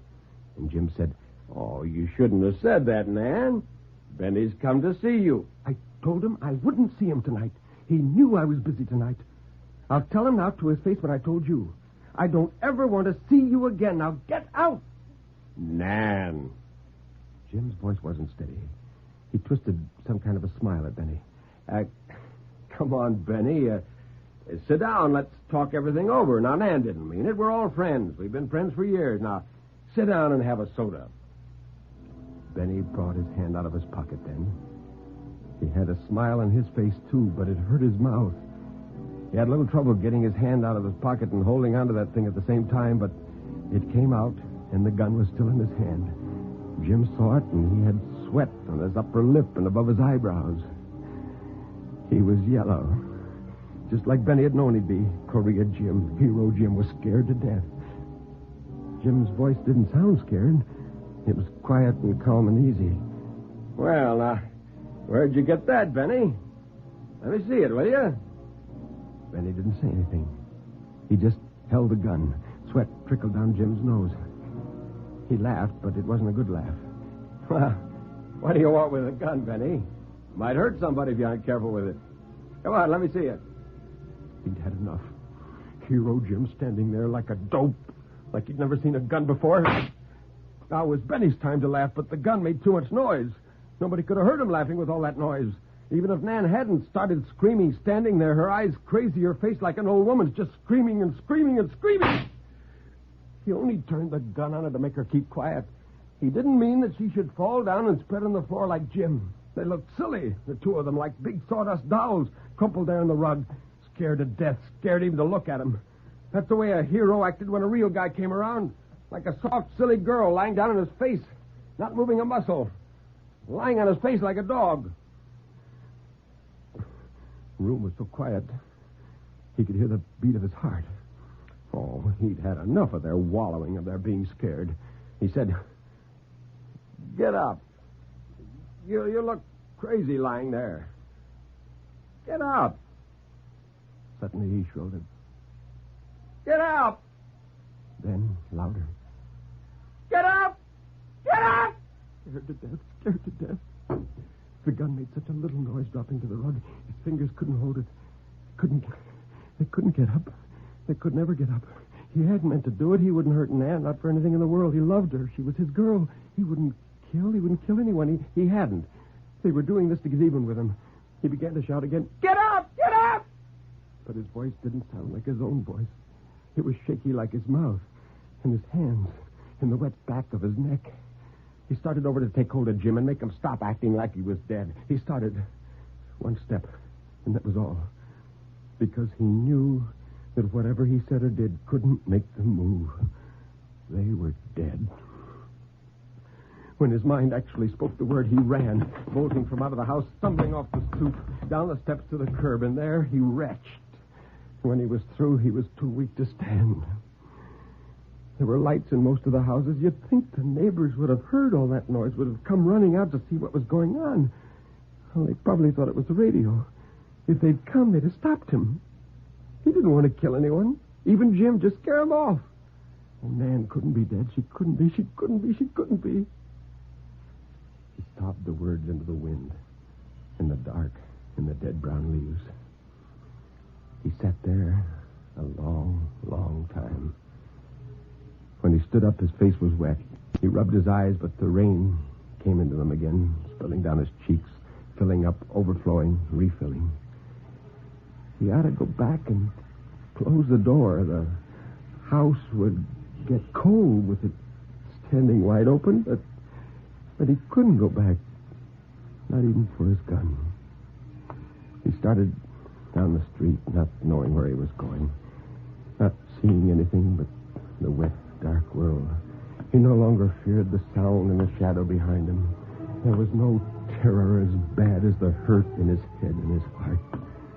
As he moved on without direction, he saw through the mist the pinpricks of green light in the night. The police station. He knew then where he was going, where he must go. The tears ran down his cheeks into his mouth. They tasted like blood.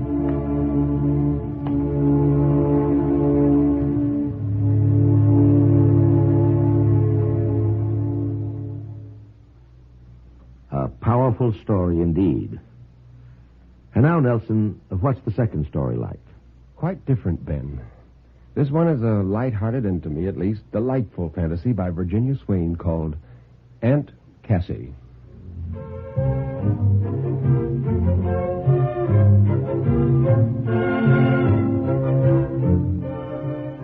It was odd, Edward Alden thought, as he struggled with his dress tie, how one little old lady, really very kind and well-intentioned, could so rub a whole family the wrong way. All this, too, in front of a guest. That the guest was only that nincompoop boy, John Nesbitt, whom Eileen thought she was in love with, made it worse, not better. In front of Johnny, Mary had called Aunt Cassie an old dodo, and Eileen a hysterical little fool. And he, Edward, had shouted at them both to keep quiet, and when they wouldn't, he'd rushed out of the room and slammed the door. Well, only Aunt Cassie had behaved like a perfect lady. She had come teetering on her dainty feet into the room where Eileen was entertaining Johnny, and said in the careful diction acquired in 1875 at the Oxford Female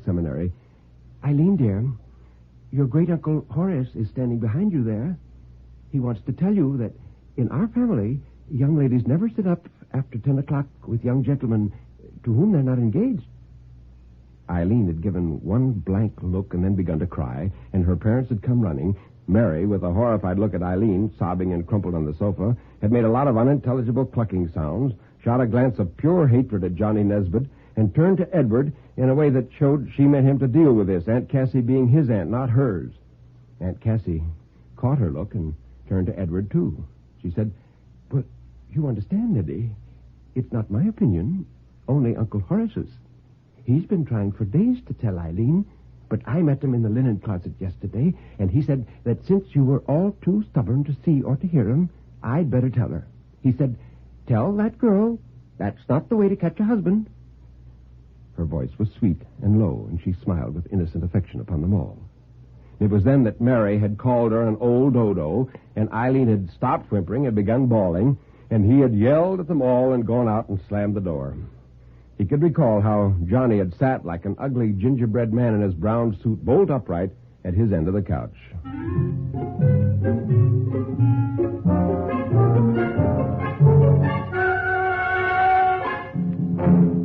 He was still annoyed with Eileen.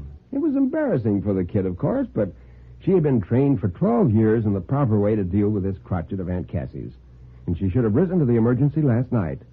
When Aunt Cassie came to live with them, Eileen was 6, and they'd explained everything to her. If Aunt Cassie spoke to someone who wasn't there, she was only dreaming, and you ignored it. If Aunt Cassie pointed out to you someone that you couldn't see yourself, you said yes, politely, and remembered that old ladies live a great deal in the past, and sometimes it makes them happier to pretend that persons who are gone are still around them. Eileen had accepted it like a good little sport, and together the three of them had weathered 12 years of Aunt Cassie. She was a decent old girl in every other way. She mended all their clothes and made spiced pickles and jellies and kept herself attractive with nice old lace and rather coquettish dresses of gray and lavender. She had her own money, not much, but enough to pay her own way. Yes, he had to admit, pushing his starched shirt flat and watching it buckle out again, she paid a little more than her own way. If she weren't helping with the household bills, he couldn't have afforded to buy that second-hand car for Eileen's graduation present last June. Also, her doing the sewing gave Mary more time for her club work. But he acquitted himself of any mercenary motive for having Aunt Cassie in his house. He was fond of her, and she had done a good deal for him when he was young. But by heaven, if she was going to upset Mary and Eileen... Oh, now, suddenly, his anger veered around. Eileen needed a good talking to. Oh, she was a nice girl, but Mary spoiled her rotten. She had no sense of responsibility, no gratitude. She'd been downright unpleasant tonight about his taking her car, which he himself had given her as a graduation present. He was going to take it regardless. With his own car in the shop, and this insurance banquet 20 miles away, there was nothing else for him to do. When he'd given up trying to keep his shirt front flat and had brushed his hair for the 5th time over his bald spot, he walked across to the chest of drawers and pulled out a whiskey bottle from under a pile of shirts. He took a good long pull at it.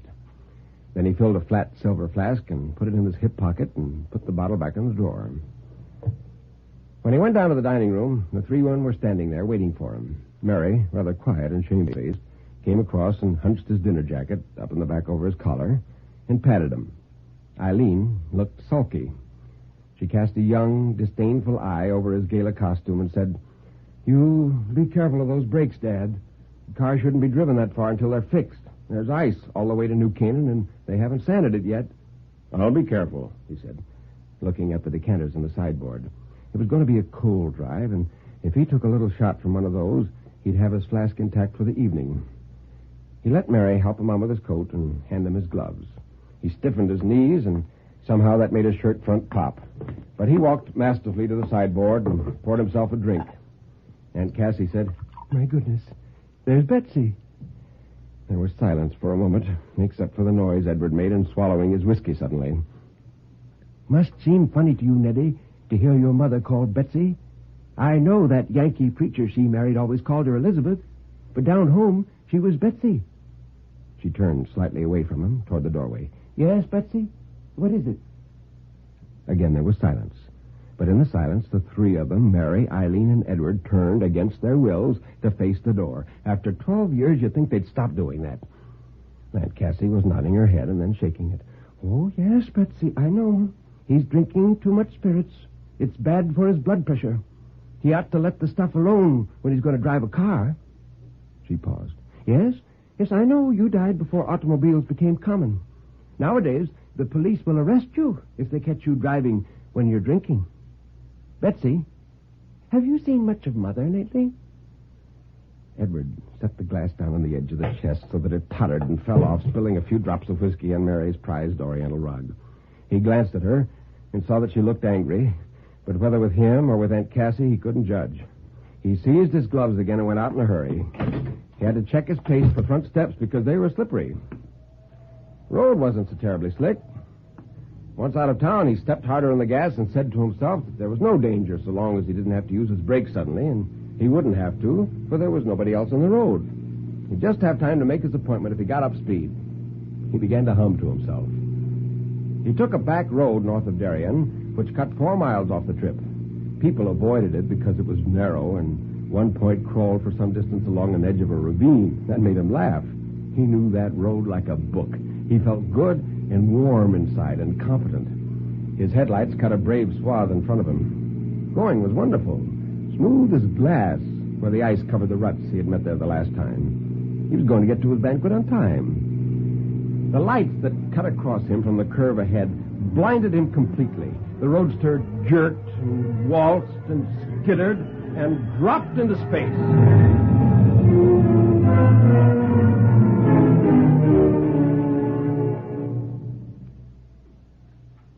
Later, when he pulled himself out from under Eileen's wrecked car, his first thought was to notify the state police.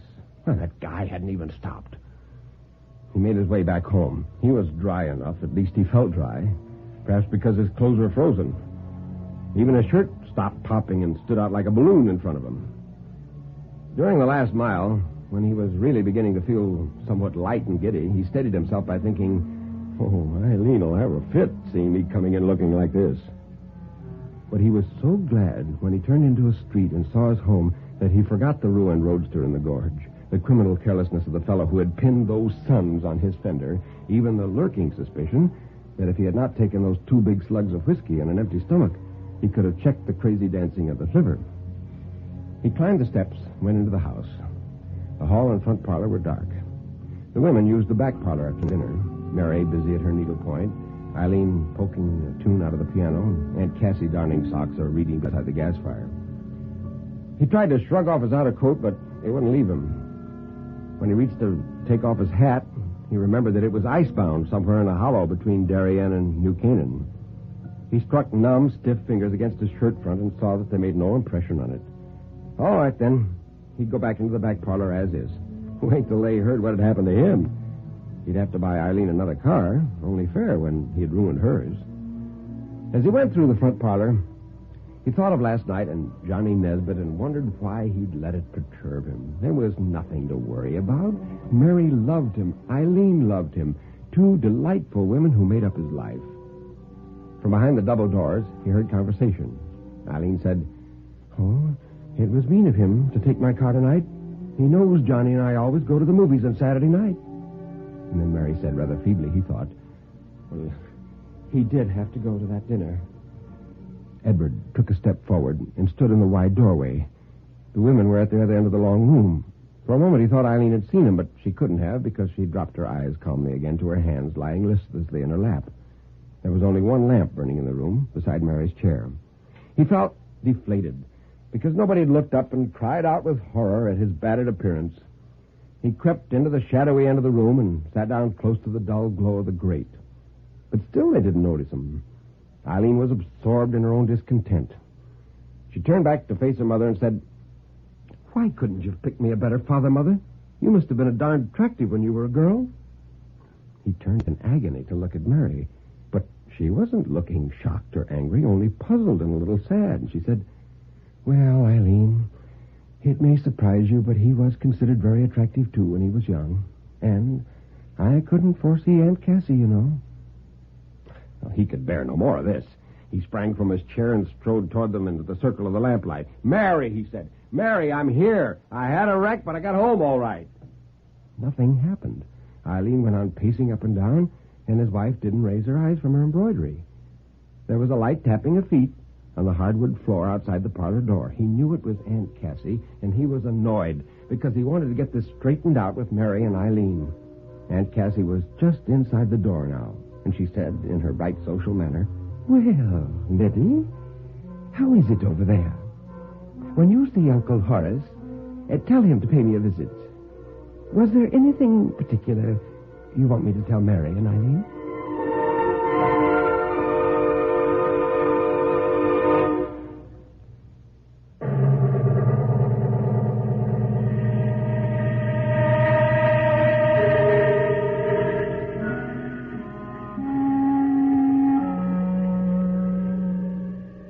You can turn up the lights now. You can look around you. Nobody is there, really. Everything is all right, isn't it?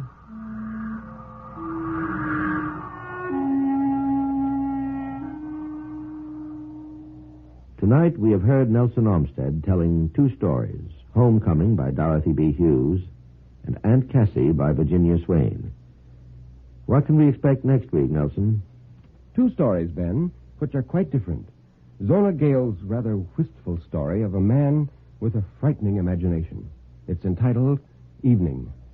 The next is by H.G. Wells, entitled The Flowering of the Strange Orchid. And believe me, it is strange. Join us, if you're up to it.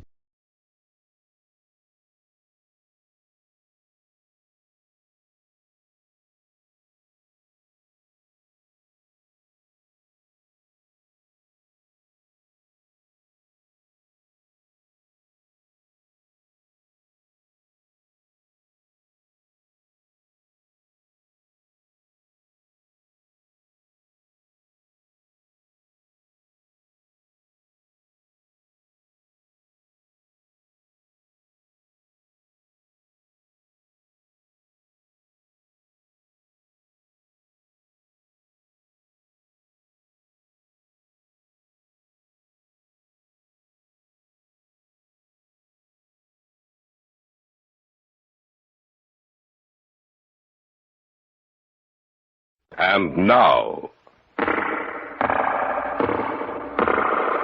Hall of Fantasy. Welcome to the Hall of Fantasy.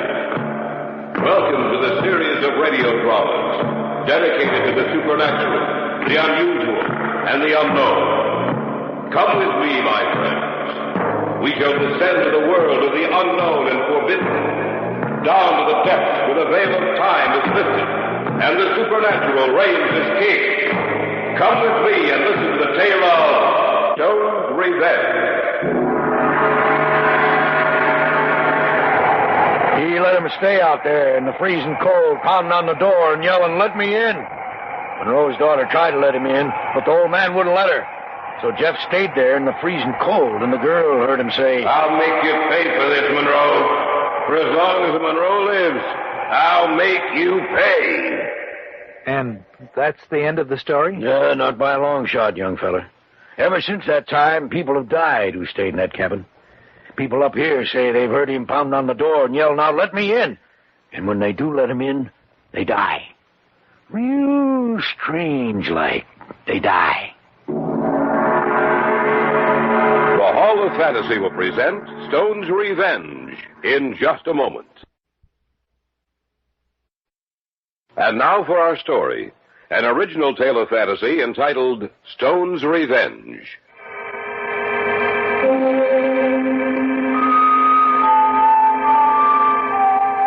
Jim Loring was my best friend. His sister Betty more than my friend, for we were set to be married the following November.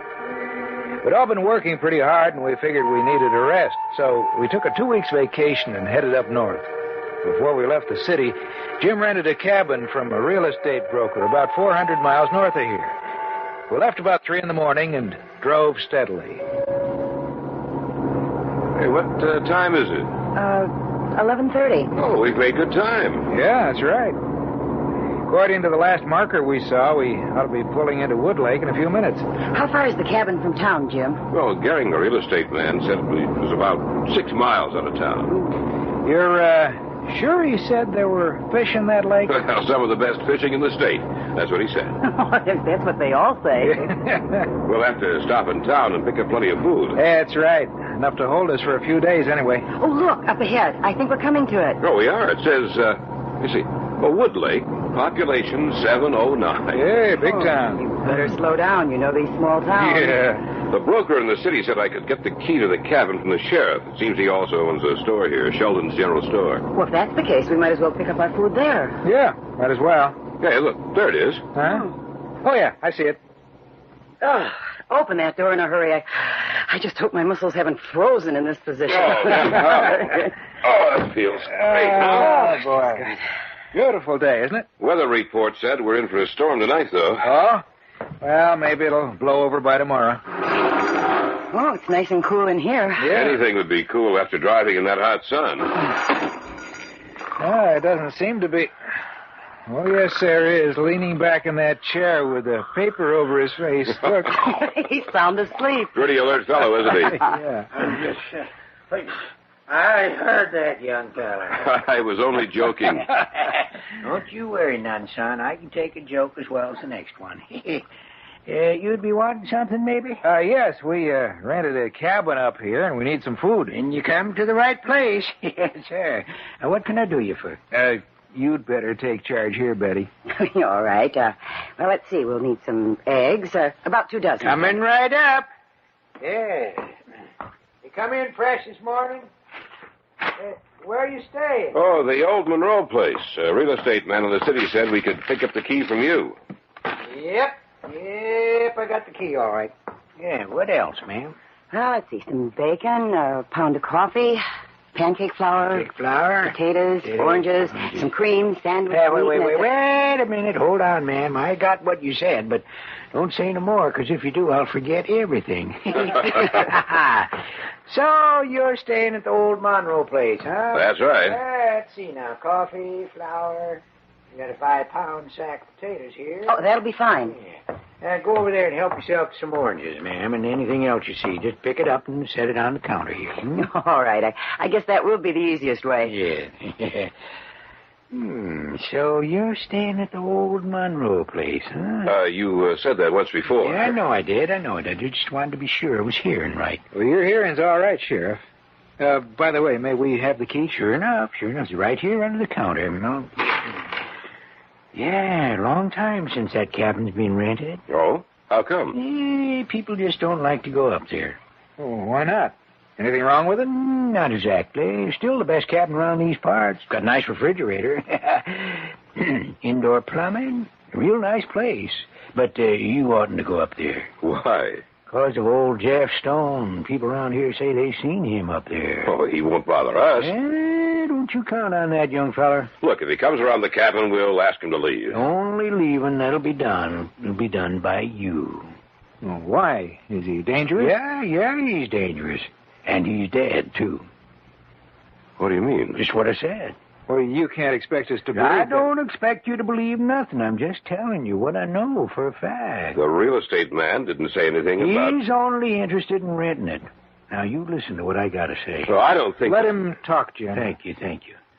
I'll tell you about what happened up there. About 15 years ago it was. Old man Monroe hated Jeff Stone. Used to make life miserable for Jeff. And Jeff used to come in here and say that he was going to get even someday. And the hatred inside him would come out on the surface. And it even made me afraid. It was the winter time when it happened. Old man Monroe was in his cabin, and there was a big storm outside. One of the worst we ever had up here. His daughter was with him. She was the one who told me what happened. Jeff got himself caught outside in that storm.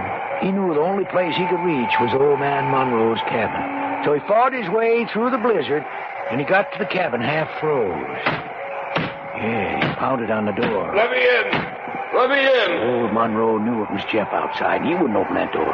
He let him stay out there in the freezing cold, pounding on the door and yelling, "Let me in! Let me in!" Well, Monroe's daughter tried to let him in, but the old man wouldn't let her.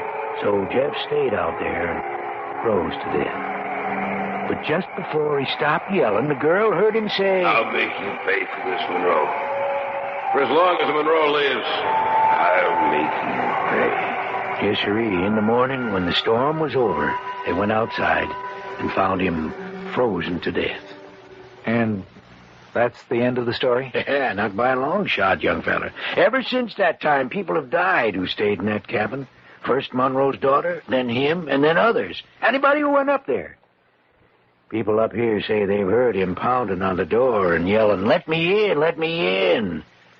And when the folks in the cabin let him in, they die. Real strange like. They die. We'll return to the Hall of Fantasy in the tale of Stone's Revenge in just a moment. Back now to the Hall of Fantasy in the tale of Stone's Revenge.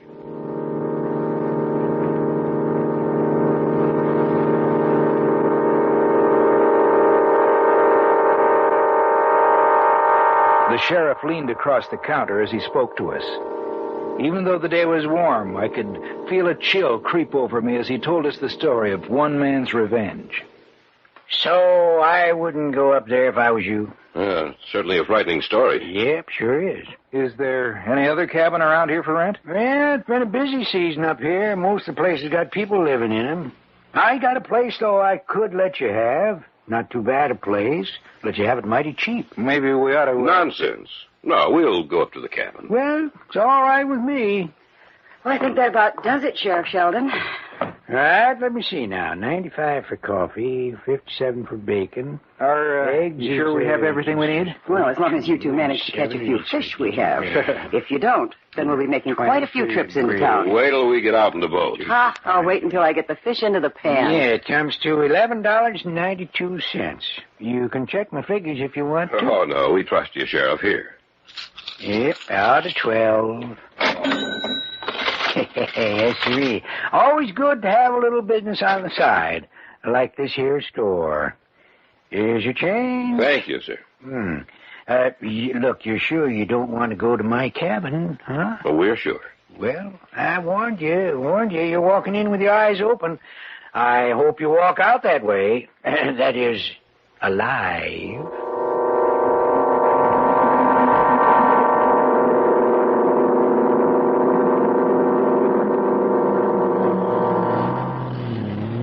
Certainly is far enough away from everybody. Mm-hmm. It's a good thing we have a map or we'd be lost. Hey, look, I can see it. Huh? Yeah, hey, so do I. Yeah, it looks pretty nice. Oh, and there's the lake. Oh, it's beautiful. Hey, can I pick him or can I pick him? This lake is so hard to get to that I bet it hasn't been fished much. I can hardly wait to get out there. They ought to be hitting pretty well this afternoon, huh? We'll get the boat off the trailer and whip that lake to a froth. Jim. Mm-hmm. I heard that story that the sheriff was telling you. You don't think there was any truth to it, do you? Of course not. You notice when he finished, he said he had a place that we could rent? Oh, I hadn't thought of that. Well, I did. He just wanted to talk us out of coming up here. Always good to have a little business on the side, he said. I wonder how many people he's talked out of coming up here with that crazy story of his. Yeah. Quite a few, I suppose. But it did frighten me.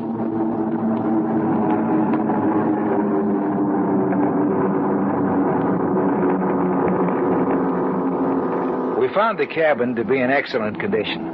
We moved our things in, had a bite to eat, then Jim and I unloaded the boat and went fishing, while Betty took a sunbath on the beach in front of the cabin. The big ones weren't hitting, but the panfish were. And when we came in, we had a stringer full of bluegills, crappies, and perch. Betty fixed dinner, and we had all the fish we could eat. The rest of the evening, we took it easy, listening to the radio we'd brought with us or reading. The weather report was right that day. And a little after 9 o'clock, it began to rain. Hey, we're right about the rain. Yeah, sounds like it'll be a good one. I hope we don't have rain the whole time we're up here. That would be just our luck. Hey, who turned off the radio? I did. Nobody seemed to be listening to it. Well, put it on, will you? I want to catch the rest of the news before I turn in. If we're going to get up early tomorrow, we'd better think about turning in. Yeah, we'll hear the news and then call it a day. Okay. And that's the news of the world and the national scene. As for the local news, there's... Ladies and gentlemen, a bulletin has just been handed to me.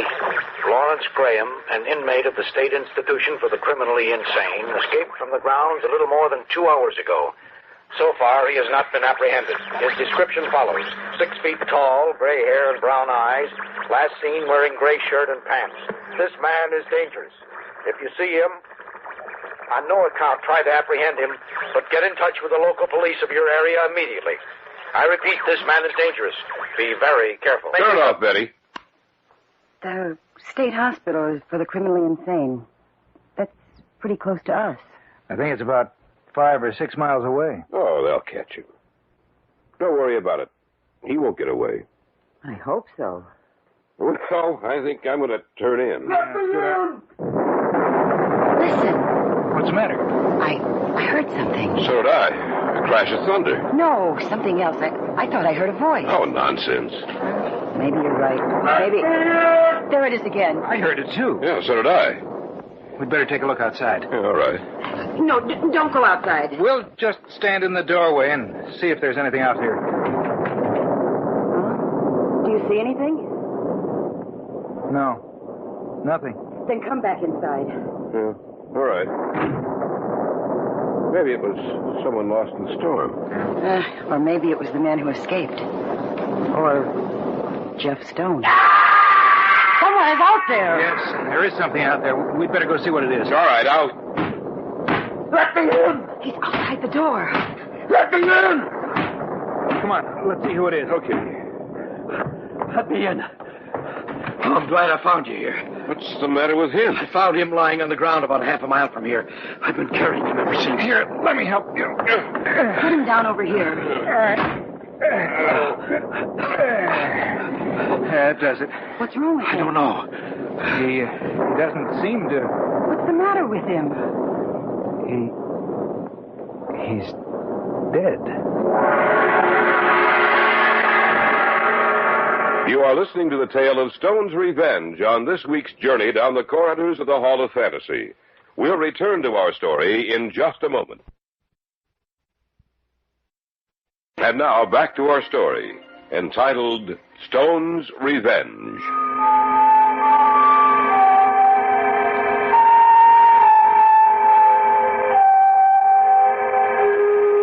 The storm was getting worse. Outside, thunder roared and the rain fell in torrents. Inside, we turned to look at each other, for a dead man was lying on the couch. Are you sure? There's no pulse. He's dead. Was he dead when you found him?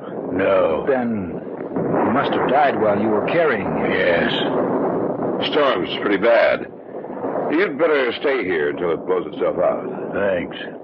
Gordon. Yes? Come over here a minute. All right. What do you want? Don't talk so loud. Do you see his clothes? Whose? Well, not the dead man. What's so different about them? Gray shirt and slacks? Remember the broadcast? Gray shirt and slacks, 6 feet tall with gray hair and brown eyes. Well, that man fits the description of the one that they put out the warning about. What do you think we should do? I don't know. The announcer said he was dangerous. But it might not be him. What if it is? Hey, what are you two talking about? We were wondering if you'd like something to eat, sir. No. You live around here? At one time. Do you know who he is? I remember the face very well, but the name escapes me. What's your name? I'd rather not say. Well, Why don't you drive into town and get some cigarettes, Gordon? But we yes, we're almost out. I'll go right away. But I don't We don't have enough, Jim. Oh, all right, if you say so. You ought to wear a raincoat. No, I'll be right back. I'll get back as soon as I can with the cigarettes. Hurry, Gordon.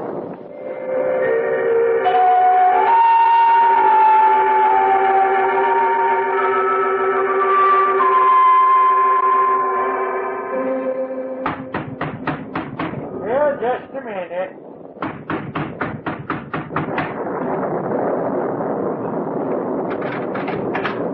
Well, young fella, it's you. Come on in. Is anything wrong? Plenty. Did you hear the broadcast about the escaped killer? Yep. Well, there's a man at our cabin who fits that description. You sure? Yeah. He came to the cabin and he was carrying a dead man. What'd the dead man look like? Well, blonde, nice-looking fellow. He's dead, huh? Yeah. And we think the other man killed him. The lunatic? Yes. He couldn't have. Why? Because he was captured a few minutes after that broadcast. You must have turned your radio off right after the bulletin. Oh, yes, we did. But, Sheriff, then who were the men in our cabin? The men in your cabin? I'll tell you who they are. The young one was Tom Monroe. He was going up to see you. Tom Monroe? Yes. Why? To tell you that it just wasn't a wild story I told you. To tell you to get out of that cabin before it was too late. Then the other man is Jeff Stone. I told Tom not to go, but he wouldn't listen to me. He said he didn't want any more people to die up there. And so he died himself. Sheriff, Jim and Betty are still up there. With Jeff Stone? Yes. Well, we're going to have to move awful fast to save him. Come on.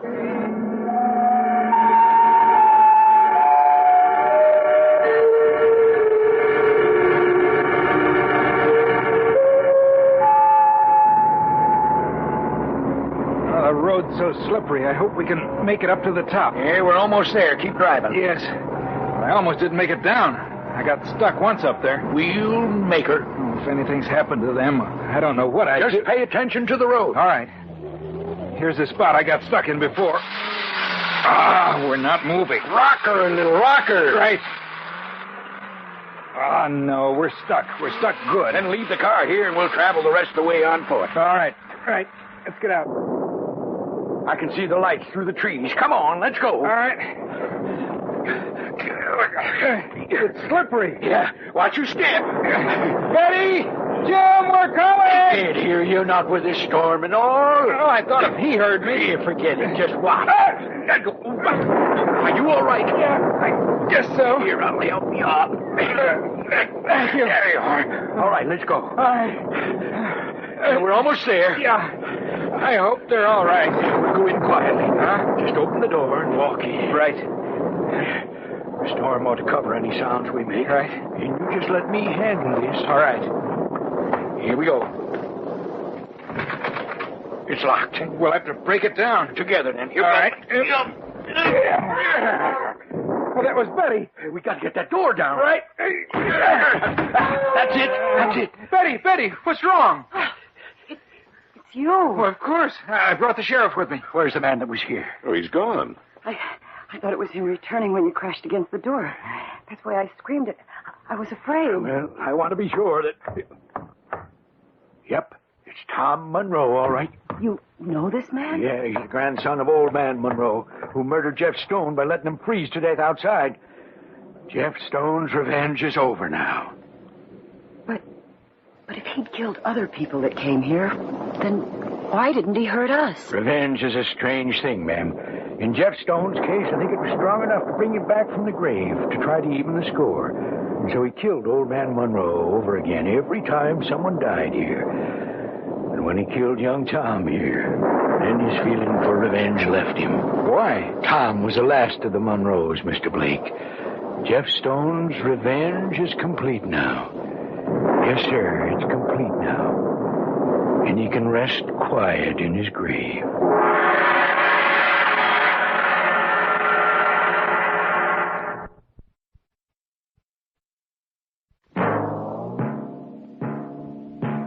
So runs tonight's tale of the unusual, the terrifying, the unknown.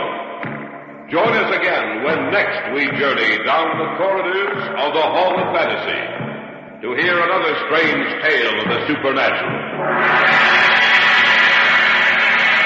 All characters and events portrayed in these programs are fictional, and any similarity to actual events or persons, living or dead, is purely coincidental.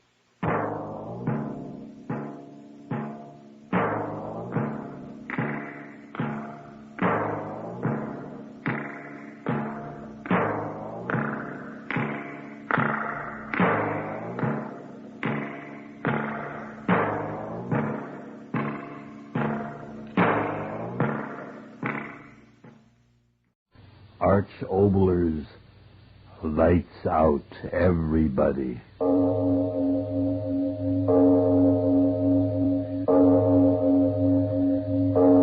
It is later than you think.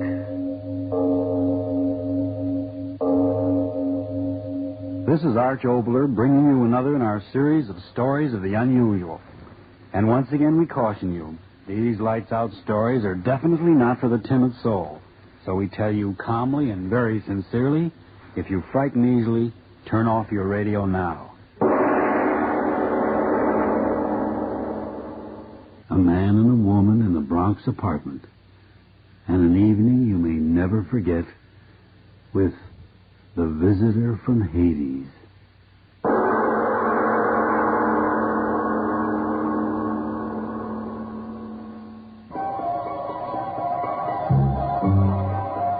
So, all right, shut the window. A little quiet we'll have. Want me to suffocate? Suffocate. 42 years now I've lived in the Bronx. Do I look like I suffocate? Oh, come on, Dora. Be nice. We'll have quiet and we'll talk. All right. Yeah, better. So come, sit down, Dora. Come on, sit and we'll talk. I don't know if I want to talk about it anymore. Now, don't talk like something without a head. Why shouldn't you talk? Good reason. I'm sick of it. So, if you're sick inside, God forbid you see a doctor. If you're sick in the head, you talk to me.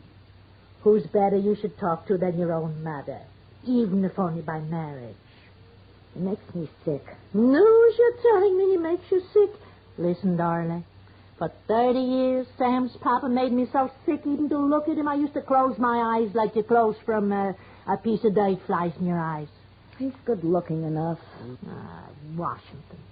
And not even Washington by the president. Washington he has to run away to. A traveler in the family. Not with me, he won't. Not with himself either. Now, believe me, it's up to you, Dora. Fighting all the time. If you knew how sick I was of it. So bad at fighting and getting what you want, believe me. The door. Yes, I heard. Now, if it's Sam. Sam, at 10 after 4? Yeah, him and a bank president. Mr. in a hurry, whoever it is. Just the superintendent. And he fixed the light in the bathroom. All right. Sam? Dora? Is it Sam? Yes, Ma, it's Sam. Now, Sam, don't start anything. What should he start? With his own mama he should start? Ma, I thought I asked you to stay away from Dora when I'm not here. Sam, I tell you, don't start that again. Mama, answer me. Didn't I ask you to stay away? Mamas who aren't welcome by their daughters in marriage I've heard of. But an own son who don't get melodramatic, Ma. All I'm asking is that you don't see Dora when I'm not around. We had that understanding, Sam, didn't we? you stop. Why should I stop? All right. So both stop. I got a home. I'll go. Oh, Ma, for Pete's sake, why can't you talk No, I don't want to talk. I don't want to stay. Oh, goodbye. I talk to you tomorrow, darling. All right. And don't forget what I told you. New York is good enough. Of course, Mother. Goodbye. Goodbye. New York's good enough for what? For you. So she has been at it again. Dora, why won't you listen to me? She isn't right for you, my Ma. Maybe I haven't heard that one. Then hear it again because it's true. All her life, everything she's done's been wrong. My pa, he was a swell guy, but she ruined him and his business the way she's trying to ruin you and me. Little boy's getting excited. Listen, she ran him and his life. What he should do, not do. She breathed for him, and pretty soon he was glad to die. Believe me, glad to die. Stop yelling at me. The neighbors hear you all right, half as loud. The devil with the neighbors. They don't have to stand 10 hours a day in that sweatshop. I do. If you had what it takes, you wouldn't have to work for other people. You'd have a place for yourself. I'd have a place for myself if you'd stop spending every nickel a week before I make it. I got a right to live, have fun, ain't I?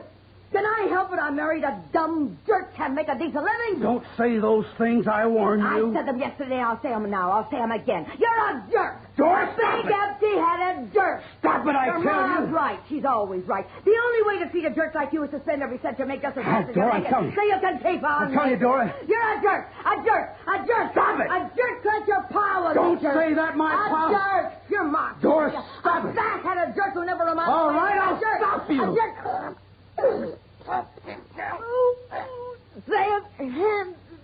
Sam. Oh.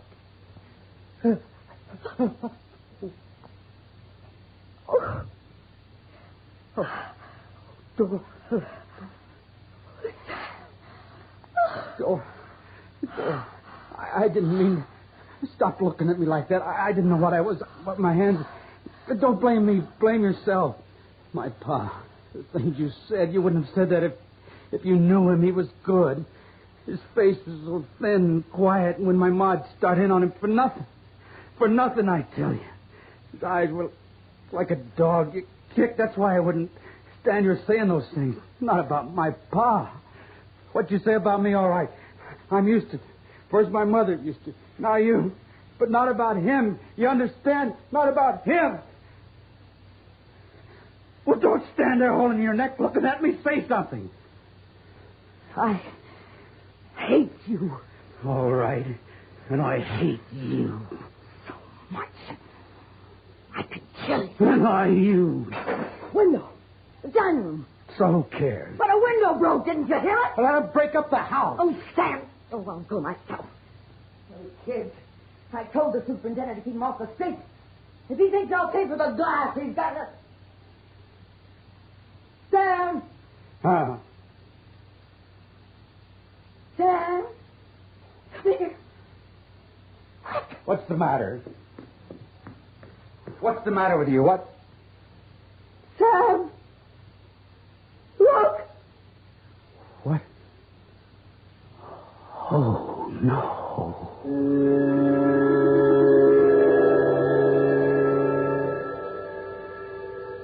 Sam. What? Sam. What do you... Sam. Stop saying my name like that. Over and over for the last 5 minutes. Why do you do that? Oh. What? I don't know. I don't. Make it go away. Make it go away, Sam.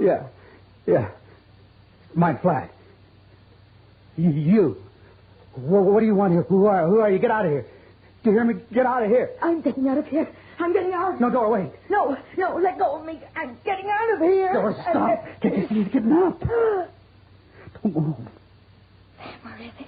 He's sitting down in front of the door. If I could scream. But I'm afraid The police. Sam, call the police. Yeah, the police. I'll call. No, how can I? Well, don't stand there. The telephone. You stop. Try. You've got to. Right. All right, but walk alongside of me.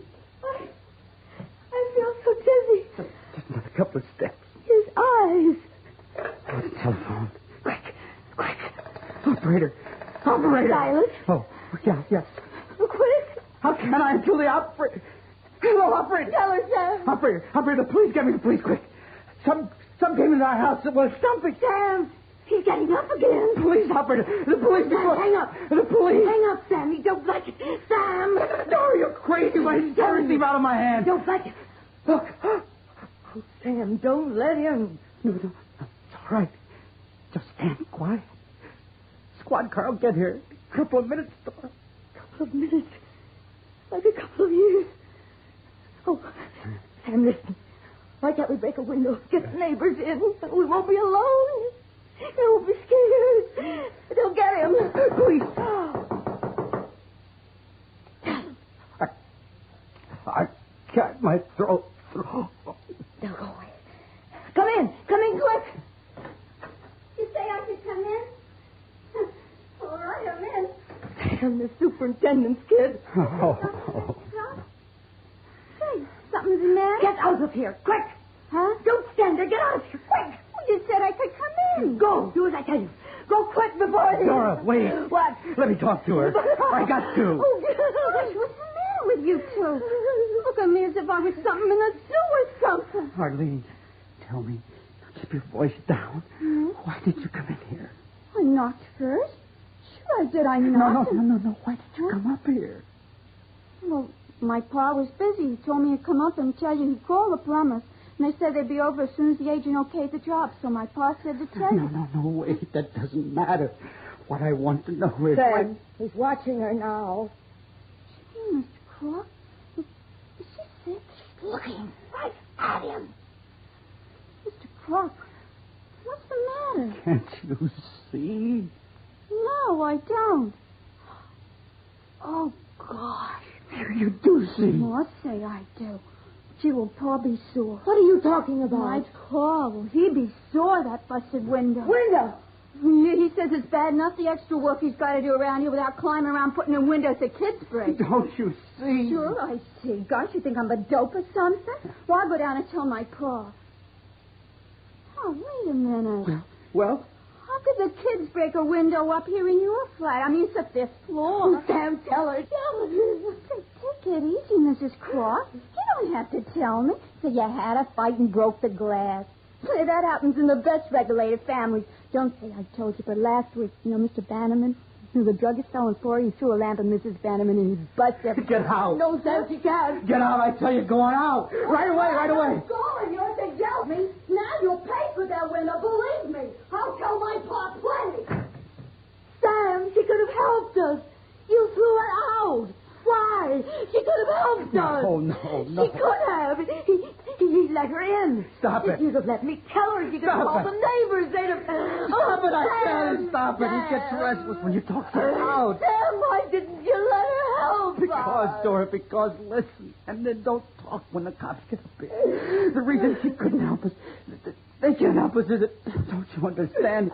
He was looking at her all the time, and she was staring right where he's sitting, and yet she didn't see him. You do know what I'm thinking. Maybe no one can see him. But you and me.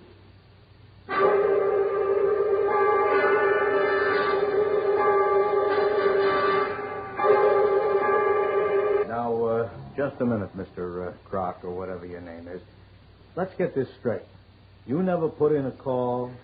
Officer, I tell you, look around you. Oh, are you starting that line again? Mrs. Croc, why don't you tell me what's up? My wife has nothing to say. I'm asking her, fella.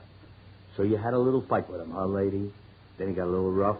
You picked up the telephone. You hollered for the police. Is that it, lady? All right. Now, there's something screwy going on up here. I don't know what it is, but I'm waiting for you to tell me. Come on, Croc. It's in your face. Out with it. You don't see anything? I see plenty. You and your wife sitting here staring at nothing. Nothing. Listen, please. Listen. I'm listening. Take out your guns. Shoot him. Kill him. Huh? Who? There, in back of you. Quick. Dora, I beg you. Hey, mister, what is she talking In about? back of you. Look. Why don't you look? Nobody in back of me, lady. I told you, Dora. You told her what, Croc? What is it? I told you. Why don't you listen to me? There. Sitting there, staring at me. At you. Get him out of here.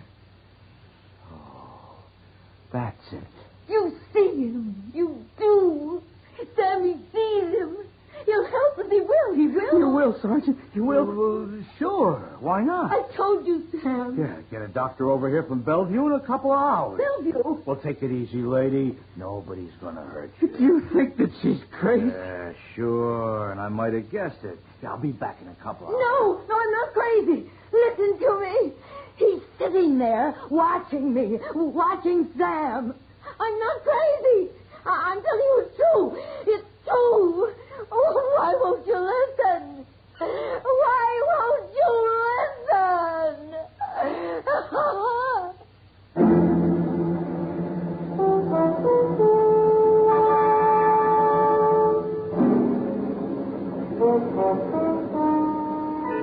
Sam.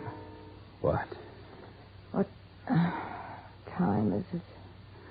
About 6, I think. Getting so dark. Maybe if we could turn on the lights, he'd be gone. Hmm? Yeah. Comes from the dark. He can't stand the light. I've got to get to the light switch. I've got to. No, don't do it, Sam. But Sam, don't. No, if he touches you. But I gotta. Floor lamp. What? Floor lamp behind us. If I backed up to it, grab the switch before he... Careful, Sam. Just keep looking at him. I got it. Oh, Sam. The light. No. Still there. Dora. What? Dora. Or is he laughing at us?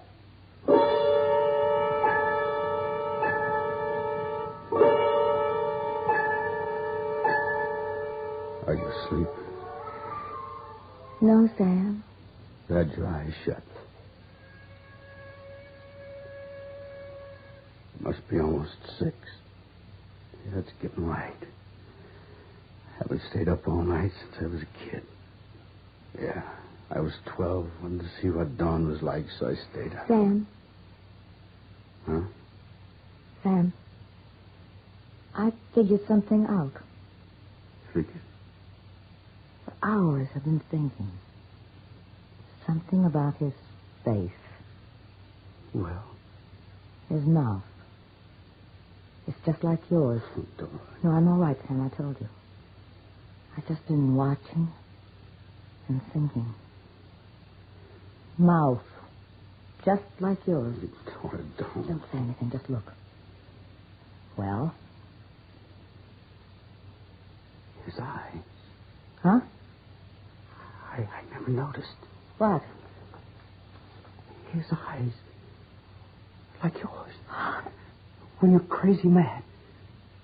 Look at his eyes. Dora, am I right? I don't know. All I know is his mouth. When you choked me before.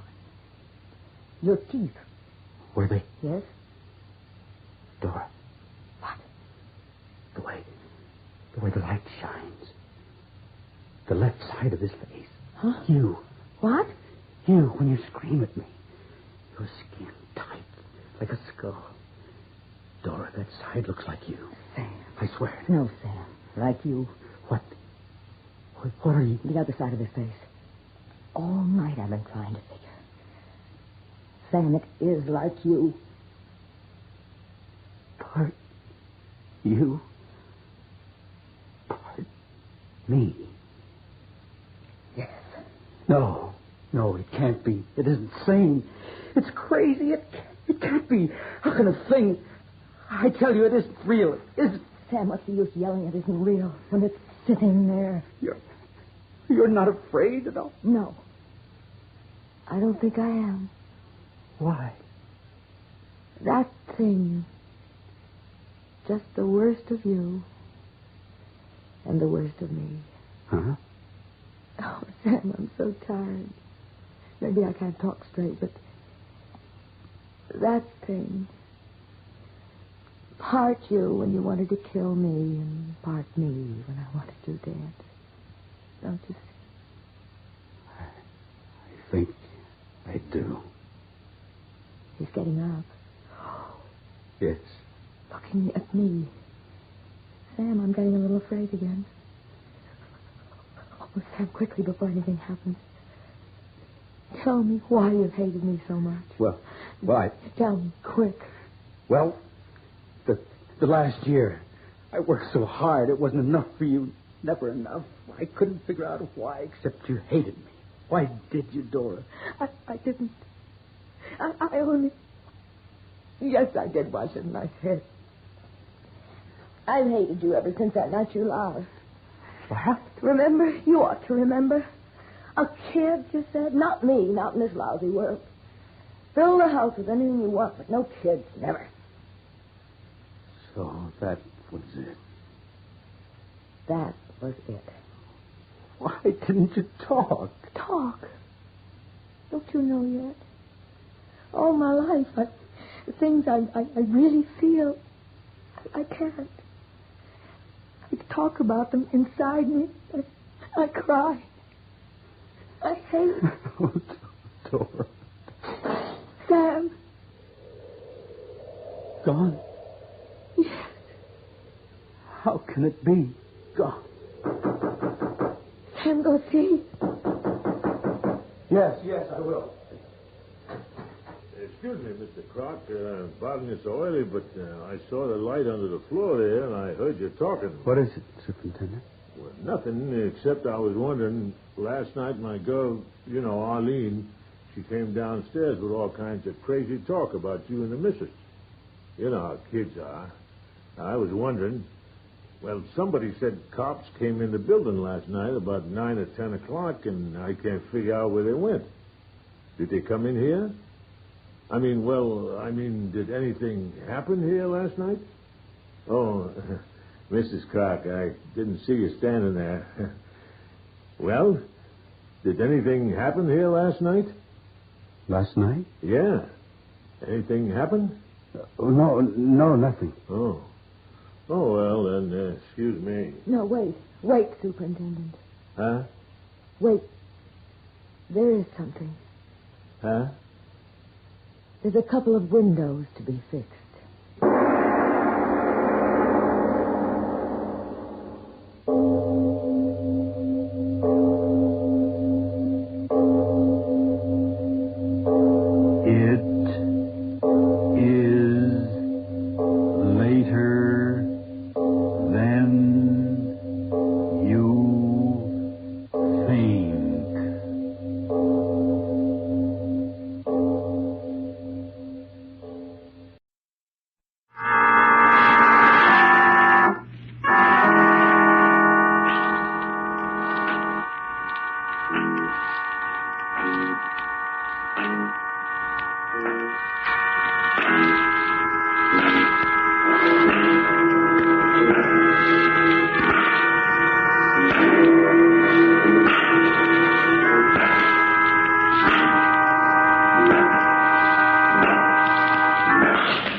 No, stay where you are. Do not break the stillness of this moment. For this is a time of mystery. A time when imagination is free and moves forward swiftly, silently. This is the Haunting Hour.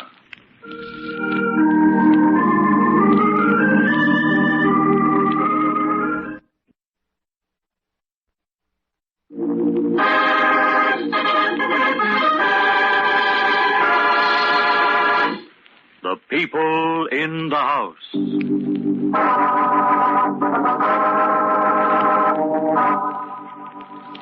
All houses have their secrets, and the house on East 67th Street in New York was no exception. Its rooms had seen the births and deaths of 7 generations of Thatchers. And now they looked down with despair upon the 3 people living within its walls. Evans Thatcher III, his son Kendall, Kendall's lovely wife Margaret.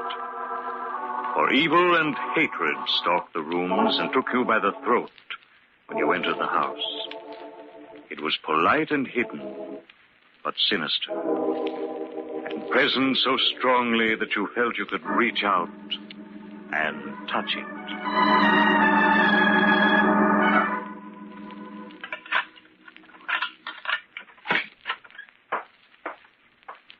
Margaret, come in, my dear. I've been waiting for you. Oh, I didn't know you were home. Aren't you forgetting something, my dear? I didn't know you were home, Father. That's much better, Margaret. I only ask that you behave as any daughter should to a father-in-law. Where's Kendall, Father? My dear, Kendall is only my son, but he's your husband. I'm surprised you should ask me his whereabouts. Most wives of my acquaintance are... All right, Kendall isn't home. Let's stop acting. My dear child, I've never acted with you. It is you who pretends to like me. I take little pains to conceal my dislike of you. I hate you. I hate you more than I believed I could ever hate another human being. And if it weren't for Kendall... Why don't you divorce Kendall, my dear? I'd gladly pay for it. Kendall isn't the proper husband for you. You should have married the strong young detective. There was a suitable match for you. By the way, what was his name? Walters. Larry Walters. Oh, yeah. I remember the name perfectly. Father. And I didn't marry him because I was in love with Kendall. Oh, come now, my dear. We both know the truth. You could hardly marry a representative of law and order if you told him the truth about yourself. But after tonight, why, I imagine that difficulty should be solved. Oh, you're completely vile. But there's one thing you've never understood. A mind like yours can't understand it. I love Kendall more than I hate you. And I'm not going to leave him alone with you so that you can ruin him completely. Too bad that you can't afford to move out of my house into an apartment of your own, isn't it? I'm sure that if Kendall could get a job and support you, you'd be deliriously happy. Yes, I would. But you've taken good care to see that Kendall is too weak to go out in the world, haven't you? Now, my dear Margaret... Don't think I don't know what you're doing. You've hated Kendall since the day he was born and deliberately set out to ruin him by giving him everything he wanted. You've made Kendall so completely dependent upon you that he's afraid to leave. You've pampered him so that he's fit for nothing. You're insane. No, I'm not. I'm perfectly sane. I'm willing to stay here and fight you till I've made a man out of Kendall. We both walk out of this house together with our heads up. And I'll see you both dead and rotting first. Oh, good evening, Kendall. Did you take my message to the club? Yes, Father. Mr. Ainsley said there was no reply. Oh? Hello, Margaret. Hello, darling. Well, aren't you even going to kiss me? I haven't seen you since this morning. You bet I am. Nonsense, Kendall. Stop acting as if you were a newlywed instead of behaving like a man who's been married a whole year. Well, my mother and father were married 22 years, and he kissed her every night when he came home. There. You see, Father, kissing your wife. Kendall, come along upstairs. I want to talk to you. My dear Margaret, you better change. We're dining with some friends of mine. But Kendall and I had planned to eat home tonight, Father. Did you? I didn't. I don't very well see how you can. I left instructions that there was to be no marketing today and gave the servants the night off. Are you coming, Kendall? Yes, Father. I'll see you later, Margaret. I hate you, Evans Thatcher. I hate you. I wish you were dead.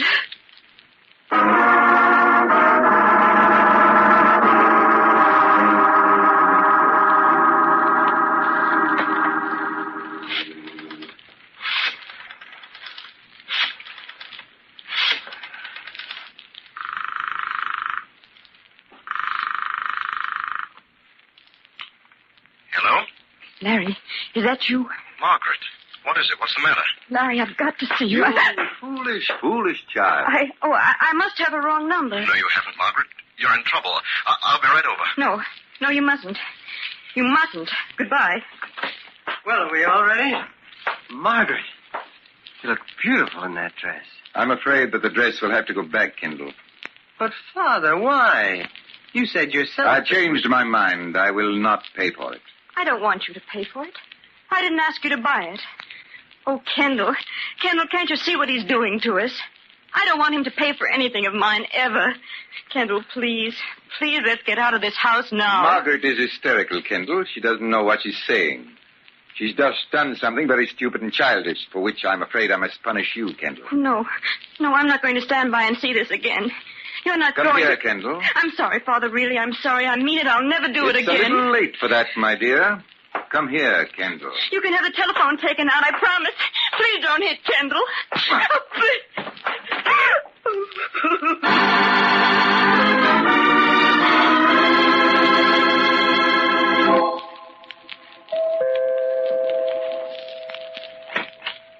Mr. Thatcher? Oh, come in, Mr. Walters. It was thoughtful of you to telephone, let me know you were coming. It enabled me to open the door myself. I don't like to let the servants know that I have detectives calling on me. Oh. You don't like detectives, Mr. Thatcher? Not in my house. As a matter of fact, though, I've been expecting a call from you for a few days now, ever since Margaret was so foolish as to telephone you the other night. As a matter of fact, Mr. Thatcher, that's just the reason for my visit. Margaret didn't sound at all well to me. Very observant of you, Mr. Walters. Margaret isn't well. She's a neurotic. That's funny. When I knew her, she was a perfectly healthy young lady. Perhaps. But now she's definitely neurotic. Then, of course, you've put her under the care of a physician. I dislike your attitude very much. Are you implying that my son and I aren't treating Margaret properly? Because if you are, you can get out now. Actually, you have no right in this house. I received you because I wanted to show you that there was no reason for Margaret's call to you the other night. Now I shall let you see Margaret. You can hear from her own lips what I've been telling you. Yeah, I'd like to see her. If you'll excuse me, I'll go up and bring her down myself. Thanks. I won't offer you a drink. However, the radio is over there if you wish to turn it on. It may help you pass the time.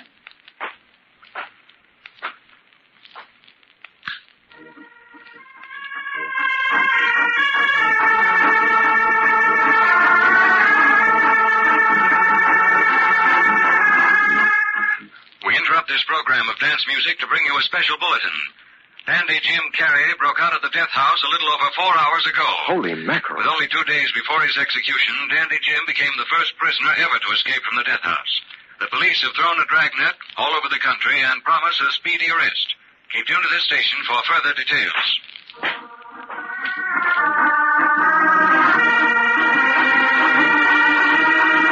Here he is, Margaret. Please tell him how you feel. Hello, Margaret. Hello, Larry. I don't know what was the matter with me. I was just upset and nervous. That's why I called you, Larry. Yeah, that's what Mr. Thatcher told me. Now, look here, Walters. I've stood for a lot from you because you were a friend of Margaret's. But I'm telling you, I'm not going to stand for any more insinuations. It won't do either Margaret or Kendall any good at all.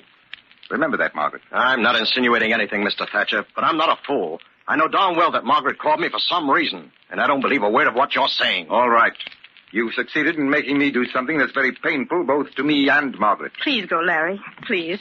I don't need your help. I don't want it. Don't worry, Margaret. I promise you that this won't affect Kendall at all. Now, Mr. Walters, here are the facts. Margaret's made a very good marriage. Yeah, I know. Exactly. Exactly. A girl in Margaret's position has no right to expect to marry my son. You see, Mr. Walters, my son was brought up with everything in the world he wanted. His for the asking. Margaret, on the other hand, had a much different life. Much different. You mean that she wasn't spoiled? That and other things. If I did spoil Kendall, Mr. Walters, it's only natural. When a child's mother dies at the birth of a child, and a man has to be both father and mother, his son is apt to be indulged. Or hated. Have you ever heard of Dandy Jim Carey, Mr. Walters? Yeah, of course. He's in the death house now, awaiting execution. You didn't know that he was Margaret's brother, did you? Oh. You see what your insinuations have made me do, Mr. Walters. Uh-huh. I see. But it may interest you to know that Dandy Jim escaped from the death house 4 hours ago. What? Thank heaven. I think that's your phone. I'll answer it. I wouldn't dream of it, my dear. I'll go. Margaret, why didn't you tell me? I can see you're in a jam. Let me help. I can't, Larry. Just leave me alone. It's best that way. Hello? Believe me. Hello. Hello, answer there. But, Margaret, I only want to help. Believe me. Evidently a wrong number. Yeah. You seem to have a lot of them around this house. And now, Mr. Walters, I think there's nothing more for us to say to each other, so... Good night. If you want me, Margaret. She'll know where to reach you. Good night, Mr. Walters.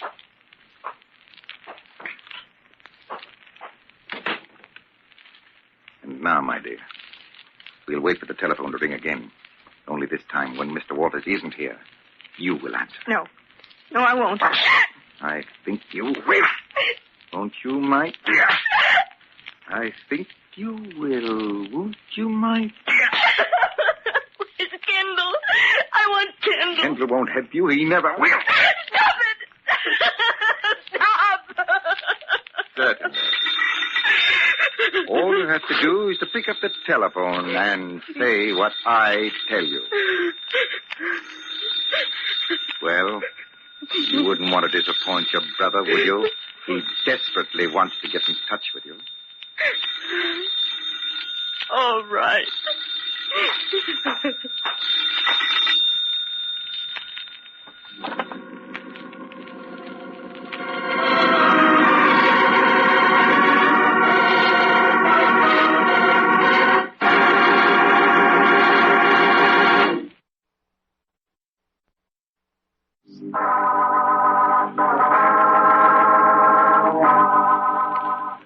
And so the drama that was touching the lives of the people in the house on East 67th Street came swiftly to its violent conclusion. Evans Thatcher III was determined to dominate and rule his son Kendall at all costs. Hating his son from the day he was born, bringing him up a weakling by pampering him, he resented Kendall's marriage to Margaret Carey, a beautiful and strong-willed girl who was determined to break Evans Thatcher's hold over his son. Only Margaret had a brother, Dandy Jim Carey, who had escaped from the death house, and is even now trying to get in touch with her, while she sits on a bench in Central Park waiting anxiously for Kendall.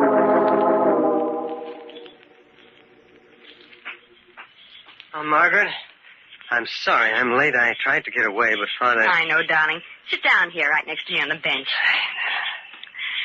Oh, the park's beautiful at night, isn't it, Kendall?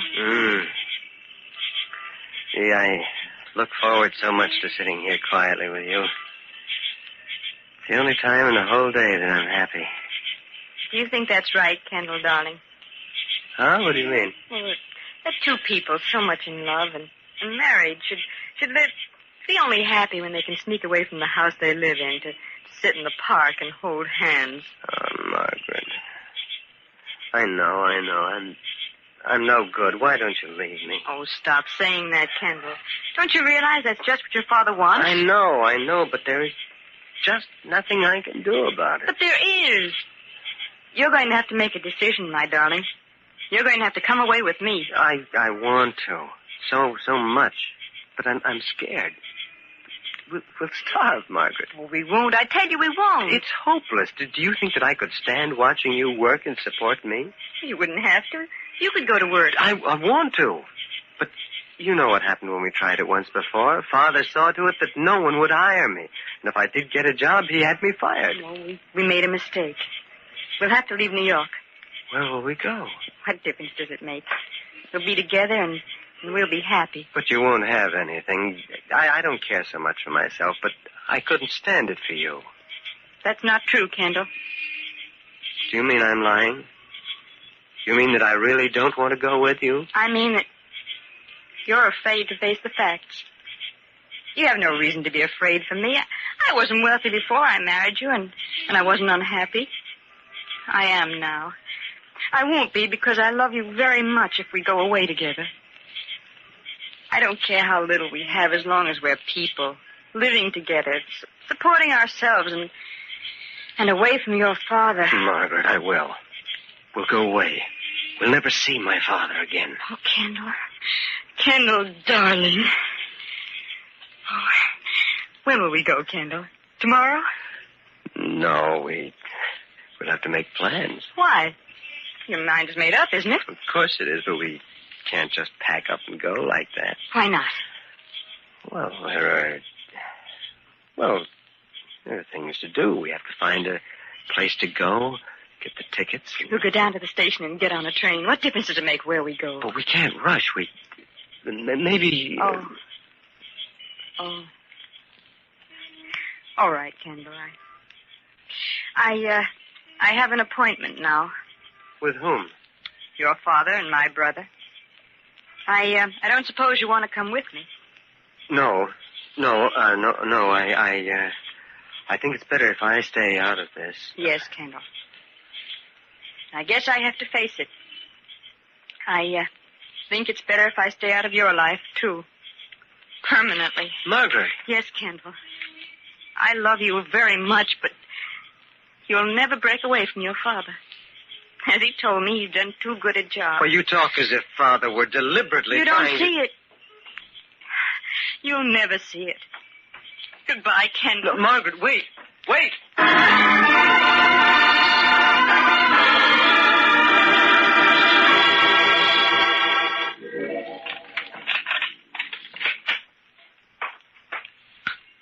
Come in, Margaret, my dear. It's cozy in here. Why did you make me tell Jim to meet us here? It's an ideal place, my dear. Who would ever think of looking for an escaped murderer in the Castle Chess Club? Are you going to help him get away? Question is premature, my dear. This reunion between beautiful sister and doomed brother appeals to my sense of the dramatic. That is why I brought you to the Castle Club tonight. I hope you realize the honor I've conferred upon you. The first woman ever to set foot in the Castle Chess Club. That was your idea, wasn't it? You're the president of the club, and you made them put that rule into effect. Why, yes, my dear. Now that you mention it, it was. You see, I don't believe that a chess club is any place for a woman. That isn't the real reason. You hate women. You've hated us all ever since your wife died. And that's why you hate the son you think caused her death. Shut up. Silence. Shouting doesn't change anything. I'm right. That's the explanation for you and everything you've done. You're impudent. And you shall pay for it. I don't care. I'll do anything you want if you'll only help Jim get away. Do you realize, Margaret, that you're asking me to break the law? aiding an escaped criminal? Stop it. I know all about you. How do you think I met Kendall? It was through Jim, of course. I knew that you were the leader in all the crooked business that Jim was doing.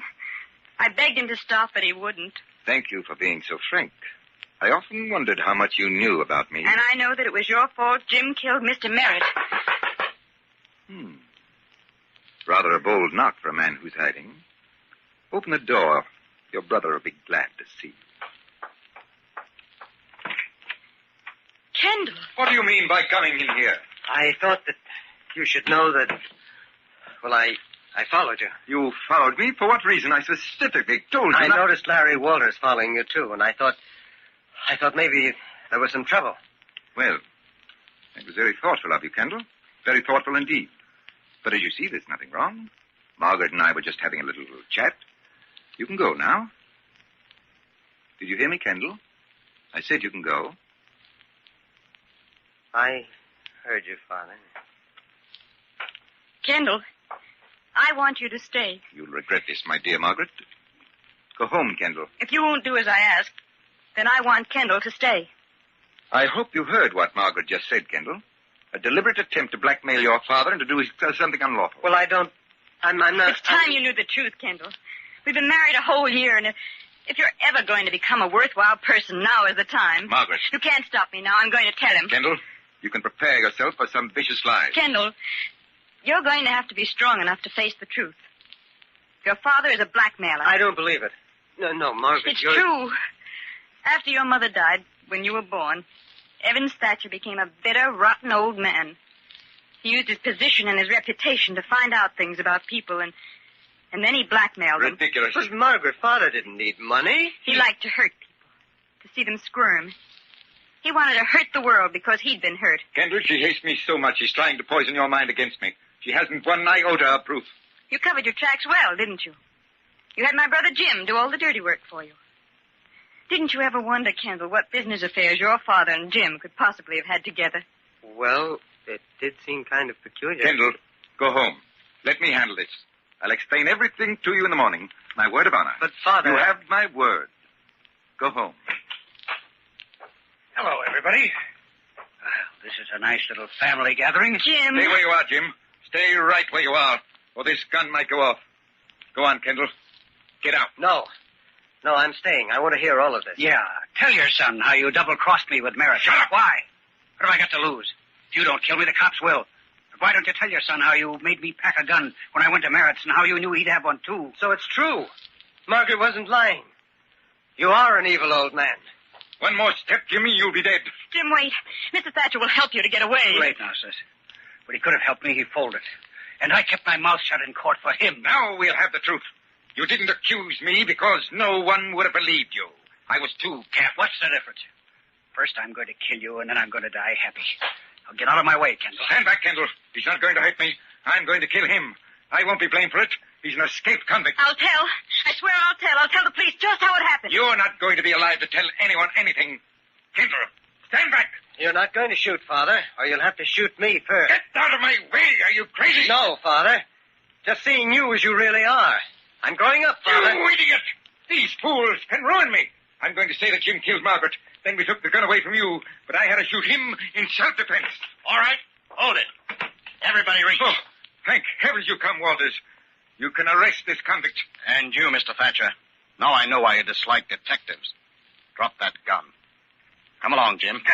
Give me that gun, Thatcher. Give it to me, all right. Break it up. Break it up, you two. All right. Here, take this. Oh,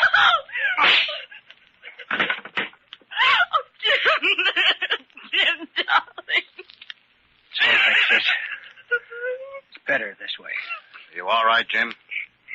I'm okay. I'll be dead a little quicker than you thought. And, well, thanks for getting Thatcher for me. I didn't get him for anybody. He took a shot at Margaret. Thanks anyway. Now Margaret will be all right. Won't you, sis? You mean we'll be all right, Jim? Kendall and me. Yes, that's right, Jim. Don't you worry about Margaret. We'll be really together now.